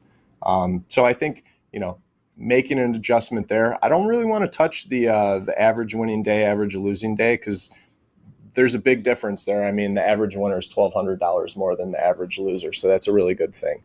But I thought it'd be nice to kind of showcase one of our traders who's been in these accounts for a long time. Great job. 1,137 trades in this account, so that's a good sample size. Who we got next, Mick? All right. So similar to Eddie, I'd like to pull up Dennis. Dennis is another one of our live traders. A little bit more seniority here on Dennis. He's been in this account for 91 days. And something interesting about Dennis is, unlike most of our traders who are doing S&Ps, NASDAQ, predominantly NASDAQ, he's all over the asset classes. And I know I've talked about him before, but I really like this, that he's looking at grains. He's trading wheat, soybeans. The grains have a special place in my heart. I stood in the wheat pit for a while, but he's trading energies, nat gas, crude oil, S&Ps, no NASDAQ here, metals, and then some of the financials, which I know are, close to your heart, Jack, too, with the 10-year notes and the 30-year bonds. If Andre were on with me right now, he'd ask what I thought about, someone who's trading all these products, because we always say, specialize in, one or two. It's very hard to spread your concentration across multiple assets or products, multiple asset classes, and be able to concentrate and manage your risk, manage your trades. But Dennis is, this is something that I really like about his trading. He's trading on a higher time frame. He has very long hold times, and when you're trading, when you're looking at the higher time frame, and holding trades for Jack, if you have his trade report, I'm getting it up. But what's his average hold times on his winners and losers? Average hold time on his winners, I believe, is 8 hours and 18 minutes. Am I reading this correctly? Yes, you And are. then his average Yes. loser is like 6 hours and 9 minutes. So I think he's doing a little day swing trading. Yeah, definitely. And that's something you can do here. I mean, we want everybody to be flat at the end of the day. When the markets are closed, we don't want to have exposure on, but you can have a longer term bias. And, if you like being long wheat, you work the long side of it. You're long during the day, you close out at the end of the day, you slap it right back on. So having this high time frame bias does allow him to, if he doesn't see opportunities in the S&Ps or something, it allows him to look at the daily charts elsewhere and say, hey, where is there other opportunity for me to, make a buck or two? And that's what he's doing. He's doing it well. Average daily P&L is right around $100, so it's not a lot, but he's profitable after 91 trading days. And, I just really liked this a lot. I think that for some people that might be newer to this, business, this profession, you kind of, it's easy to think, oh, I could be making thousands of dollars a day on the regular. But, over a period of time, what you want to see is profitability, even if it's, small number. $97 a day times 91 days, it adds up. So some of the metrics we have here, 63% winning days. That's pretty good. Average winning days about 1,021. Average losing days about minus 1,500. So that's something that I'd like Dennis to look at. He's right more than half the time on a daily basis, but those losing days are larger than the winning days, and that's something that needs to be addressed. Again, overall profitable, but that's something he should really look at. Those are the average winners and losers. I will say his best day is about $6,200, while his worst day is only about $2,400. Excuse me. I was looking at the wrong trade report there. Let me close that out. Best day, $4,900, almost $5,000, while the worst day is $3,200. So at least, on his best day, he's taking out more than he's risking. That daily loss limit of 3,000 kind of gets in there and intervenes as a speed bump. But Dennis, look at those averages. Traders, look at your averages. Nobody should have a trade report with a large sample size like this, even a smaller sample size of like 15 or 20 days. Your average winning day needs to be bigger than your average losing day. Otherwise, you're going to have a lot of winning days, and just let the math play out there. Yeah, it might be just because he hold the trades so long, they kind of end up where they will. I noticed that, in 91 days, he hit, wrong guy here. In 91 days, he only hit the daily loss limit. I can count through that right now, but not a huge number of times, 5 or 6, but it's still like I counted it 6 times. You got it? Yeah. 6 times out of counted it up. 91. So Dennis isn't hitting the DLL all the time with this, which is good. But it's hard to say hold the winners longer when they hold for 8 hours. I think that this might be more of just this is the way the strategy he's using is panning out right now. It's unusual. We don't usually see people with that sort of hold time. No, we don't. And I really love it when we do, which is, one of the things that I liked highlighting Dennis for, because I've seen a lot of traders struggle on the short time frame with scalping. And I'm a firm believer that, you need to work your way up to a higher time frame, challenge yourself to move to a higher time frame, catch a piece of that trend for the day. At least that's what I've seen work for me and, other traders out there. The short time frame scalping is very, very tricky. I refer to it as ice skating uphill. Right. Maybe the way to look at it is if Dennis is trading with, a stop and a target, and I presume that he is just putting it on for like all day or something, is maybe experimenting and looking at the data on those parameters. That maybe you need a little bit better ratio there, like a little tighter stop or a little wider profit target, but consistent. They've done 91 days. So great job, Dennis. Yeah, as far as a tighter stop, I mean, maybe, I've really seen that the average losing day is only half of what's allowed. Granted, they have hit the daily loss limit, but on average, those losers, they're only risking half of what we say they can risk. And I think that's a big reason why he's still in the account, still profitable after 91 days. So big shout out. I would say for those traders that are, looking to move to a higher time frame, I mentioned it earlier when we were talking about Eddie, you're going to be a little bit more selective with your trades when you're doing so. Yes. He's only at 2.5 trades per day on average.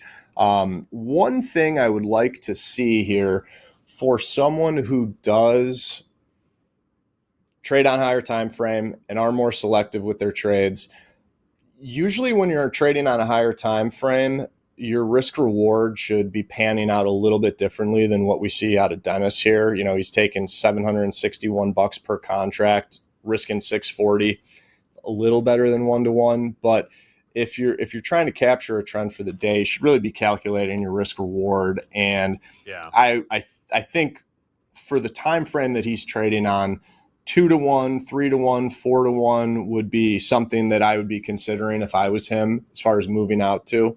So that's my last piece there. But overall, really good stuff. Like I mentioned with Eddie, I'd like to see him pay himself a little bit. We have no payouts in this account for a profitable trader who's traded 91 days.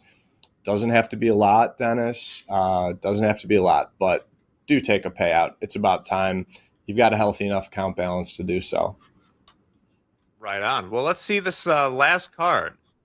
All right, so let's pull up Corey's card again. Another shout out from a trader of ours who's been in the live account a long period of time. It is a shout out because they've traded 76 days in this account. You can see they're not profitable in the account overall. So a minor intervention here, but overall, they've been treading water to a degree. I can rattle off the metrics here if we want to do that, but what I wanted to do was showcase, that this is probably so. I'll let the traders that are viewing this look at the metrics. Average winning days, nothing too crazy, especially when the average losing day is larger than the average winning day. That's a problem there. Risk reward on a per trade basis is really good. Bring that into your daily risk reward. They are selective, again, just like Dennis was. 2.5 trades per day, 1 to 3 lots. I like that. Corey, though, however, is on a 10-day losing streak, and he's pretty much trading every single day. He's whittled the account down over all this time. And this is where my intervention comes in, Jack. I think it is definitely a good time for Corey to pump the brakes on his trading, do a little analysis of the trade report, see where he can make some adjustments. And I'll just come out and say it. He's got about $4,100, $4,200 left in the account. And with that, he's really got to start thinking about what he could be or should be risking on a daily basis. Jack, if you look at some of the most recent trading days, just this month alone, we've got a $2,100 losing day, an $830 losing day. I don't think the account balance is at the level it needs to be for someone to risk, $800 yesterday, $2,000, on July 1st. What would you say if you've got someone? I have my own opinion, but I know you do too. For someone who's got $4,200 in the account, what should their daily risk be? $400. It depends on, you got to do the numbers a little bit differently when the account size is small. And to Corey's credit, he has whittled. It's tough to survive if you're going to lose 10 straight days. But that is, that's replaced with what I've said is that what we would like to see ideally if there's a 10-day losing streak is losing a little less each day, right? Um, he's been okay on a few of these days. I just think that the trouble started obviously at the beginning of this streak, but when presumably at the time it was like 1, 2, 3. Let's say the account had like $10,000 to $12,000. That's where the losses were happening that are kind of impairing the account. I mean, there's a 3K loser. That's too much of a percentage of risk on a day. So what do you think, Mick? If you had a 4,200 account, what would you risk in a day? Well, I'm with you on the $400. That's 10% of what they have left. I always use the talking point, frame it out like, what can you afford to risk during, on any given day? And, how many swings at the plate does that give you? So 4,200, if you're risking 400, it gives you 10 swings at the plate. I always say chances are you're not going to have 10 losing days in a row. Corey's on a 10-day losing streak, which makes the odds of, that continuing another 10 days even lower. But making those adjustments is really important. And while he's not sitting as pretty or as comfortable as he was, a week ago, it's not too late to make the adjustments necessary. And, $4,200 is still a good chunk of change, but he's got to adapt to, his current situation and risk less and turn it around. I mean, that's what he's got to do. I wouldn't, I see a lot of people when they have their back against the wall, and his back is not against the wall, but he needs to make adjustments. If he's going to risk, up to the 3,000 that he has, which, would be blowing through 75% of an account balance, I don't think he's going to do that, but I've seen it before.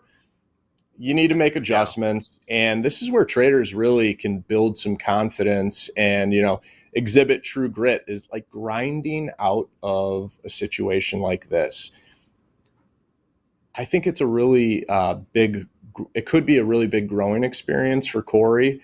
Hey, while I was down, I turned it around, that kind of thing. And the confidence that comes with that, and then the caution that comes with that for the future, keeping in mind that money management and making adjustments that you need to make, it can really forge a good trader that not only lasts, 76 days in their account, but, multiply that by many, many days. So that's what I'd like to see out of Corey. I hope he's listening. Corey, this is a shout out, but again, a little bit of an intervention. Let's make some adjustments to ensure that, this account is with you for another 76 days. Great stuff there, Mick. Corey, you got this. Go a little smaller on it. With that, Mick, we were eating into the abbreviated group coaching time today. JD and Dolby is going to be asking the questions today. Then we got D and Coach J coming for the 1 o'clock segment and closing out the day with Austin Silver and the Pulled Pork crew. Mick, thanks as always. Great talking to you. We'll be back. Thank you, Jack. We'll be back right after this.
Good afternoon, friends and traders. Welcome to group coaching. We finally made it. Had a little hiccup today. Coach Robert couldn't make it with us. So we're doing a little special edition with Mr. Dolby Time and myself. What's happening, everybody? We got your questions. We're here to field them. Dolby, how you feeling about this? It's my first time. A little bit nervous. Hoping to get stumped. Like 20% nervous, 30% nervous? Yeah, whatever. Yeah. Hoping to get stumped. That's the thing. All right, first question. Let's just roll right into it. Mac wants to know, how do you verify your levels? Well, as Hogue would say, there are 1,000 ways to skin a cat, right? Just off the top of my head, a couple of things I can think of. If you don't mind, I'll get the ball rolling here. Yeah, go ahead. I'm taking notes. Yeah. First, you want to look for confluence with other indicators that you're looking at. Maybe, first of all, does it line up with some historical support and resistance areas, a level that you're looking at? Was it a previous area of congestion? Was it an area of importance at a previous time, I should say? Does it line up with another indicator, say a moving average or a VWAP or your Bollinger Bands or Fibonacci's or whatever it is that you're looking at?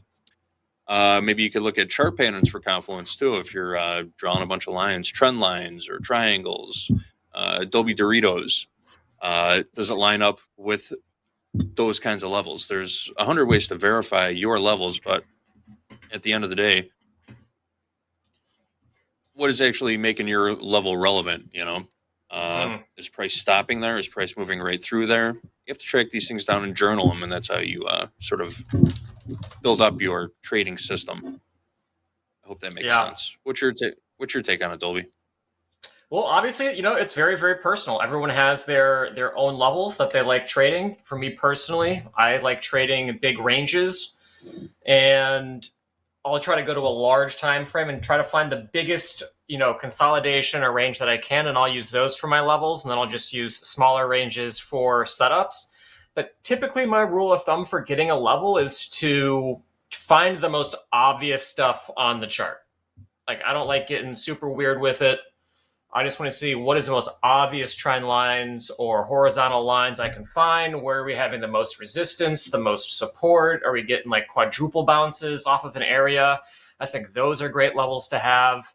And I think the next most important thing after that is make sure you are trying to take trades around your levels if that is something that is part of your strategy. Yeah, I can actually share my charts real quick too. I don't have them, but I will have them soon. JD, I just shared my charts if that helps. So let me throw those up real quick. Yeah, for sure. There you go. I'm on crude right now, so cool. This is a rarity. I'm also working the production software while in a live spot. I have not done this before. You're doing great, JD. Trying to provide the highest level of production quality that we can. So I'll go back to crude oil here, right? So if we kind of zoom in, this is on the daily chart right now. This is crude oil, and crude oil is great at ranges. This is kind of where I got my system, if you will, because I kind of developed this in the trading combine. So I had to find a way to develop a system that would allow me to take, calculated risk with relatively little drawdown. So I liked ranges. Crude is a very range bound market. And so what we have is this daily, here's a box. And then I would just kind of draw lines at the top and bottom. Like, they're not going to be perfect, but for this box that I have right now, I have it 80.29-ish to around 81.78. And I would leave those levels on my chart. And so I'm trying to get long 80.20s. I'm trying to get short 81.80s. And I would just copy and paste kind of this system over every single time frame, every single product, so on and so forth. So I could just go through pretty much any chart and just try to find ranges, draw my box, and then that's where I am going to set my support and resistance and kind of get my levels.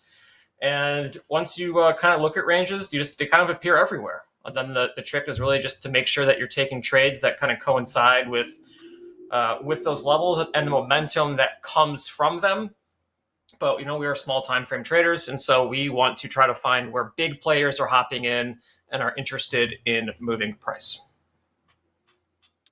Yeah, we talked about that this morning too. I'm going to switch back over to my charts for just a second. I drew this 30-minute range from the overnight session.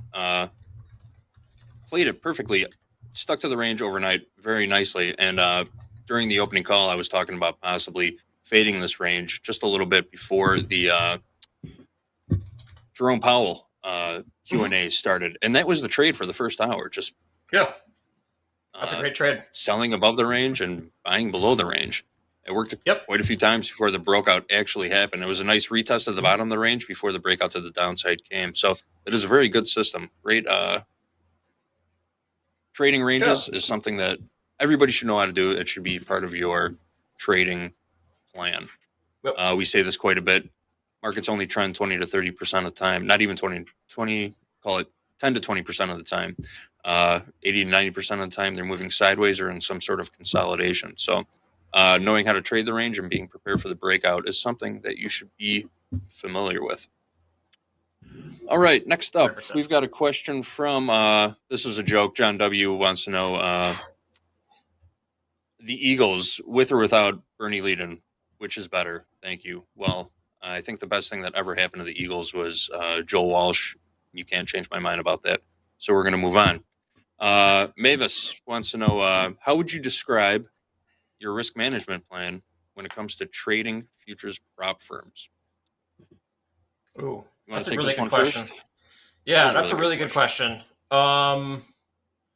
It's funny because I have not participated in what I would consider like the new wave of like prop firms or like trading combines or evaluations. It's way, way, way easier and it takes way less time to get funded now. So I have to preface this with, when I was trading at Topstep, it took 15 trading days to even have your account getting looked at to pass. So you had to trade at least 5 trading days in step 1, or sorry, 10 in step 1 and 5 in step 2. So back then it was a lot more about longevity and how long you could trade for. So what I did was I would basically just take the maximum loss limit and then just divide it out by however many days I could justify, right? So let's say, how many losing days in a row, right? So it's like worst case scenario, if I do like daily loss limit or personal loss limit every single day in a row, then I hit my max loss limit. And I think I was doing like 50K accounts, and long story short, I was risking somewhere between $300 to $450 per day on a 50K account. So that's what, $2,000 daily loss limit. Yeah. So I could get through that 3, 6, 9, 12, 15. Yeah. Like a week or two, like a week and a half. And so obviously it's very, very tight. If you catch like a series of losing trades or losing days, it becomes very difficult. Now with how, Topstep is set up and like other prop firms, you can get funded in 2 days. I think there's kind of a new meta. Like if you're good enough to pass the trading combine and take profits in XFA, you could probably justify taking on a lot more risk initially because you don't pay the bulk of your trading fees until you get funded. Whereas when I was trading, you paid everything up front. 150K trading combine was $375 a month. So are you trading that style now? Well, obviously not, because it's way, way, way cheaper than it was before. So if the cost is reduced, then that kind of adjusts the risk you take in the account. But I have a feeling that if the price tag was still $375 a month for a 150K account, a lot of traders would be trading those accounts much, much, much differently. What do you think? I agree. From behind the scenes, because I knew you'd bring up the metagame on this. I'd be curious to know. I don't think we can do a poll because I don't think everyone will be completely straightforward on it. But I wonder what % of people are playing the metagame versus trying to grow an account in the combine. I don't know, but we have a good amount of traders. Like what's it, like $49 for a 50K account? Like there's people who would have no problem just burning through $50 accounts left and right. But back in my day, it was $165 a month. So you really, really took care of your trading combines because you could only have one of them and they were way more expensive, like 3 times more expensive. Sorry. What? So, like, the metagame is the game within the game. So, in this example, trading is the main game, but the metagame would be how do you approach trading prop firms from like a strategic level outside of just trading. So, JD, I don't want to interrupt you, but go ahead. Yep. Mick brought this up during the shoulder tap just a little while ago. You have to give yourself a certain number of swings of the bat, you know? So if you're trading a 50K combine, you have a $1,000 day daily loss limit and a $2,000 max loss limit. But you want to give yourself at least 10 swings at the plate, you know what I mean? You also have to take into account the consistency plan. So you can't, your largest winning day can't be more than half of your total profits in order to proceed to the next level. So that's another, I won't call it an obstacle, but just another thing that you have to keep in mind when you're making your trading plan. So if $200 a day seems like not a lot of risk for your style of trading, you'll have to scale up to a different account or scale back in your size. Consider trading micros or scale down to one lots. Going full port day one on your 50K combine doesn't make a whole lot of sense if you're looking for longevity as a prop trader, or like Dobie said, if you're just cool with burning through $50 accounts all day long, opening up 50 of them and copying trades across all of them and just keep burning through it. You know, that's your thing. But there is a more strategic way to do it that would be more beneficial. Yeah, definitely. Just depends on the trader and what kind of funds they have. Also, I mean, back in my day, get off my long type stuff here. Micros didn't exist either, right? So you couldn't even trade micros. Micros are actually a relatively new product. I think in the last 2 to 3 years, micros existed. So it was way different. Everything was way, way, way different. So yeah, you're paying more money. You don't have micros. You have to trade many more days. So it really changes kind of like your risk appetite and how you approach things. Very different game now. Yeah, for sure. Well, we got time for one more question, Nick. Cool. You want to pick one out or should I just grab one? No, just grab one. All right.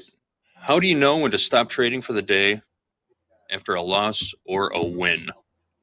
What's your sign to get the hell out of there and go have a ham sandwich? Yeah, let's get a ham sandwich. It's a great question. I think at the very least, start journaling everything, like all your emotions, all that good stuff. And then, for me personally, when I decide to stop trading is if the next trade I take is a loser, is my emotional response to that loser going to be greater than the actual event of that losing trade? So there's this hidden multiplier effect that exists. It's probably different for everybody. If you're world class, it probably doesn't exist at all because you're just an absolute machine and each trade is an individual event. But for me personally, if the next trade I take is a loser and it's going to make me feel like doo-doo, then that's when I know I'm probably just done trading. I'm probably out of mental capital and it's not worth it. So at some point in time, we will find, that area in which the next trade I make, even if it is a winner, it's not going to feel as good, or losing will feel way worse than if it's a winner. And I have traded enough that I don't want to go down that road. And so I'll just avoid that emotional pain just straight up. I'm just like, I'm not doing it. If I don't feel like trading, it's going to put me in a bad mood. It's not worth it. Yeah. That maturity really comes with experience too. The more screen time you have, the more you start to recognize what your triggers are. And when you're going on tilt, when you start revenge trading, when you start chasing trades and whatnot, but the best I could say is if you're just getting started, set limits for yourself, set a daily profit target, set a daily stop loss or a personal daily loss limit. Let that be your guide when you're first getting started. When you hit those levels, step away. Also, if you make 3 or 4 bad trades in a row, go take a walk, get out of Dodge. You're under no obligation to sit there all day. You can be and trade. You can sit there and be an active observer if you want to also, which is a very healthy thing to do, just watching the market, getting in tune with what your favorite market is doing, what makes it tick, the nuances involved. That's just one other thing that you can do. With that, Dolby, it's 12:57. We are out of time. You want to hit us with an outro?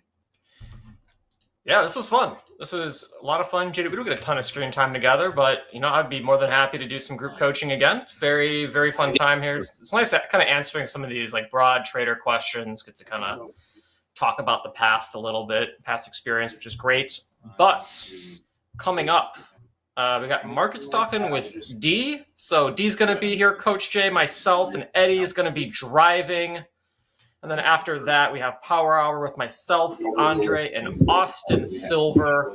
And then obviously we got Slow Markets at 8 o'clock tonight. I believe Gabe is hanging out with Dakota again, unless I am incorrect, but I believe he is. So, yeah, coming up, Market Stalking with D. Hopefully she traded well. Crude oil was moving quite a bit. I don't know if she's still trading crude, but we will ask her. But let's go ahead and we can move on to the next segment here and get everything all set up and start on time for a 1 p.m.-ish start. You got it. Short break? Yep. Short break. We'll be right back.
Hey, welcome back here to we've got market stalking with Jay. We've got Dolby time and we've got Deeyana. And Dolby, great session. Last segment that you had. And Coach Jay, welcome aboard. Good to see you, my friend. Good to see you as always, Eddie. And of course, the knowledgeable and lovely Deeyana, who is going to at least get us going here. Now, Deeyana, how are you today? Yeah, I'm pretty good. I know people are complaining about markets being boring and stuff, but I'm up a grand today, so markets have been really good. I'm back to trading crude oil. I've been working on making some adjustments, and I know that summertime tends to be more range bound anyway, so obviously some adjustment to stop loss size, trade location, and all of that good stuff is needed. And I think we should be talking about range bound markets in general today, because everything is range bound. Even if it's got a pretty good range like gold does today, it's still a range bound day. And yet I've seen a lot of people get smacked in the face trying to do momentum trades on NQ, and then they're entering in the middle of the range and then complaining that the day is this and that, and it's not good price action and all that. There are opportunities there. We just need a little bit of critical thinking and maybe to switch things around, and then things become a lot easier, clearer, and you can also profit from it. So I think today is a prime example of that pretty much across the board. I can see that NQ sort of went into a little bit of a downside auction, but here we are again, it's bouncing. And that is also a feature of a range bound day. So yeah, we should chat about that for a little bit. Let me ask you real quick, Deeyana. Was that a one trade deal? No, was it a I buy actually did 3 trades. I did 3 trades. So I did a short in crude oil because we got up to settlement and value area. If you look on my charts on the right-hand side, that's the crude oil trade that I took. It was, the value area and settlement were around 82.28, but I was looking at it and anticipating a failure breakout, right? So I wasn't going to go with the value acceptance because at this time of the year, seasonally, crude oil tends to be range bound anyways. Now, crude oil has actually been range bound pretty much since like mid-February, and I had to make a lot of changes in order for crude oil to work for me yet again. I have added RBOB into my portfolio of tradable instruments, but I've actually gone back to crude oil and I'm able to use some pretty tight stops and still get my sort of 70 ticks of profit that I'm looking for. Now, it wasn't all crude oil, so one of them was crude oil. The other trade that I took was a fade in gold. So once we established the initial balance, we went higher, we went lower, and at that point, I actually longed it. If you see on the left side, that is the trade that I took from 23.59.3. So I basically took a mean reversion trade all the way back up to somewhere in the middle. But that was a combination of a full mini and some micros thrown in as well. I took off the micros further into the trade than I did on the full mini. And those were the 2 trades, really. I mean, that was all that I did today. And then I locked myself out. $1,000 for the day. That's pretty good for me. So, but it was effectively the same sort of idea. So failure of the momentum to bring continuation. And across the board, this is what we've been having. People are struggling. They're complaining. So it's not that the markets are terrible. It's just that we need to learn how to train range-bound days a little bit better. So this is my... Let me ask you real quick. Yeah. How quick were you on that lockout button? Was it, okay, I made $1,000. Once I hit a grand. Yeah, once I hit a grand. So I've actually lowered my daily loss limit down to 500 because I've done a lot of journaling. I've done a lot of sort of analysis. And now I was one of the first live accounts on Topstep X. I was very early. So we did have a lot of bugs to go through. And I actually worked very closely with the support team to report any bugs that were coming my way. But as a result, I had a little bit too many days where I either couldn't close the trade out or something else happened. And, it was just like very, very challenging. But luckily, I'm pleased to say that they seem to have sorted out all the bugs, and I haven't really had any issues with it for a good month now. I think we had a slight issue with like micro crude oil not being available for live. Well, I'm pleased to report that micro crude is now available for live accounts as well. So yeah, once I hit the $1,000, I was literally like, that's done.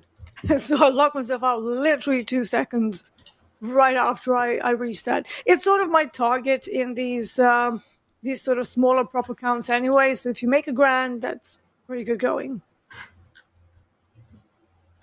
Thank you very much. There are, we talk about personal loss limits.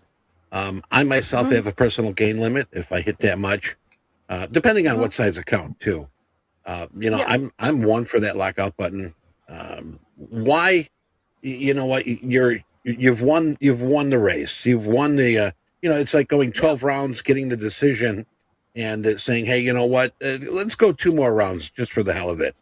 It's silly. Take the victory, take the win, take the profits, and enjoy the rest of the day. Absolutely, I 100% agree. We did our job. You did the work. You made some money. Just lock it up. Like that's that's what we're here for.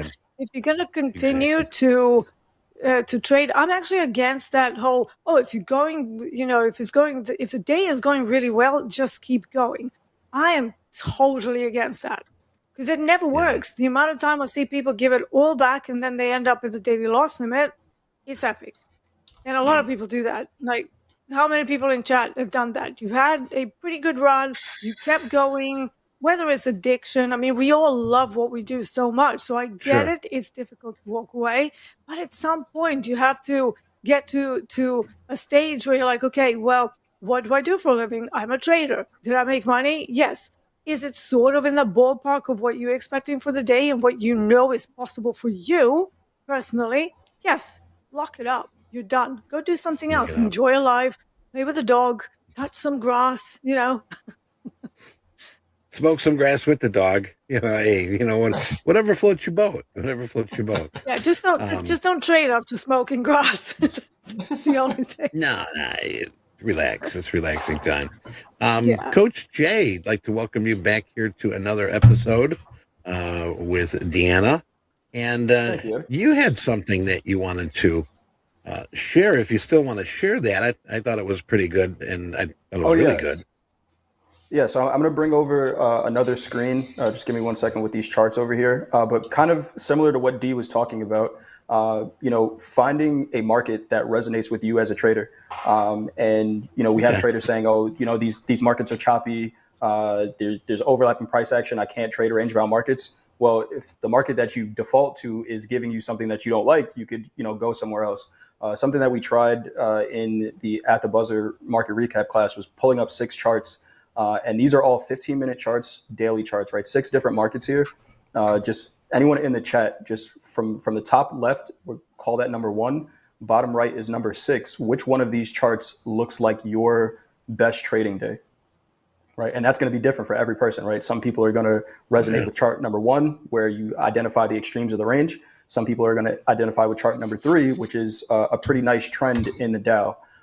So trying to identify the market that's giving you the setup that you're looking for instead of forcing a setup in the market that you think you should trade is an opportunity. I think I have an extra screen where I keep this up. I actually traded the Dow today because it gave me a better trade than the NASDAQ did, right? And I can call myself a NASDAQ trader, but if the Dow's giving me a setup like this, I'm going to take the trade that's a lot easier. So I see some numbers in the chat. We got Dolby with a 1 there. I see some 3s, some 5s, but try to identify that, right? This chart down here is lean hogs. And it big move there. Consolidation until it broke out. These are 50. Yeah. Right. So try to identify which one makes sense to you. I see somebody says they like number 2, which is the NASDAQ. If that's the market that makes sense to you, trade it. If you look at that chart and you're like, I can't imagine making any money from that, when the market's presenting that to you, stay away from it. And that's what I had there. So I love your point, Dee. I know myself, I'm not a great range-bound trader. I've looked at my stats, and they're not good. So when when the market's presenting it to me, I did not trade much in the Nasdaq today. Took the Dow trade and managed a few options trades, but I'm always going to look at the Nasdaq because it's a major market. But I'm going to stay out of this.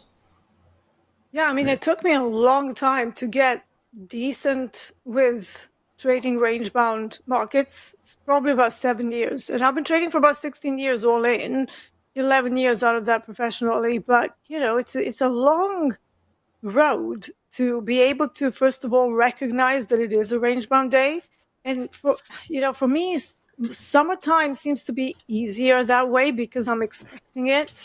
I'm expecting lack of momentum, lack of follow through.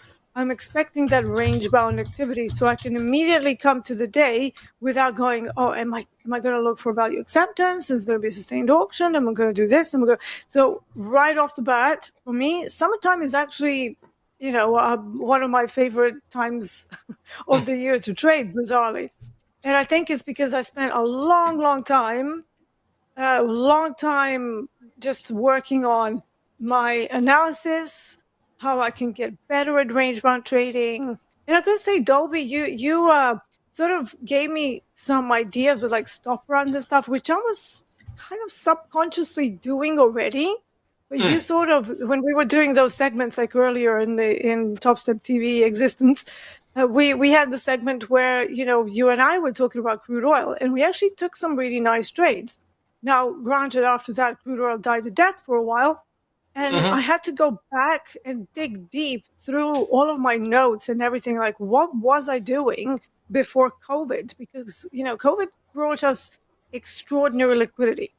And I think all of us got a little bit hooked on that. It was so easy to find momentum. You plop in a trade, you either know that you're wrong immediately, or it runs easily for 100, 200 ticks, 300 ticks, easy. And now we're back to some more normal markets, which are probably going to continue unless we get another black swan event. But we need to get used to the new norm, and reading market states should definitely be a part of your skill set as a professional trader or as somebody who wants to be a professional trader. Let me ask you three. I got a question. The term we say cutting off winners too early. Now, I mean, that's something I'm hard to follow along with. I'd like to know your feelings on that too. But, how they say is, take whatever the market gives you at that moment. I'm one to take that, whether it be $100 or $1,000. A lot of people get upset. You can see that in chat. When we're coaching and so forth, things about, I could have, would have, should have. I could have, would have, should have. Yeah, it's my. I think it's someone's calling you. But let's go around the table here now. As far as taking a profit too early, let me ask you, Dolby. I mean, is that going to sort of derail your way of thinking or your strategy if you're taking winners too early? Yeah, I mean, it's also like, this is probably like where like hindsight capital really does well, is that they always know when the right time is to take a winning trade off, because that's when the market's going to reverse. But if you're in your own account, you don't necessarily have that privilege of being like, oh, I should have held this for an extra 15 minutes because I would have gotten an extra $400. So I think there's like a couple of things you can do to help. I think one is knowing what your daily loss limit is, right? Because we have to make sure that our winning trades are like an appropriate ratio to our losing days. And so if, for example, let's say our daily loss limit's $500, and we expect anywhere between $500 to $1,000 in our winning trades, and we're taking profit at $300, but we're taking all of our losses at $500. Now your risk reward ratio is all messed up. So that's one way to look at it. Are you holding positions long enough that justify your daily loss limit? So that makes sense. Now, another way to look at it as well is Am I taking profits based off of market structure? And if you are, that takes a ton of skill, because the skill is waiting. Like, are you patient enough to have your winning trade do absolutely nothing for half an hour, and then in the last 5 minutes, maybe it shoots up, 30 points, and you get your fill, right? Because we don't necessarily get to pick how the market goes from our entry to our exit. It could take any path it wants to get there, and personally, I'm a firm believer that we just have no idea what's going on. Like, as soon as we put on a trade, the next tick, no one knows what's going to happen. So, I kind of like having multiple positions on if I can, because that helps, right? You can take off one contract early. Maybe it pays for the second one. Now you're a free runner on your second. Yeah. Or maybe you have 3 contracts and you can really, do one at the midpoint, one at the end. Maybe one's a runner. So it's really like kind of up to each trader and like why maybe they're cutting winners short. But maybe it's like FOMO, or what's the opposite of FOMO? I think it's the opposite of FOMO, right? Because you're scared of taking on risk. Fear of losing money, maybe? Yeah, fear of losing money, which is a silly fear to have in trading, because it's going to happen. Every time you put on a trade, you lose money to start. I don't think any of us have ever had a trade that goes zero drawdown. And even if you do, right, if you bottom ticket, you're still paying commissions and fees. So we're always at a loss to start. That's true. Yeah. Yeah, I'm going to go one step further than that, because if we look at our analytics, because I'm very big on analytics, and if you're constantly looking at, I should have held it longer, blah, blah, blah. Well, you can actually have a twist on a metric that usually exists with most analytics platforms, which is maximum favorable excursion. Bit of a mouthful, but it's effectively looking at how deep into your, the core metrics is looking at how much maximum profit you've had during the trade life. But I like to flip that around, and I like to actually track how far the market actually went without me on it. This is some of the ways that I was able to kind of optimize the stuff that I do. So a lot of the times when I hold my trades to like the 70 ticks or 80 ticks, like you see me doing my big D-style trades, that's where that comes from. It's not like, oh, I've got a crystal ball and therefore I know that it's going to go there. It's just literally looking at thousands and thousands of trade samples that I've done and then seeing the aftermath. How far did it go? How far did it get to without me on it? Or in it, to be more exact. So by looking at a modified sort of MFE, you can actually track it in your journal to see what you're actually missing out on. Once you have an average of that number, you can then plan out your risk reward on the trades that you're taking based on some personal stats. So trades that you've actually done and what happened after you were out of a trade. And if you find the trades are always going past you by a lot, then it's time to modify the profit targets. So maybe you need to increase your profit targets. But for a lot of people, I think it's going to be the case of maybe looking at a combination of how much drawdown you suffer as well, which is called maximum adverse excursion. And I like to modify that metric too. So I'm not looking at the MAE metric during the entire trade life. I just want to know how much drawdown I actually experience from the entry. So never mind what happened when it's already in profit. I can sit in trades, I come from a swing trading background, but I want to know just how much heat am I going to take on this particular trade. And likewise, I've done thousands and thousands of analytics on my own trades. And then I've extrapolated that my MAE number is usually on the trades that I take between 17 to 22 ticks drawdown. And there are other ways that you can sort of time your trades better. But those two metrics, slightly modified, can be so revealing, incredibly revealing in what you're doing, how you can improve. Now, I don't know whether we have that on the Topstep analytics, but it would be something to really include. Maybe version 2.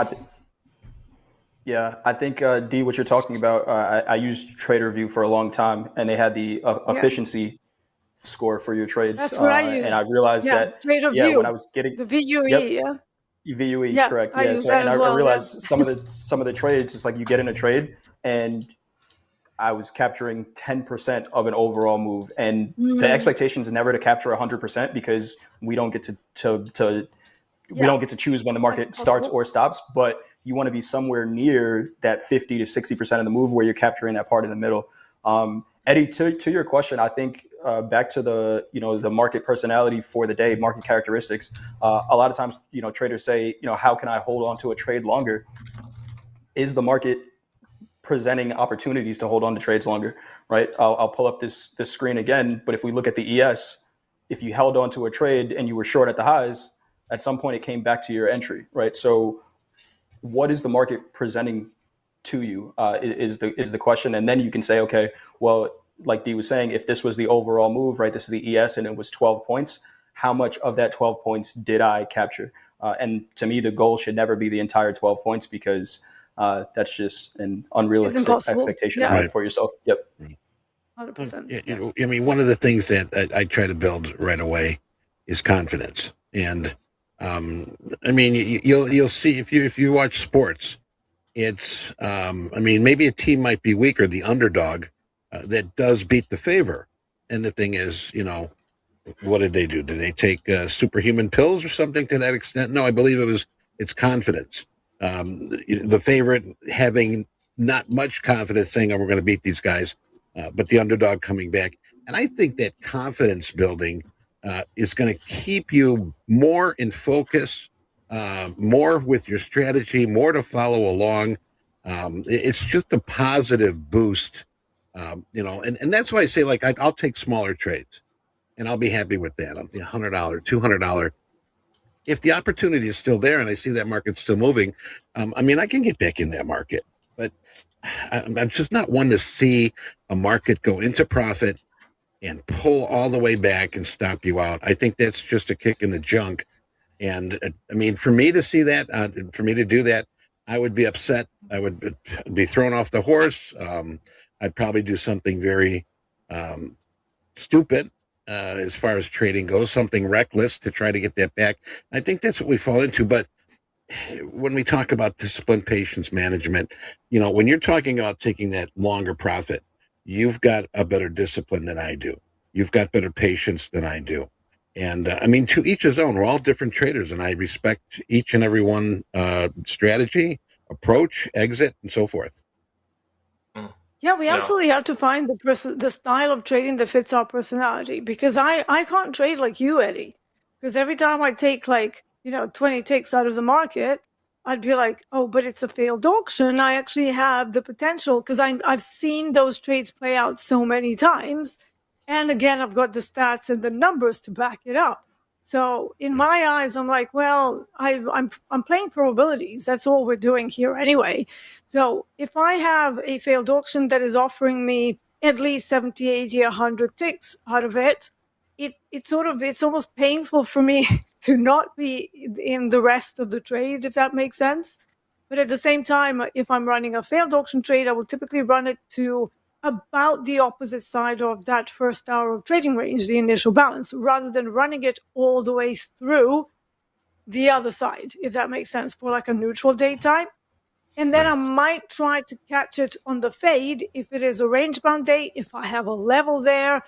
It's all down to context for me of what I'm actually trying to achieve. And it's not that I don't do 20, 30 tick scalps, because I do, if there's nothing else presenting, right? So if I have, let's say, just a slight extension of the initial balance and I'm trying to fade that, I might not take the full failed auction to the other side, because the larger time frame context, it might be telling me that I'm in a trade that is opposite the larger trend. And that's where my more scalpy type trades will come in. Yeah, So you, real quick, depending on the situation, you're versatile. Yeah, very much so. Yeah. That's definitely a bonus. It's something I got to work on. Bilby, you were going to say. But it takes time, as you know. Yes. Yeah. I mean, Yeah, so CL is wrapping up right now. If you don't trade CL and you just got whipped out of a trade, that's because the U.S. pit session has just wrapped up. So that's why you got that crazy little 5-minute candle between 125 and 130. But going back to the topic at hand, I think, profit taking and holding on to winners is one of like the cornerstone paradoxes of trading, because holding a position is like, a lot of traders say that's one of the hardest things to do is hold a trade, and the solution is to do absolutely nothing.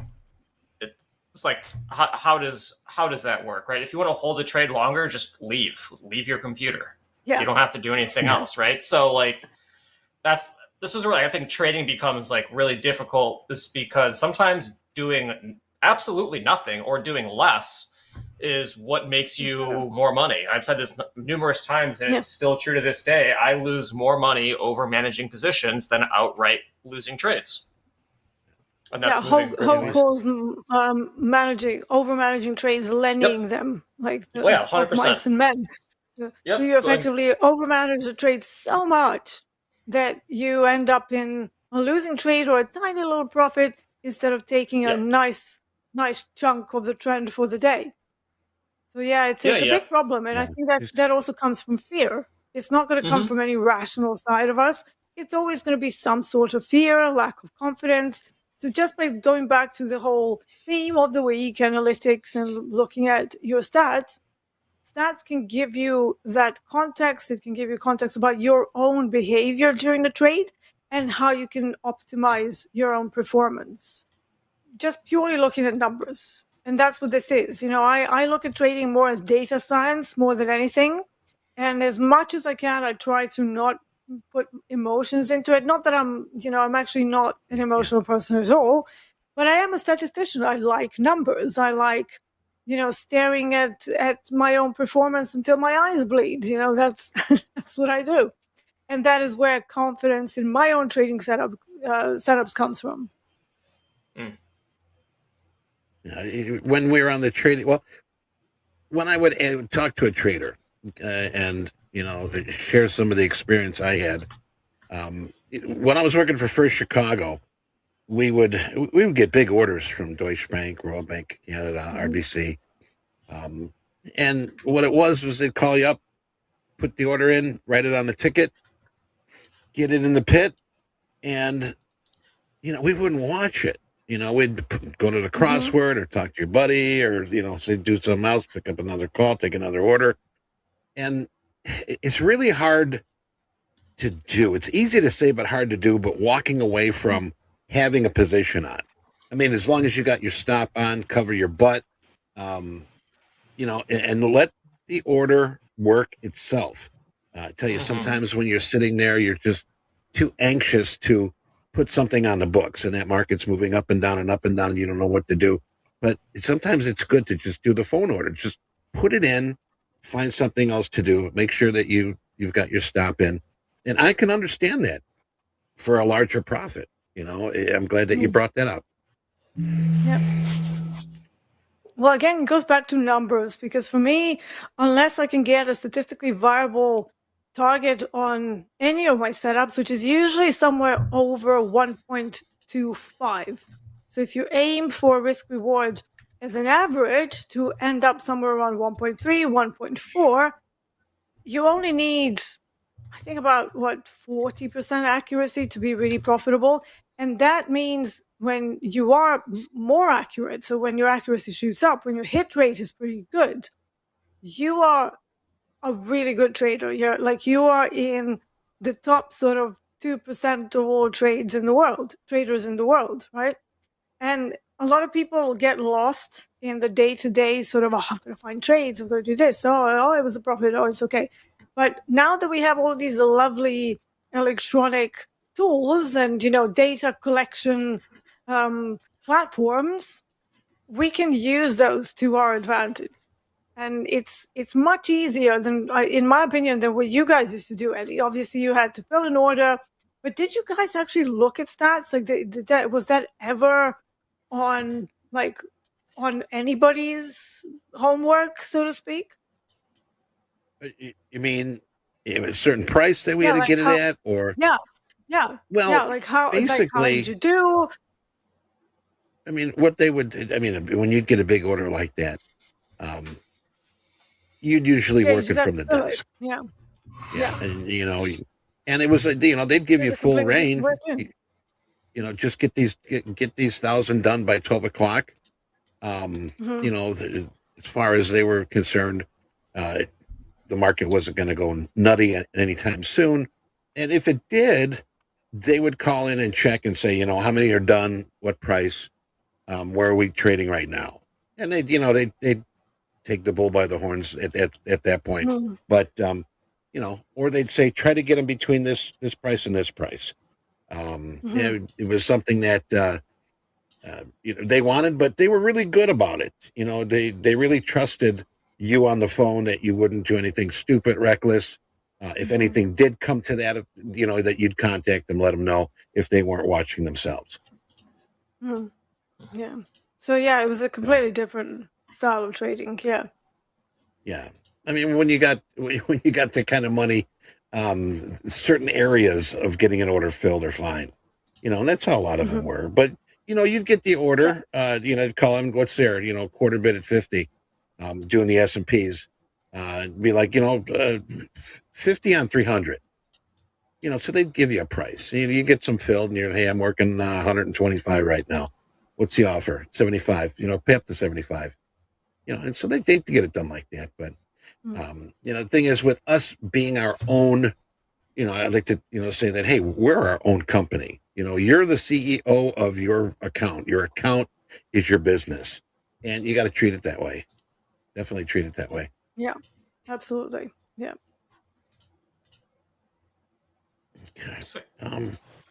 Dolby, I see you calling out that range on the ES in the chat. I We just know. bounced And I off said I of wanted to trade during this segment so I can save for Power Hour, and I wanted that Yeah. long so bad at 30 Yeah, it was- evens in ES.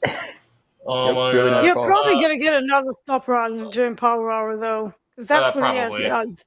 Yeah. Yeah. So don't FOMO. It was like an instant 4-point trade. I see what you saw, Dolby. And that's one. Dolby. What market is it? No, Yes. yes. 56.30 evens at a 1 hour range low bounce. So if you're range trading, they look scary. They really, really do. But you're not buying it because it's pretty. You're buying it because it's cheap. This is where profile and initial balance can give you so much context, and this Right is up why Angelo. I'm not really scared taking those types of trades, because I've been watching the trades that you've done, and then obviously I'm comparing them with what I've got in my charts. And nearly always what you tend to do is you go in around the initial balance edges, or you go after the initial balance has been extended to both sides. And those kind of tend to be your best trades. That's just something I've noticed. But I've also noticed recently you've been missing out on those opportunities for some reason. You're like, oh, like the other day, there was trading crude oil that was hitting that 0.50. I think it was a Monday. I don't know. It was this week, or maybe it was last week. I don't know. The days are all just blended into one at this point. It was close to the euro close, and it hit that 0.50 price. Oh yeah, I remember that one. Yeah, and you didn't go in, and yet it just ran for like, I think it went down like 80 points. I don't know why. Yeah. So I it don't was know just why. interesting to me. I was like, Dolby, you would have taken this. Like what? And then you asked for the market to go back up there for yet another stop run.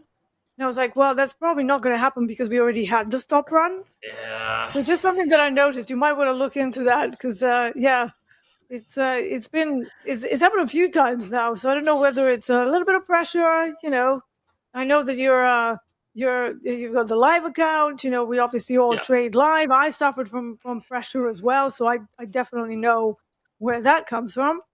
But yeah, just have a look at those stop runs and then return to the range. Those are really your trades. Yeah, and those they're are awesome. Yeah, they are. They're excellent trades. So yeah, I mean, since we're talking ranges, like if chat, you're curious to how to trade a range. I mean, I got ES chart open right now. hop over to a 1 hour chart, and we just see a bunch of candlesticks, all, some call it barcoding, ranging, consolidation, take your pick. But all you're looking to do is kind of sell tops and buy bottoms in general. You know, we had a pretty big wick here on the 12 o'clock 1 hour candle. You know, that's what we would call a stop run. Some people call it liquidity grabs, you know, insert whatever term you want. And then once it rejects, gets back in within range, and then you kind of just go from range to range, and that's the trade. We actually had a really good. Thank you, Gus, for stepping on my keyboard.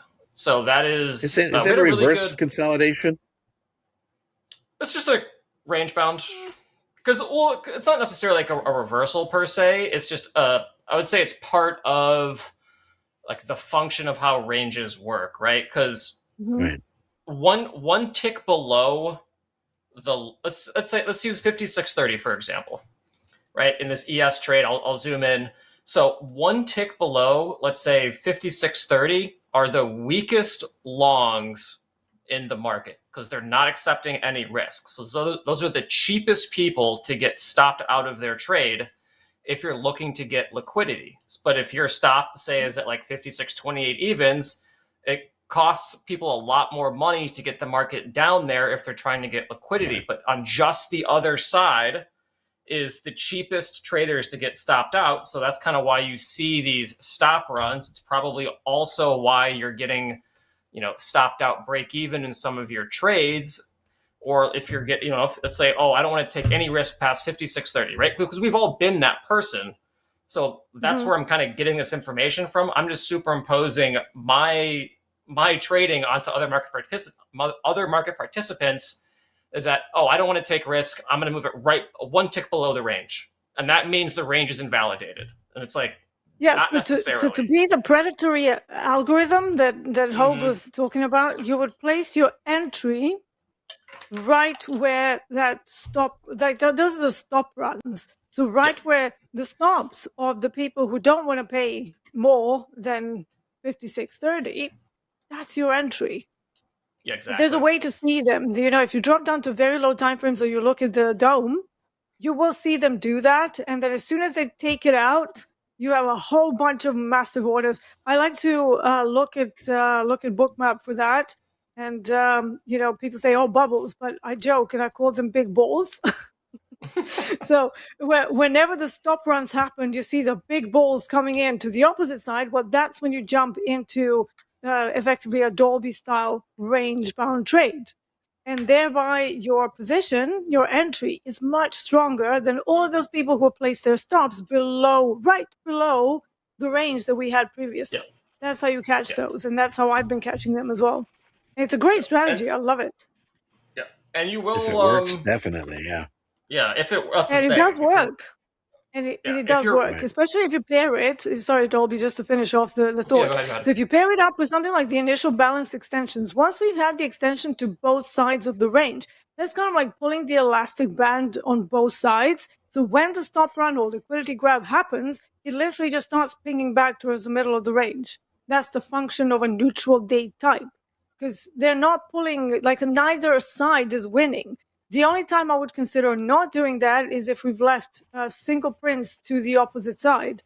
And then I also maybe have a value acceptance or something else contextually that I can tie that event into whatever is happening.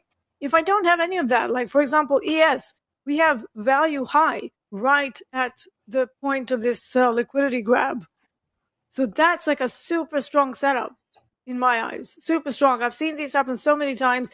And they are usually setups that work very frequently. We're talking like 70 to 80% accuracy if you know where to look. Mm-hmm. Sorry, Dolby, I cut you off there. But yeah, just wanted to tie that up. Yeah, I mean, and that's the nice thing about range trading is that if you do get the fill and the bounce, your fill looks totally insane and you look like a genius. And if the market ends up breaking the range, you're going to get absolutely smoked, and you're going to look very, very foolish. And there's no in between. But you still have a cheap trade, though. Who cares? Oh yeah, you have a stop in, so it doesn't matter at that point, right? The market could drop 200 points. You have your stop in at, and I mean maybe you hit some slippage, but so to say. It's all right. Some markets are better than others for range-bound trading. Personally, I find NASDAQ to be almost impossible. I said this once, I'll say it again. If I was trading Topstep now and didn't know anything and NASDAQ was the most popular instrument, I probably would not be a range trader. I probably would not do it because range trading in crude oil works really, really well. It's a very technical market. The ranges can get really tight and the extensions outside of the range are not that bad. And so you can do a 15, 20 tick stop, and have it run 10 ticks against the range, but then it can just come right back in again. Whereas NASDAQ could run, 20, 30 points. And so you need a stop that is like $500 to $1,000 for what I would consider like a 5-minute range, or maybe even like a 15-minute range, which is really not that big. But this is kind of why I'm moving away from NASDAQ and getting into more crude oil, YM, is because they trade better for range traders because it's easier to define risk and there's less of a chance of the market just running way up and then coming back down again. And you had the right idea, but just didn't have enough like risk tolerance on the trade. And I find NASDAQ is just very, very punishing in that regard. Very punishing. That is the reason why I dislike it, because from me coming from my technical background and liking the levels working out as they should, NASDAQ doesn't do that. It just shoots past a level 50, 100 points, and then it comes back. So, for me, that's not something that I look for. I think it's a very chaotic market, even though it has so many opportunities. And if you are right on direction, it rewards you a lot. But if you're wrong, you need a lot of cash to actually grab the opportunity, limit risk. But even if you're right on direction, a lot of the times the timing is exceptionally difficult there. And I can see why people go for momentum trades in NQ, because that's what it sort of, its personality is. You can get those momentums, but I just don't think that the current market state, unless you get a little bit lucky, it just doesn't allow for bad trade locations. And I think that's going to continue throughout the summer months. I agree with you. Agree. All right. Coach, do you find that? Here. Oh, yeah, go ahead. Go ahead, Dobie. No, I was trying to loop you in, man. Go ahead. Yeah, I got a question. What levels am I looking for in the NASDAQ right now?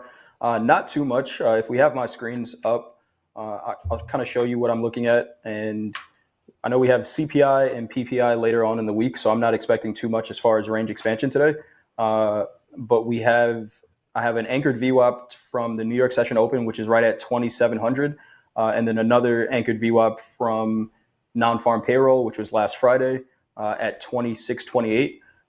And the market, I'm expecting to kind of just bounce in between those two. So 2,700 and 2628. I'm not expecting much of an extension outside of those. I think if anything, we could probably see a potential stop run and then back inside that range. If you read the anchored VWAP book by Brian Shannon, he's calling this a VWAP pinch, where they're starting to converge and the market is just ranging in between the two. So it's what I'm looking at right now. Right now, any trade feels like middle of the range. So up near those highs or down near the lows. Outside of that, I'm probably not going to take any more trades for the rest of the day. So your green light is anything close to the top or bottom. So you're correct. not really. Yep, that's correct. You're not really saying I'm looking long here. You say I'm looking long if possible and short if the opportunity is there. Correct. That's it. And what I would like to see is kind of that push and somewhat like a failed auction, right? Like D Hogue would look at for the initial balance, right? Failed upside auction. I want to see the market try to push above that anchor view up to the high, fail, and then I would take the short back down to the other side of it, or the same thing on the downside. We kind of did get it on the downside. I'm not sure if my screens are up, but right when before we started the session, we looked the VWAP from NFP, which is lower. We looked below it real quick and popped right back above, which is at 628, and we got a nice bounce there. So looking for moves like that. Outside of that, I'm not going to touch it. Yeah, good plan. Dobie, time you put any trades on today? Yeah, I put on some garbage trades in NASDAQ. Down 622. That's why you turn NASDAQ off. Well, here's the thing. Frustrating market. There's some markets that I'd like to even try here on Topstep that I've never even looked at really. Maybe the Bitcoin, maybe lean hogs. I've seen it. I've ran orders to it, but you got a practice account. Give it a shot. If there's something that's not working for you and you just cannot figure out why, maybe you're in a market that's a little too deep for you. Move into something else that is, I'm not going to say more controllable, but something that's not going to be as quick as it is now. I used to talk to traders that they'd be doing the NASDAQ with the 1 minute, and I'd be like, dude, whoa, 1 minute time frame on your charts with the NASDAQ? It's like going to an Indy 500 race and having your seat like right on the track. And, as they're coming by, it's like zip, zip, zip, zip, zip, zip. It's like, well, I didn't really know who's winning the race or not. You got to go up in the bleachers a bit, open it up a bit. But, use that practice account. That is something that a lot of people, I do believe, are not utilizing because they don't want to waste their time. I got a good trade in my practice account. Man, I put up $2,000 in my practice account. And I'm down 125 in my combine. Okay. But it's there for that use. Get your swings in. All right. Do that. I also want to draw a parallel between difficulty between different products. I said that very well. Different products. I used to be a musician before I became a trader, and I did that for like 20 years to quite a high level. And you have different pieces that are technically more difficult, and then you have something like chopsticks. And yet people who are newer to the industry, they run straight to NASDAQ because it's crazy, it moves a lot. But a lot of people are not successful long term. They're certainly not consistent in NASDAQ. And that's because it's more of a flight of the bumblebee sort of level of difficulty than chopsticks. Yeah. So even for me, I find it at my age a little bit tough. I want something that is, it's not that I can't trade NASDAQ. I have traded it. I just don't like the chaos that it has inside its own price activity. So I gravitate towards something that is smoother and it won't sort of whip me out in 3.5 nanoseconds and then smack me on the face for $2,000 before we even get anywhere. So I suppose as I've gotten older, I've gotten a lot more risk averse because I was a bit nuts when I was younger. But now I just want things that are predictable, something that follows levels. But I see new traders who are just jumping into NQ and expecting to play that flight of the bumblebee before learning how to play chopsticks. And same goes for people who want to trade from very small time frames before they learn the mechanics of the market that they're trading. So maybe slow it down, move off of the 50-second charts, zoom out to maybe 5-minute or 15-minute charts and see whether things improve. And also try other, the whole session here, we were talking about trying other markets. Right. There's YM. It's very smooth. I know we joke around how, it's a boomer index and whatever, but it's a smooth product. It moves much easier. I would even say that crude oil is pretty challenging, especially what it is now. It's not that liquid. It mostly moves in a range, and it's tough to grasp. But at the same time, we have some other lovely products. We, like Eddie said, we have lean hogs. They move much slower. Maybe that's your instrument. So try it out. Move around, and don't just put on one trade and then move on to something else. Give it a chance. See whether you like it, whether it matches your personality better. Dolby, here's your chance again in the ES. Well right said. down to the low of that range. It's getting back down there again. Yes, it is. Indices are kind of rolling right now, and one of my rules for range-bound trading is I don't like long candlesticks into my extremes. So I would consider this a fairly long 5-minute candlestick. So I would probably wait for it to print, which is about to do in 30 seconds or so. But that's just a personal preference. That's kind of just like a subtlety of range-bound trading, just personal preference. Long candlesticks into the extreme just increases the probability of a breakout, in my opinion. And that gets spooky. Well, if we go lower in ES, we do have a danger of the value acceptance trade. But having said that, we do have settlement right under there. So there is a chance that we kind of go and test those levels and then turn around yet again. We have a neutral day type, which means that the first hour of trading has extended to both sides. That tends to minimize trending days and trending moves. That's one of the contextual things that I would look at when I'm trying to decide if an opportunity is still there. But like I said to you, you might get another stop run, test inside the value area, and then yet another reversal into the close. Yeah, I can see 56.28 evens. So that's bottom of the megaphone for ES. We kind of did a little megaphone up top. So now I wonder if we do megaphone on the bottom. And if we do, does that mean that's a really, really cheap long opportunity for ES?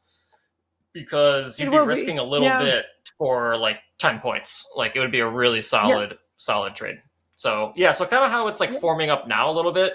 Like obviously this 5-minute candlestick is still red, but it's not attached to the previous 5-minute. It doesn't mean that it's not going to just shoot straight down anyways. But I would be more inclined to enter now, maybe around like lower days. Then I would wait for power hour because we have the bond closed. And then after that, there's some weird stuff that obviously happens into the MOCs and stuff. So there's always some shakeouts. And anytime I try to do trades in ES before that time, to me it's almost like a dead zone. No trade zone, because it's like, oh God, I know that I have more important events. And then sometimes you're sitting in a trade that you kicked off prior to that time and you just sit in them forever. And I'm like, well, I could have just gone and done something else, came back at like past and still did a trade, timed it better, less mental capital, and it's just like an easier thing. So yeah, I still think this value high will probably be respected. What are we, Tuesday?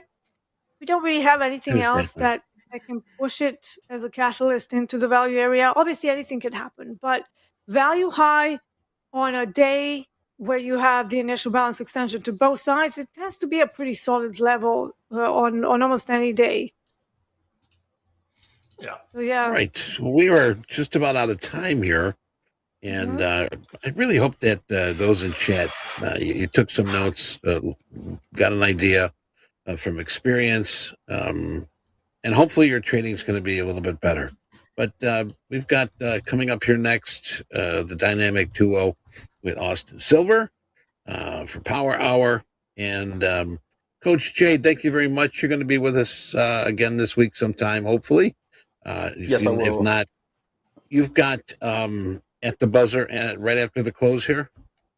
That is correct. Yep, every day, 4 p.m. Eastern time, right after the close in Discord. Where can they find you? In Discord, in Discord. In Discord, that's correct. Coach Paul and I do a market recap every day. So join us there. All right, cool. Right after we close at 3 o'clock. And Deeyana, thank you very much for being with us here, Market Stalkers. Any closing words here for our traders? Just try to find areas where you want to be a buyer, when you want to be a seller. So that might help you to overtrade and, grasshopper around and not really know what you want to do with an area. But either way, whenever you see the extension of the balance to both ends, it's not a bad idea to try to be a seller at the top of that range and try to be a buyer at the bottom of that range. I'm going to close it with that. Right. And if they want to get in contact with you, Deeyana, so I have a YouTube channel, so Mark Stalker D. You can find me on YouTube. All of my other socials, I don't really maintain that well. I'm just so useless with social media in general. Marcus Stalker D YouTube channel. You can always find me there, and I typically do one live stream per week. So come say hi. I'm probably going to be doing one on Thursday this week because I was supposed to do one today, but my internet was a bit messed up, so I postponed it. So you can find me on YouTube. All right. Well, thank you very much for being with us here, and thank you for the participation from our traders. Power Hour is next. Don't go away.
All right, here we go. Back. It is Power Hour, the man in the middle, Austin Silver. Welcome to the show, Austin. How's it going? Good to see you, boys. Happy to be here, as always. How has the trading gone so far today? Good. I had a short this morning up to 40 on one XFA. I'm in another XFA short right now on ES, and it's fallen over for me. So I'm looking for 56.26 here. I've got a decent block of orders down there. I'm sure you could probably see it too. So I'd like to see 26 fill. That would be also a gap fill, basically, from the overnight. So got a target. Let's see if we can make some money here. Okay, sounds good. Dolby time. Had a tough power players. Now we're back here in Power Hour. What are you looking to do?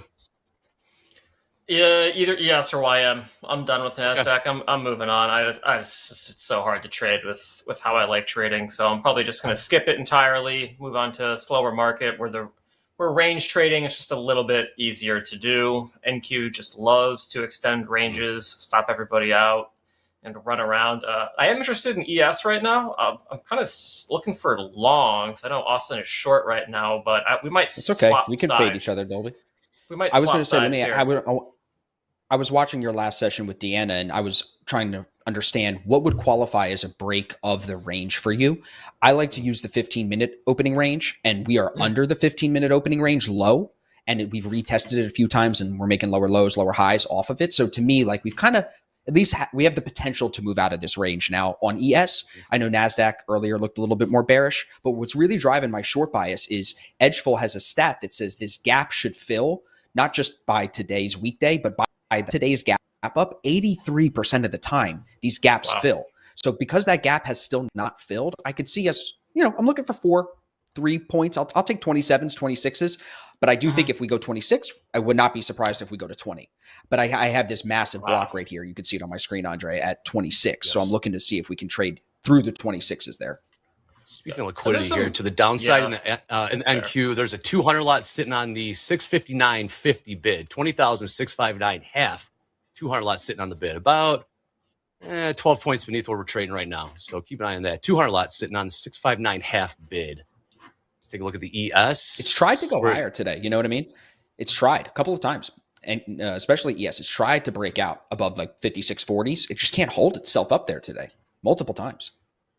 Interesting. It cannot. But this 1 hour range low is holding up pretty good in the ES. So it is providing some opportunity to get long. I think the thesis I'm looking at is we kind of have a megaphone formation going on. So I want to see if we can extend the megaphone down a little bit, probably close to like 27s or 26s in the ES, like where you want to get out. That's where I wouldn't mind actually hopping in long just to see if we maintain this megaphone shape kind of during a slow summer month. And obviously, if there's no news, we probably shouldn't be shorting indices. So that is kind of what my thesis is going to be. So I do want to see a little bit of a run. If we can get like a nice push, right, and kind of soak up some of this liquidity down by like 26 evens or even 25s, I would be more than happy to hop into a long there. I just don't know if we're going to get there is the problem. Yeah.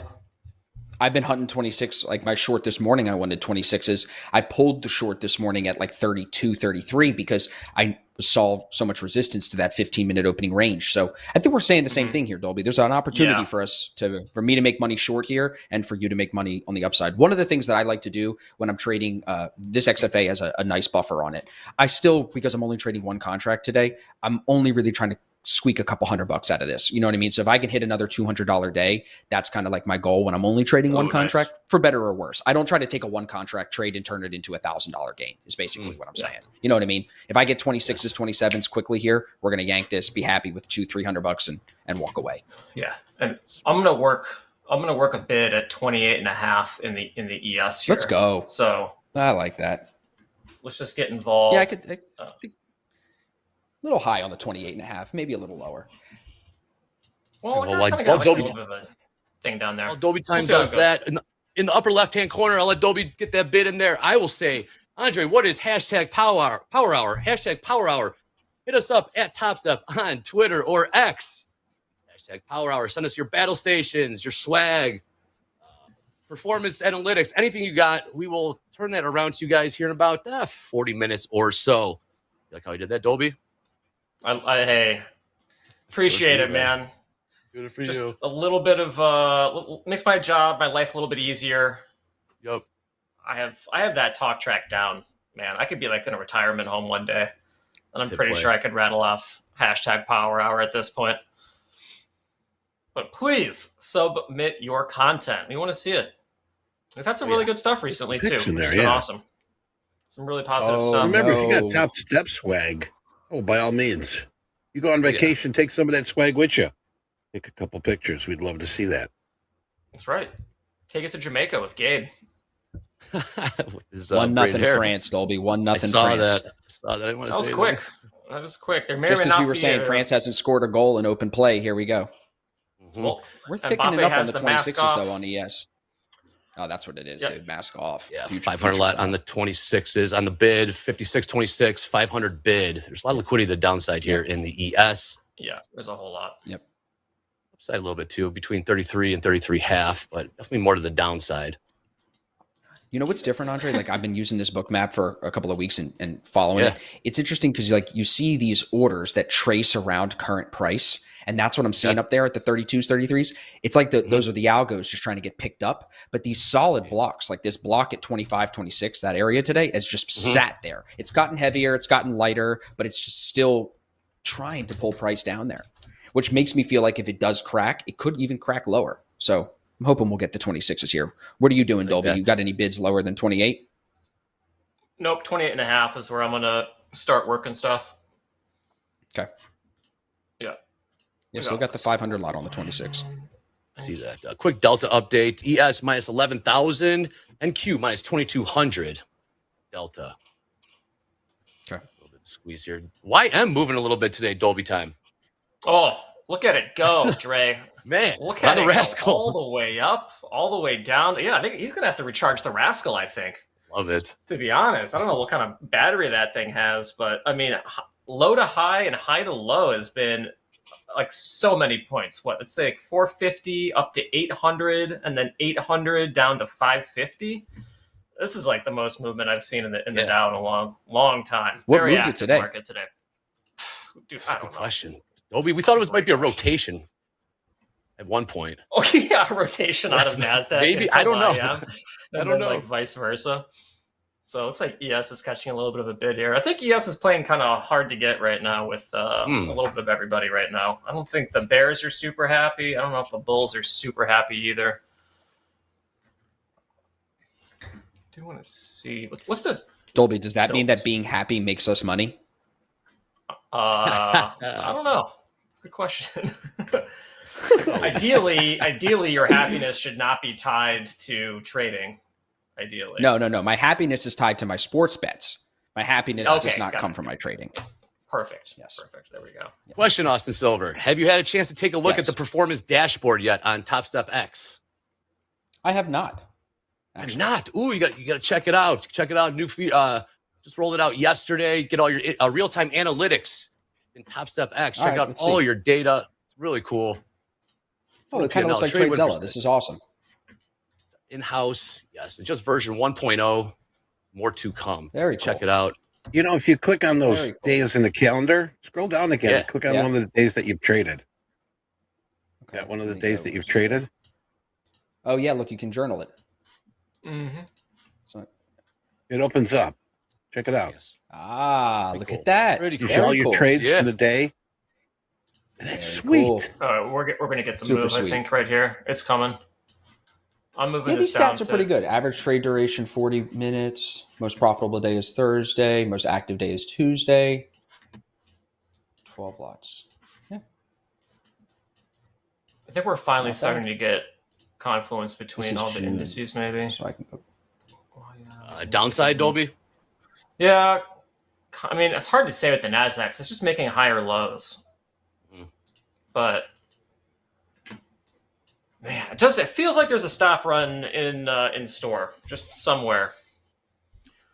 One little move to get people out of their positions before the day's over. I thought the pop for this high here at 45, I thought that was the sweep of stops. I thought that was all right. Let's either get everybody induced thinking, we're going to break out to the upside after we've been sideways all day, and then flush them because it flushed so hard.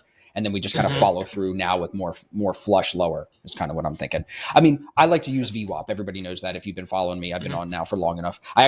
I know you guys promoted it, and I got to thank you for that. The podcast with Coach Robert is doing really well. Feedback is fantastic. I got the godfather of VWAP, Brian Shannon, coming up this Friday. And nice. Do some screen share. He's really, I mean, it's my second one with him, so we get, a little bit more informal. So it's really, really good.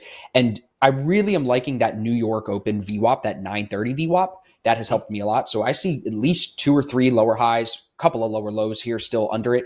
And I love the 15-minute opening range. So seeing us retest and make those lower lows and lower highs off of the 15-minute opening range low, that low set between 9:30 and 9:45 Eastern, that really kind of feeds my short bias here. Also getting some volume coming in on the book map. It looks like 25s, 26s are still where the orders are. So that's where I'm looking to take this thing to. Let's see if we can crack. I mean, this is now sitting on 29.50. So that makes me feel like if it cracks, could be quick. Yeah. So it's a really good 5-minute range right now in the ES.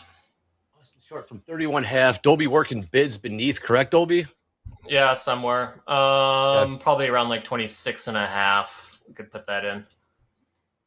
Matt James in the chat I like says, that Austin better. Silver is my guy. # legend. # power hour. Thank you, Matt James. Thanks, bro. Who does the chat want for the game today? Are we allowed to ask that? Spain or France? Oh, yeah. Are we allowed to see? Sure. Yeah, let's do it. Put a poll up there. Spain or France? A lot of international. Also, viewers tie. here. Got to put a tie on there because we could be tie after 90 minutes, and that's still a bet. So you can bet tie, unless you want to take it all the way, Andre. You want to say go all the way through PKs? Well, just who do they want to win? Not who they think is going to win. Who do they want to win? Okay. He won Spain. España. Yeah, I think everyone's gonna. I can't see the chat. I don't have it open. I'm gonna guess Spain is gonna win that poll. That's gonna be my guess. Which one's better for TV? Probably I don't know France. how to answer that. Yeah. All right. Still chopping around the lows here in the ES. Last trade 56.30 half. Low of the day 56.29 quarter. He said he's looking for some stops beneath. Let's crack lower here. Come on. Oh, back to the give me some action. Lows. Can we just get below 29.25 here? I know, dude. That's what I'm saying. Just crack the 29s. No wiggle in the ladder yet. I'm watching ES, yeah. In ES, I could probably spot a wiggle, unlike an NQ, because it's just perpetually wiggling. Well, it's getting there. Can you define a wiggle? It is, Dolby. Yeah. Define a wiggle. Yeah, how do you do this, Dolby?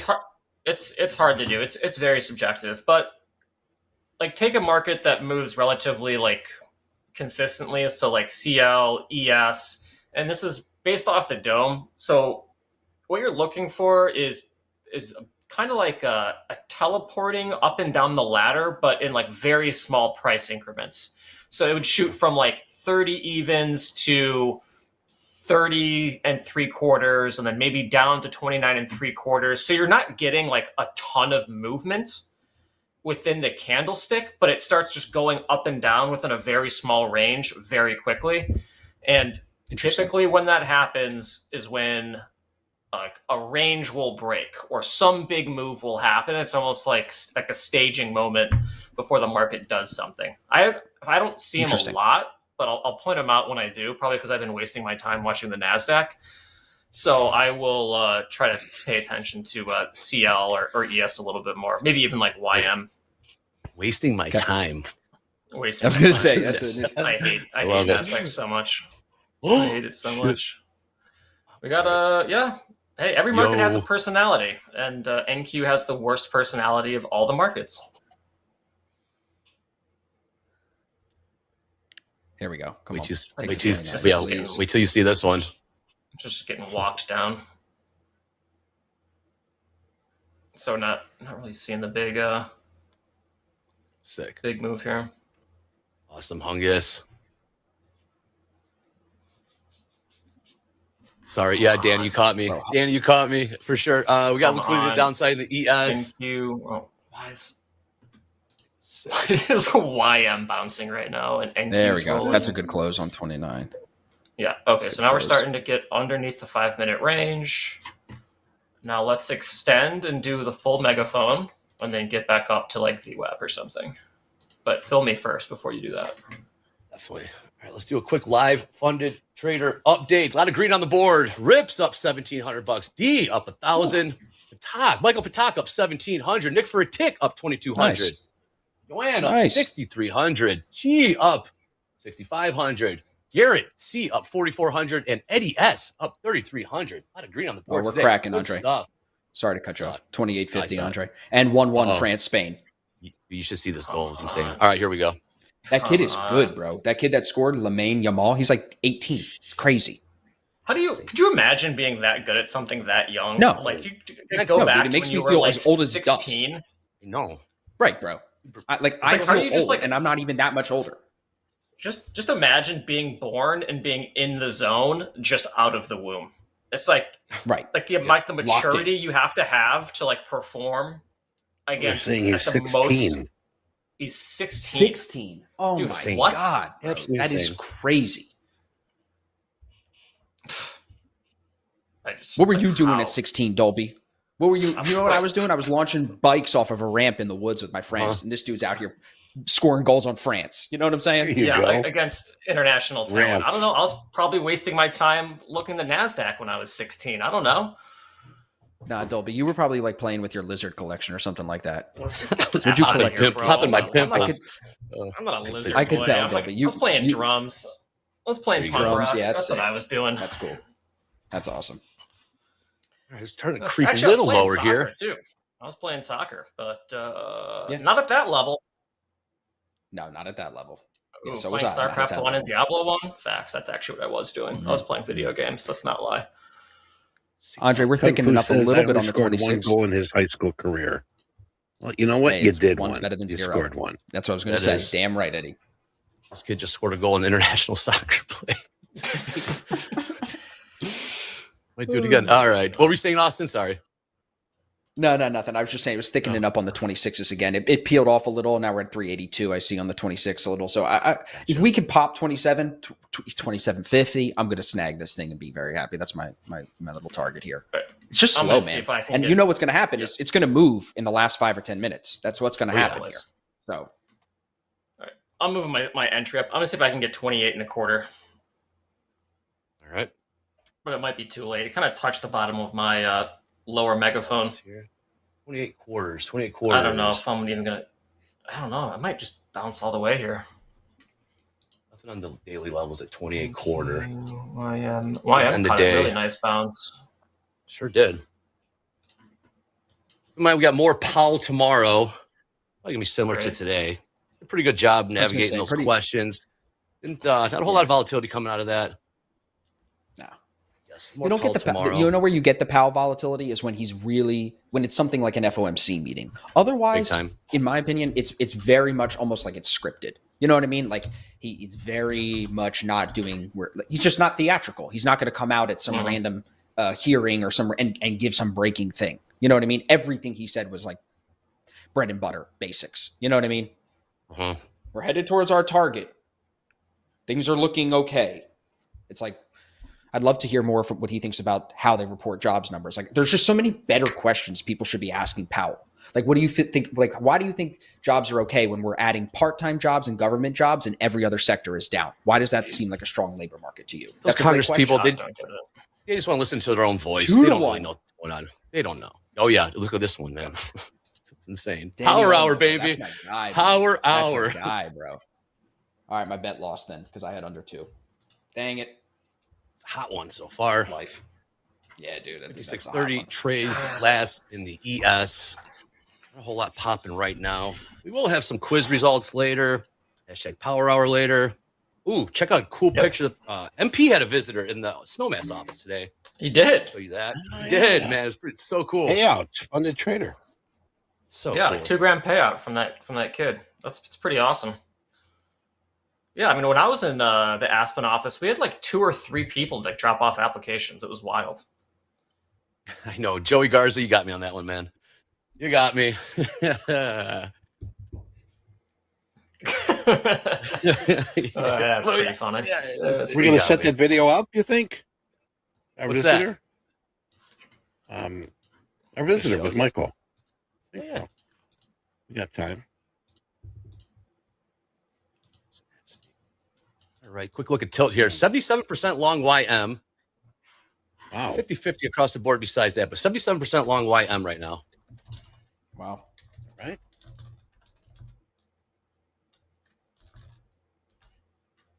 I'm still going to wait for this. Refresh your I stats. think we can Refresh get your it. tilt, Andre. Refresh the tilt? Yeah. I'm looking at the main board here, not the one on Topstep X. What are you seeing, Eddie? I didn't see that with on YM. 59 long. Let's see here. NASDAQ 57 short. Yep. 55 short S&P. Okay. Yep.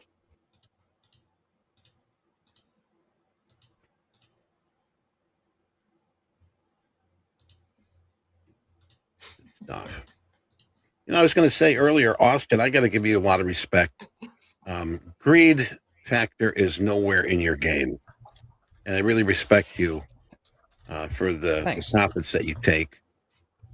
Thank you. I mean, greed is such a killer here. I mean, I find myself, falling into that endless pit at times. And it's just something, you're always coming, small profit. I respect that. Good stuff, man. Thank you, Eddie. I'll show you something cool. So since I came over to TopStep in February from Forex, and I'm tracking all of my funded accounts in TradeZella here. So far this month on the XFAs, all green every day except last Thursday. And if you look, it's normally a one and done. Boom, boom, in and out. House, if you want to switch over to my screen real quick so we can get this to everybody before I switch this. Thank you. Yeah, so you'll see down here in the calendar, really clean in July on the funded accounts. June, only 2 red days on across my 3 XFAs. Wow. So That's really clean. solid. But look at the profits, like you said, Eddie. 2 days at $1,000. The rest of the days are less than 1,000. But when you look at the whole month, you're like, oh, I made $6,000 this month, or I made $5,000 this, whatever it is. Trading relatively conservatively, I think. Like I'm not the guy on an XFA to go 10 lots. I haven't done that yet. Mm-hmm. So I try to stack and keep the whole month in mind. And I've been, fortunate enough now to put myself in a position. 3 of my XFAs out of 4 of them are eligible for a payout. So I said to Nick for a tick on Twitter, I was like, bro, I'm coming for you. I'm coming for that leaderboard spot, bro. Just give me a couple months. Let me cook. Love it. A lot of us have to understand we have to keep our own pace. And, we do see a lot of bigger players making big money and so forth. And yes, eventually. But there's a place and a time for everything. And you got to start out, You've read my mind, Eddie, because I was just going to say it's social media. And when you trade with other people, it is a constant pull to compare yourself to them and try to do better than them. And if you took social media away, you took even trading communities away, and you were just trading by yourself, I think people would stop a lot sooner and they wouldn't have that overtrading problem. I think Big time. Social media perpetuates overtrading. You know what I mean? Yeah. Big time. Agree. Well, it standardizes. I think like a really good comparison is the poker craze back in like when I was in high school. So when like Poker Stars was really big, like World Star, poker tournament, all that stuff. And what you don't know is that they're not showing every single hand. And so you think like if you go and sit down at a table, oh, I should always be seeing a pair or some face cards. Like when in reality, they're just I'm not getting pocket aces every time. What all the you hell's do is going fold. On? Yes, it's just folding. It's just edited on TV. Exactly, and that's what you get on like trading like social media accounts. It's like you're only seeing like the best trades. You're not seeing all the scratches, all the flattens, all the DLLs. Like it's all filtered. It's all filtered content. Every single bit of it. I would just add one comment to that. It's funny because like I've been sharing my trading content for a long time, and when I share my mistakes and my losses, I get more engagement. I get more views. So you would think if you are someone who wants to share content, sharing those mistakes, sharing the shortcomings is actually by engagement. If you look at your analytics, it will get you more views. But everybody's got an ego and doesn't want to embrace it. Whereas like now, because I've done it for a good period of time, I think people, they like Eddie respects me. They respect you when you take, like, who's perfect in this game? If you act like you're perfect, it just raises a flag to be like, yeah, that guy's a liar. He's not convincing me. He's lying to himself. You know what I'm saying? Yeah. So you got to embrace it. Everyone makes mistakes. 100%. No mulligans, no do-overs in trading. It's like we're talking about Dolby and our players. It would be. It really would be. What would it be? Yeah. It wouldn't be the same. I want to call my broker and have him breakfast undo my ball and a NASDAQ mulligan. trades. A breakfast ball. Yeah, undo that for me. I promise. If you give me that trade back, I will click the other button. I promise. Yeah. Watch it go the other way. Exactly. Conwars are coming. They're coming. You know what you're doing. Dude, this power hour is dry, Andre. 3 Snails. points on ES up and down since Killed we the volatility, started. Austin. Killed the volatility. Sorry, everybody. I'm sorry. If I get out of this trade short, it will tank to 26, and then everybody will give me. Do you want to flatten real quick so I can get filled at 28 evens? You want to flatten so you can? Yeah, my one contract is moving the market for you, Dolby. Yeah, on Sim. Yeah, definitely moving the market. Exactly. On Sim, my one contract. Let's see. What was the I'm sorry, I have the chat closed. What was the result of the poll? France or Spain? What was it? What was the result? It was heavy for Spain. España. Good. Spain, 52%. Nice. Oh, that's tight. Yeah. Tighter than I thought. Yeah. While we're at it, please click like, please click subscribe here on Topstep TV. 106,000 subscribers. Powering through. So far, so good. Really appreciate the support. More good stuff coming to you. We hinted at what's coming out later Andre, this week for you guys. So stay patient. We got you. I'm going to go break even on this. So stop's locked at break even. Yeah, it's just testing my mental capital. We got 30 minutes left. I'm like, do I want to end the day red when I'm up on another XFA? No, I'd rather just watch this if it doesn't want to go. But I'm not going to bail on the whole thing right now. You know, I still see these orders at 26 that if it goes there and I get out before it goes there, I'm going to be like, oh, bro, you got to have more balls than that, you know? Yeah, I'm behind about 150 people looking to get filled at 28 evens right now. Yeah, queued up. Get in line. So Delta update here. Deli ticket. Take the ticket is right. Delta update. Minus 15,000 now the ES, minus 1,100 in the NQ. So ES getting more negative. You're at 2:34 Central Time. About 25 minutes left in the session. Dolby, let's get that fill for you. I'm not moving it because I don't want to lose my place. Stay strong. What's the price right now, Dolby? 28.50. I'm looking for 28 even, so one tick below whatever the last low was in the last 15 minutes. I'm seeing them like there's orders flashing between 26 and 25. Like they're trying to pull it, and then they yank them right there. Look, they're on the book. Algos. And then they yank them. Yep. Lame. Yeah, there's like thousands of, not thousands, but like, you know, almost 1,000 between. Like that right there. They all moved. Yep. Wait, what do you guys do? They did. Oh, they are moving orders all over the our place. competition. Yep. Oh, that is the thing with trading. You get to you get to go against the very best right out of the gate. It's not like in soccer or football where you have to sit in an academy for 10 years before you get to play against the pros. In trading, you can just sign up and play against the best. Could you imagine if sports was actually like that and you just had like, I could just pay my way into like the Chicago Bears and play running back at like 5'6", 140 and just get effing smoked. Like boxing, like there's no weight classes. Like everyone's just like 200 pounders, 300 pounders are fighting 100 pounders in trading. There's no weight classes. Yep. Yeah, it's a free for all. Did you get scooped up there, Dolby? No. Nope, it's scooping to the upside though because it heard that you moved to your stop to break even. Yep. Life. It's all right. I'd rather break even and be down minus 280 on this account than minus 200 to end the day, you know? Yeah. Yep. Especially when it's this sideways. Oh, man. It's sideways. Off it goes. It's like a summertime I'm not sure if I'm going to get filled here. I had the whole theory and everything. We'll still wait, though. I'm still going to keep this here. Last Why 10 not? minutes. No, we got He's 25. coming, you guys. I said in the last 10 minutes, we'll get the fireworks. Oh, yeah, 100%. That's how it always works. And markets are not really doing a whole lot, though. Even NQ is like in a 20-point range, about, which is not a whole lot. Sure has been. All right, well, while we wait, I'm going to throw it over to James. I think you got some quiz results and some hashtag Power Hour stuff. James, I believe. Yeah, we got them both. All right. All right. Coming at you. We got quiz winners in 2 parts. So here's part 1. Oh, fancy king. Ooh, emojis. Fancy. I don't know you could do that. Hindsight intern. Hindsight on the right. intern. Yeah, that got me. Well done. All right. Remember, you can always pause this video at any time. Here's part 2. Ooh, Scott's Tots. Oh, Andre, your boy made it. Macro bullet. Ooh. That's Oh. Marco. Yeah. His wife's boyfriend says hello. Yeah. Yes. I didn't see him in the chat. Awesome. Congratulations. All right. So thank you for playing Top Quiz. If you're not seeing your name up here, there's another chance tomorrow.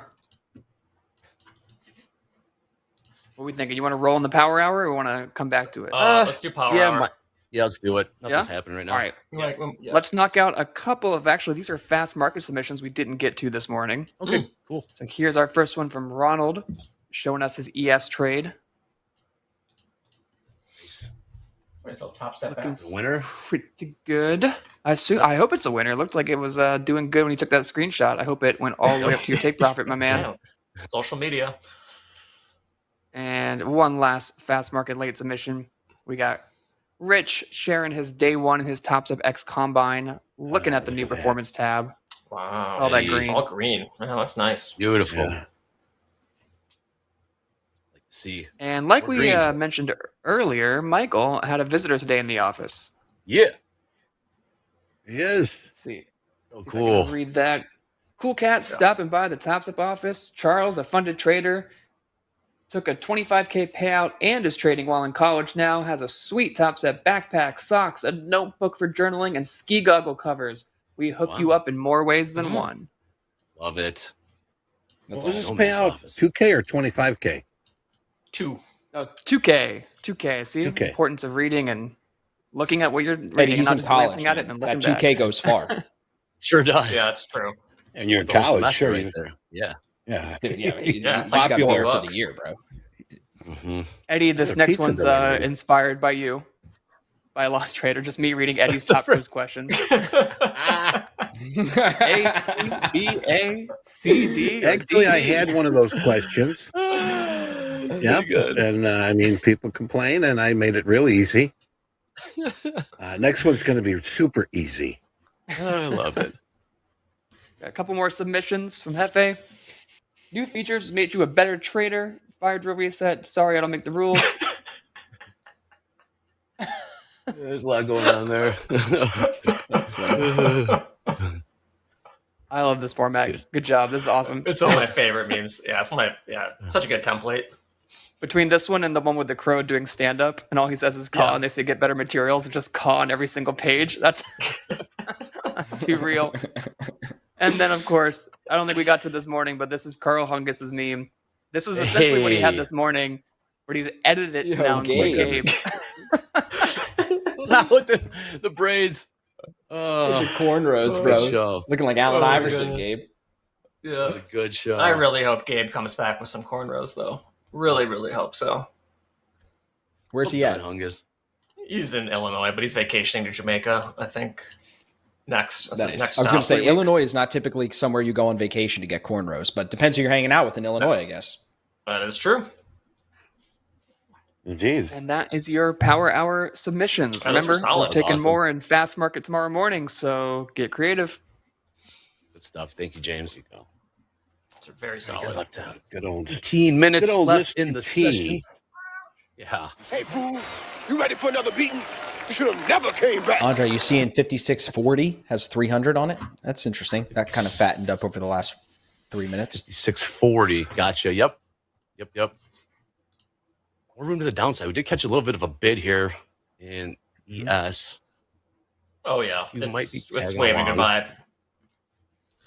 Waving goodbye to my entry. So I'll probably pull this order, and I'll put it back in if we get down there. Something I've kind of been struggling with. Go ahead, Dolby, sorry. Oh, sorry. Something I've been struggling with Austin, is like, yeah, Austin break even. Yeah, break even. Minus 280 for commissions. Yeah.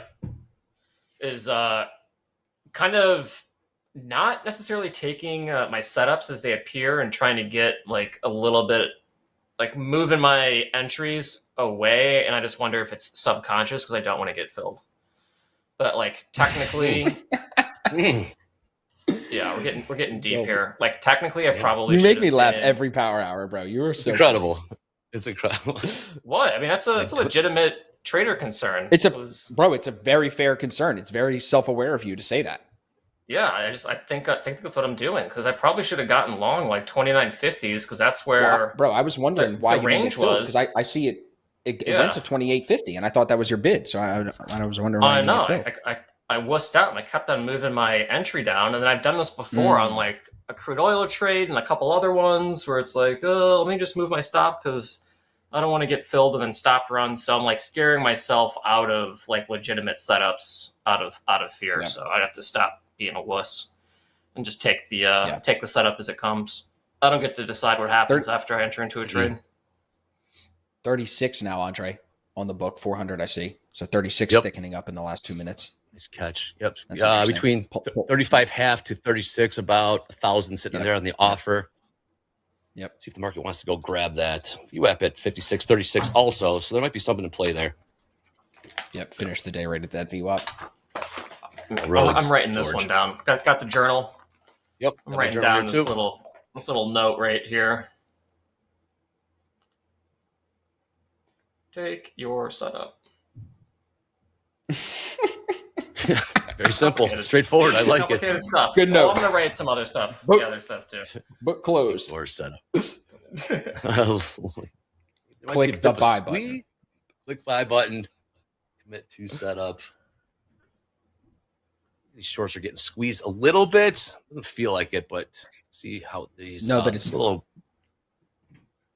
I see it too. What are you gonna say, Austin? It's thickening up on the 40s too. Yeah, there's more orders. It seems like kind of coming on the book above us right now, so maybe thickening up a little bit up there to pull us higher. It's so hard to be a bear, Andre. You know, I was looking at the daily chart.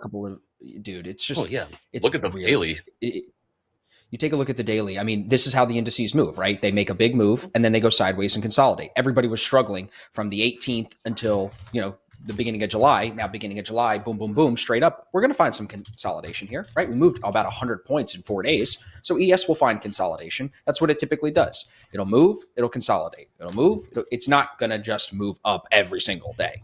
And in those consolidation periods, I think that's where people start second guessing themselves. They're like, oh, is the bull market over? Is it time to be bearish? It's like, well, just because there's 3 directions in the market, up, down, and sideways. So you can't just get bearish because we're sideways. You get bearish when we're making lower lows and lower highs and we're breaking lower underneath VWAPs and things like that. So in a position like this, I think it gets easy for some people to come in and be like, all right, today's the day we're going to short it. It's like, well, slow down, man. If there's a range like today, you can make money long and short. So you can't just flip it. You know what I mean?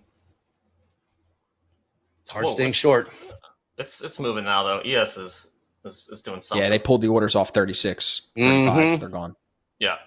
Those are algos. Now 25s are thick again. Oh, you little. I'm with you, Austin. Now, Dolby, do you want to get picked up now? Is the question? Because I'll take it either way. Yeah, you want it? Okay. Yeah.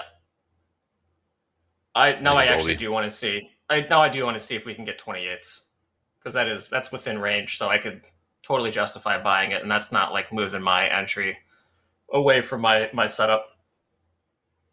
It's really this 5630. It really looks like has been like the level it's been pinning and coming away from 5630, 5630. 1 hour range low. Is that what that is? Level. Yeah, you're right. Yep, from 1015. Yeah. Mm-hmm. What do they call that? The initial balance. Have you heard that, Dolby? What the first 5630s? Yeah, no, the first hour creates that initial balance for like the high and low, similar to like how 15-minute opening range is the first 15. Yeah, so the first whatever they call it is the first hour. I actually don't set my ranges based on time. I set them just based on structure. No, you do it based on price. Yeah.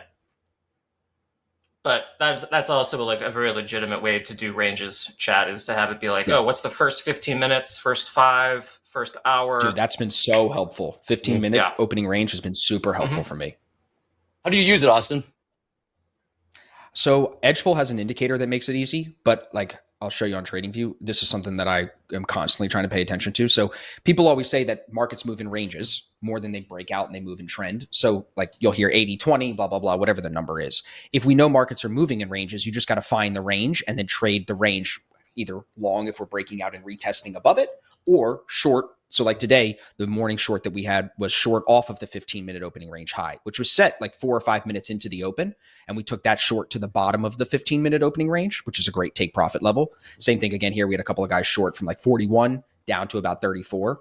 The mid-range trades, Andre, are the ones that screw me up the most because you take the most chop. So I'm trying to avoid these trades in here. I'd rather be short here, long here, or if we break and retest, I will be long in that move away from the range, using the range as the stop. Similar to like how the trade this afternoon was me looking for the short on the break and retest like that, and then kind of finding a stop in here and here, you know? 15 minutes. Love it. Good stuff, Austin. We got Dolby MOC coming out here short. Didn't go low enough. Did not go low Dolby, enough. that fill. Come on. What fill? Get Dolby filled. PHL aren't you working? FILL. YM has range here on the 5-minute. Andre, the 40s are gone too here. They just pulled off 2 minutes ago. Slimming out at 56.40. The bids to the downside are still staying there, so I'm thinking those might be more real. And we still got 28s chilling with some size. Thank you. I want this MOC to come and stir things up here. Yesterday was like 5 billion buy side. Coming up in a deuce. Massive. Yeah, it was a big Monday. Huge. It was. I think that was the biggest Monday we've had. Yeah. So we get the MOC in 2 minutes, and then we get that last 5-minute liquidity injection at the 55 mark, correct? So they're like kind of two different things to look at. They announce it in 1 minute, and then it's executed in 5 till. Got it. That makes sense. Some guys on the floor, like Tuckman, get it at like 2 p.m. Central Time, which is really sweet. Well, I mean, there's some perks, right? There are some perks. Being at the source. Yep. It's 56.30s, Austin. We are just moving sideways right now. 56.31 half last trade. The whole power hour. I mean, Andre, we always get some action, bro. This is always an hour where it's not leaving a 4-point range on ES is rare. But you know what? Like, we are in those summer months. You know, we've been looking at volume together for a few weeks, Andre. Like, we were seeing 300, 400 contracts everywhere. Now we're seeing 150, 100. You know what I mean? So it's like less just in general, I think. July and August are always like this usually. Summer trade indeed. Yeah. But in power hour, the last 10 minutes, the last 5 minutes, it's free game. Let's see what we got here. Here we go. There we go. All right, here we go. S&P 500. Right now we are looking at only 52 million. And I'm going to say it's to the buy side, just barely to the buy side here. NASDAQ, to the sell side, 13 million, 10 million right now. The Dow right now, 44 million to the buy side. And the Mag 7, 41 million to the buy side. Very light today. So yes, it is. NASDAQ, the only one here at 18 million now to the sell side. There you have it. Thanks, Eddie. Very light. No one wants to do business today. All right, fair enough. Guess so. Yep. We don't get to decide what the market wants to do. No.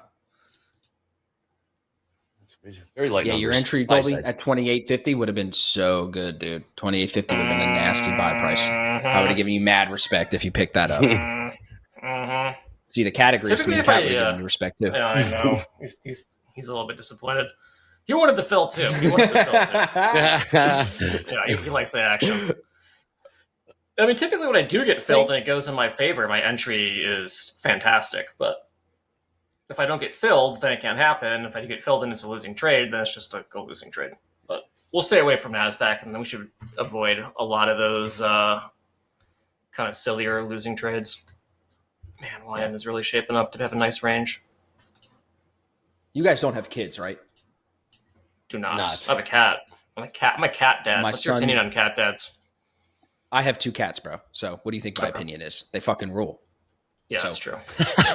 My son is my son just turned like a little over 1, and he finally understands. Yeah. So he's just yeah. And I'm like, should we have a snack? Yeah. Should we take this trade? Yeah. You want to get the action? Yeah. Love it. So my cat's like, or your cat's like my son. Just yep. Get the action. Yep.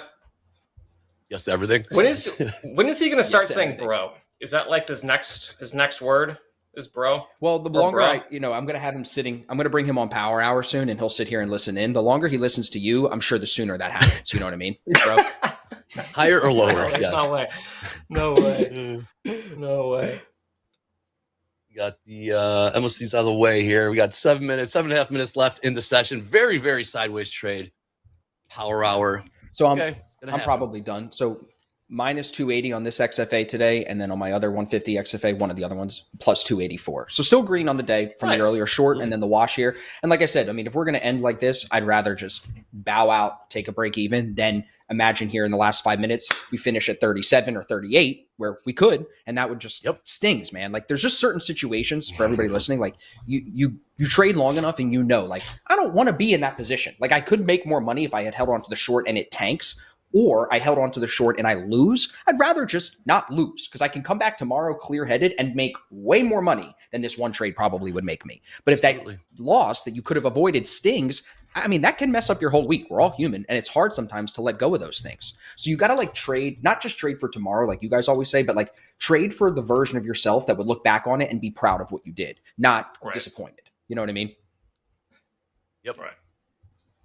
Losses are going to stick with you longer than the wins. So minimize those. At least for me. That might be that. Yeah. That's, I mean, it's most positive outlook. The small ones, you normally get over the small ones faster. But yeah, I agree with you. Especially when you take an unnecessary, when you could have been like, hey, this isn't moving, I could lock my stop. You think that, and then you don't, and you take the loss. That stings, because you're like, oh, I thought it. Like the intuition was talking, and I ignored it. You know? Yeah, there was a question in chat here from Frederick Edvardson. Would you end up with more profits at the end of the month if you took 1 to 2 points higher entry, Dolby? Probably. I think I actually do pass up a lot of entries, a lot of good 5-minute range trades. And I know that the risk reward on those is always really favorable, so I just have to let those odds play out like Dakota does, where he's just totally fearless getting into trades because he knows his system is going to work. And I just have to get to that point. This might be a little bit different now because I'm trading a live account, a real money live account. So it's way easier to kind of like be in a sim account, and you trade with much less sort of baggage, I would say. Yep. And so you actually end up trading a lot better. So, I'm of the very firm belief that all traders are basically just trying to get to the same mental state they had the first week they were trading. And that's the journey every trader is on. That's an interesting way to say it. Boom. Sees buy side. I never understand that.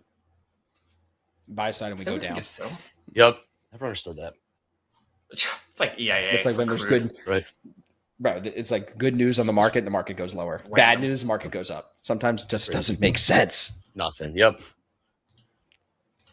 But that's also why, like, I love a lot of the guests that you guys have on and the way you guys trade. It's like you can have a bias, but just trade what you see. Trade what the chart is telling you to trade. The bias can sometimes screw you up too. You know what I mean? Yep. Oh, we're going to get this bad news today. Inflation's going to be bad. Let's get short. Slow down, bro.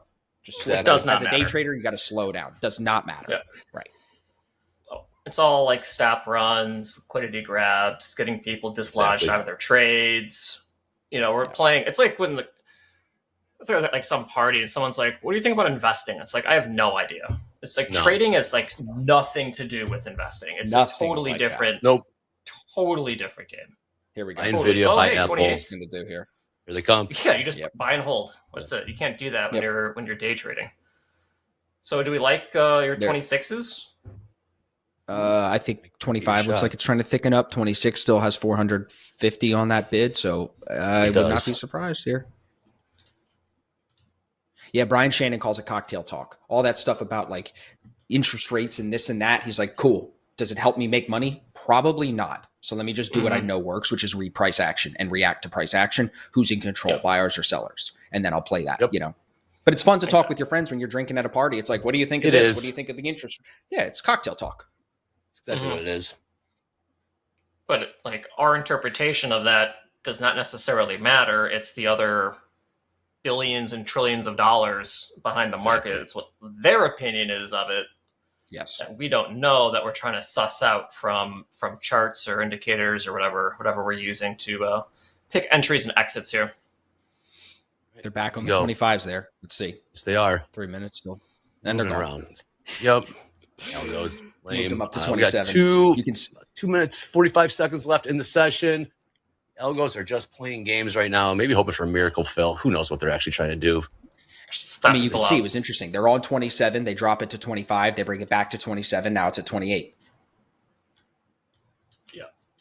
You can see it. This is, I think, people setting up for tomorrow or later in the week, just trying to get like their positions in. Somebody mark it. This is the slowest power hour the three of us have ever had, where the market is literally in a 4-point range. It's been a doozy, Austin. Yeah. Ooh, hey, man, at least we got the soccer game. At least we got football game. Don't want to get football game. Sorry. Football game. FUT. We got more coming out this week. And 2 minutes left in the session.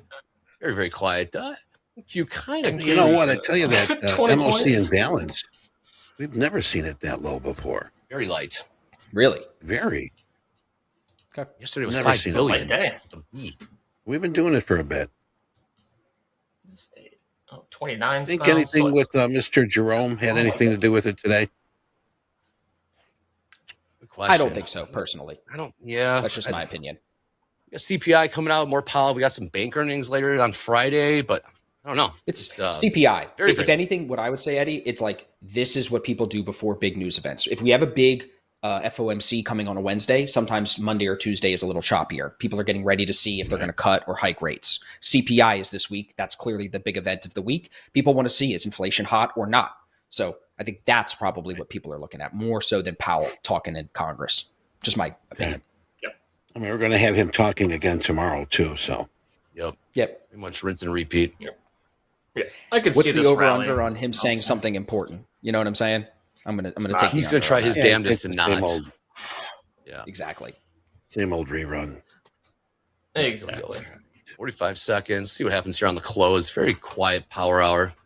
Volume light, range tight. We're getting there. We go. 29s. We're getting some. The book map here is lighting Wiggle. up as it usually does here in the last minute. Yeah, Yeah, now the it's little wiggle wiggling. here, right? Yeah. Starting to pick up. Long 5-minute candlestick, but too little, too late. Yes. Yep. I mean, So, even yeah, if I did get filled, 35. what am I looking But at? yeah, Like $1.50 in profit at best if I nail it perfectly. Maybe $200. So, what's your typical stop distance for ES? What are you taking per trade? How much risk? Less than 10. If I have a 10-point stop, that's about as big as I'll go. 10 points. Okay. And 10 points. hit it. All right, guys. Right there on 32. That was the power hour. Enjoyable. Thank you, Austin Try. Silver. Appreciate it very much. Shout out to all the Bellers. Dolby time. I'll see you tomorrow. Right now, let's throw it over to Eddie, my man. Oh, yeah. All right. Thanks for being with us here today, folks. Thank you, Austin. Great guys. session, even though the market was giving us nothing. It's always great to have you here. Tomorrow, the breakfast buffet might have some goodies in it. Looking early here, there's a mortgage market index minor number. The biggest one we've got coming up here is going to be our Fed Chair Powell. He will be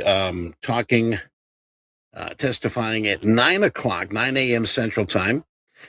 Moving down here at 9:30, crude oil inventories. We do have some the energies coming out around 9:30. Coming out at 10 o'clock, Thomson Reuters. The bigger numbers here at 12 o'clock, 10-year note auction. And we do have an 11 o'clock Atlanta Fed GDP. And later on in the evening, Fed Governor Cook will be speaking. So I think the big one here is just going to be hearing a rerun of Mr. Powell. It's like watching a rerun of Golden Girls. Not too exciting. You know the plot. So have at it. Taking a look here, what we've got going on for tomorrow, Wednesday, 10 days into the month already. JD and myself, we're going to fire up the machine here tomorrow morning at 8 o'clock Central Time. So be here, get here early, or jump in chat. And Fast Market, Andre, MP, Deeyana, Nick for a tick. We've got power players, Jared J with the dynamic duo, Andre and Dolby. TopQuiz, Jack and Alyssa. We'll also have Jack and Mick for shoulder tap. Dolby is going to be with David Green. Be here tomorrow. David Green, a fan favorite. After that rotating segment, we've got Patience with KV, Gabe, and Dolby. We'll be seeing that trade here at the 1 o'clock hour tomorrow. Remember, this is all Central Time. And to close the day, of course, Andre Dolby, Coach Dakota, and David Green. So David's going to come back here for Power Hour. Is that right? All right, little extra here. We'll see what David's got to say there. But with Coach Dakota, Dolby, and Andre. Don't forget, we do have At the Buzzer right now in our Discord channel with Coach Jay and Coach Paul. A little later on in the evening, we do have Coach Ray. He will be talking about the volume profile. That's at 6 a.m. I'm sorry, 6 p.m. Central Time. Coach Vince will be talking about the candle charts, volume profiles, and so forth at 7. And Slow Markets here back on YouTube with Coach Dakota at 8 o'clock p.m. Central Time. So there you have it. And, well, you know what? I'm glad that we had this time to talk. I'm glad that we had this time to share the trades and the segments and the session.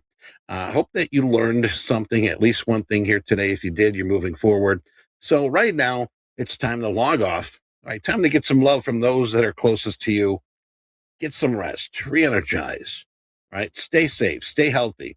And until we meet again tomorrow, 8 o'clock Central a.m. in the morning, I'm Eddie Horn, and this has been Top Step TV. Take care.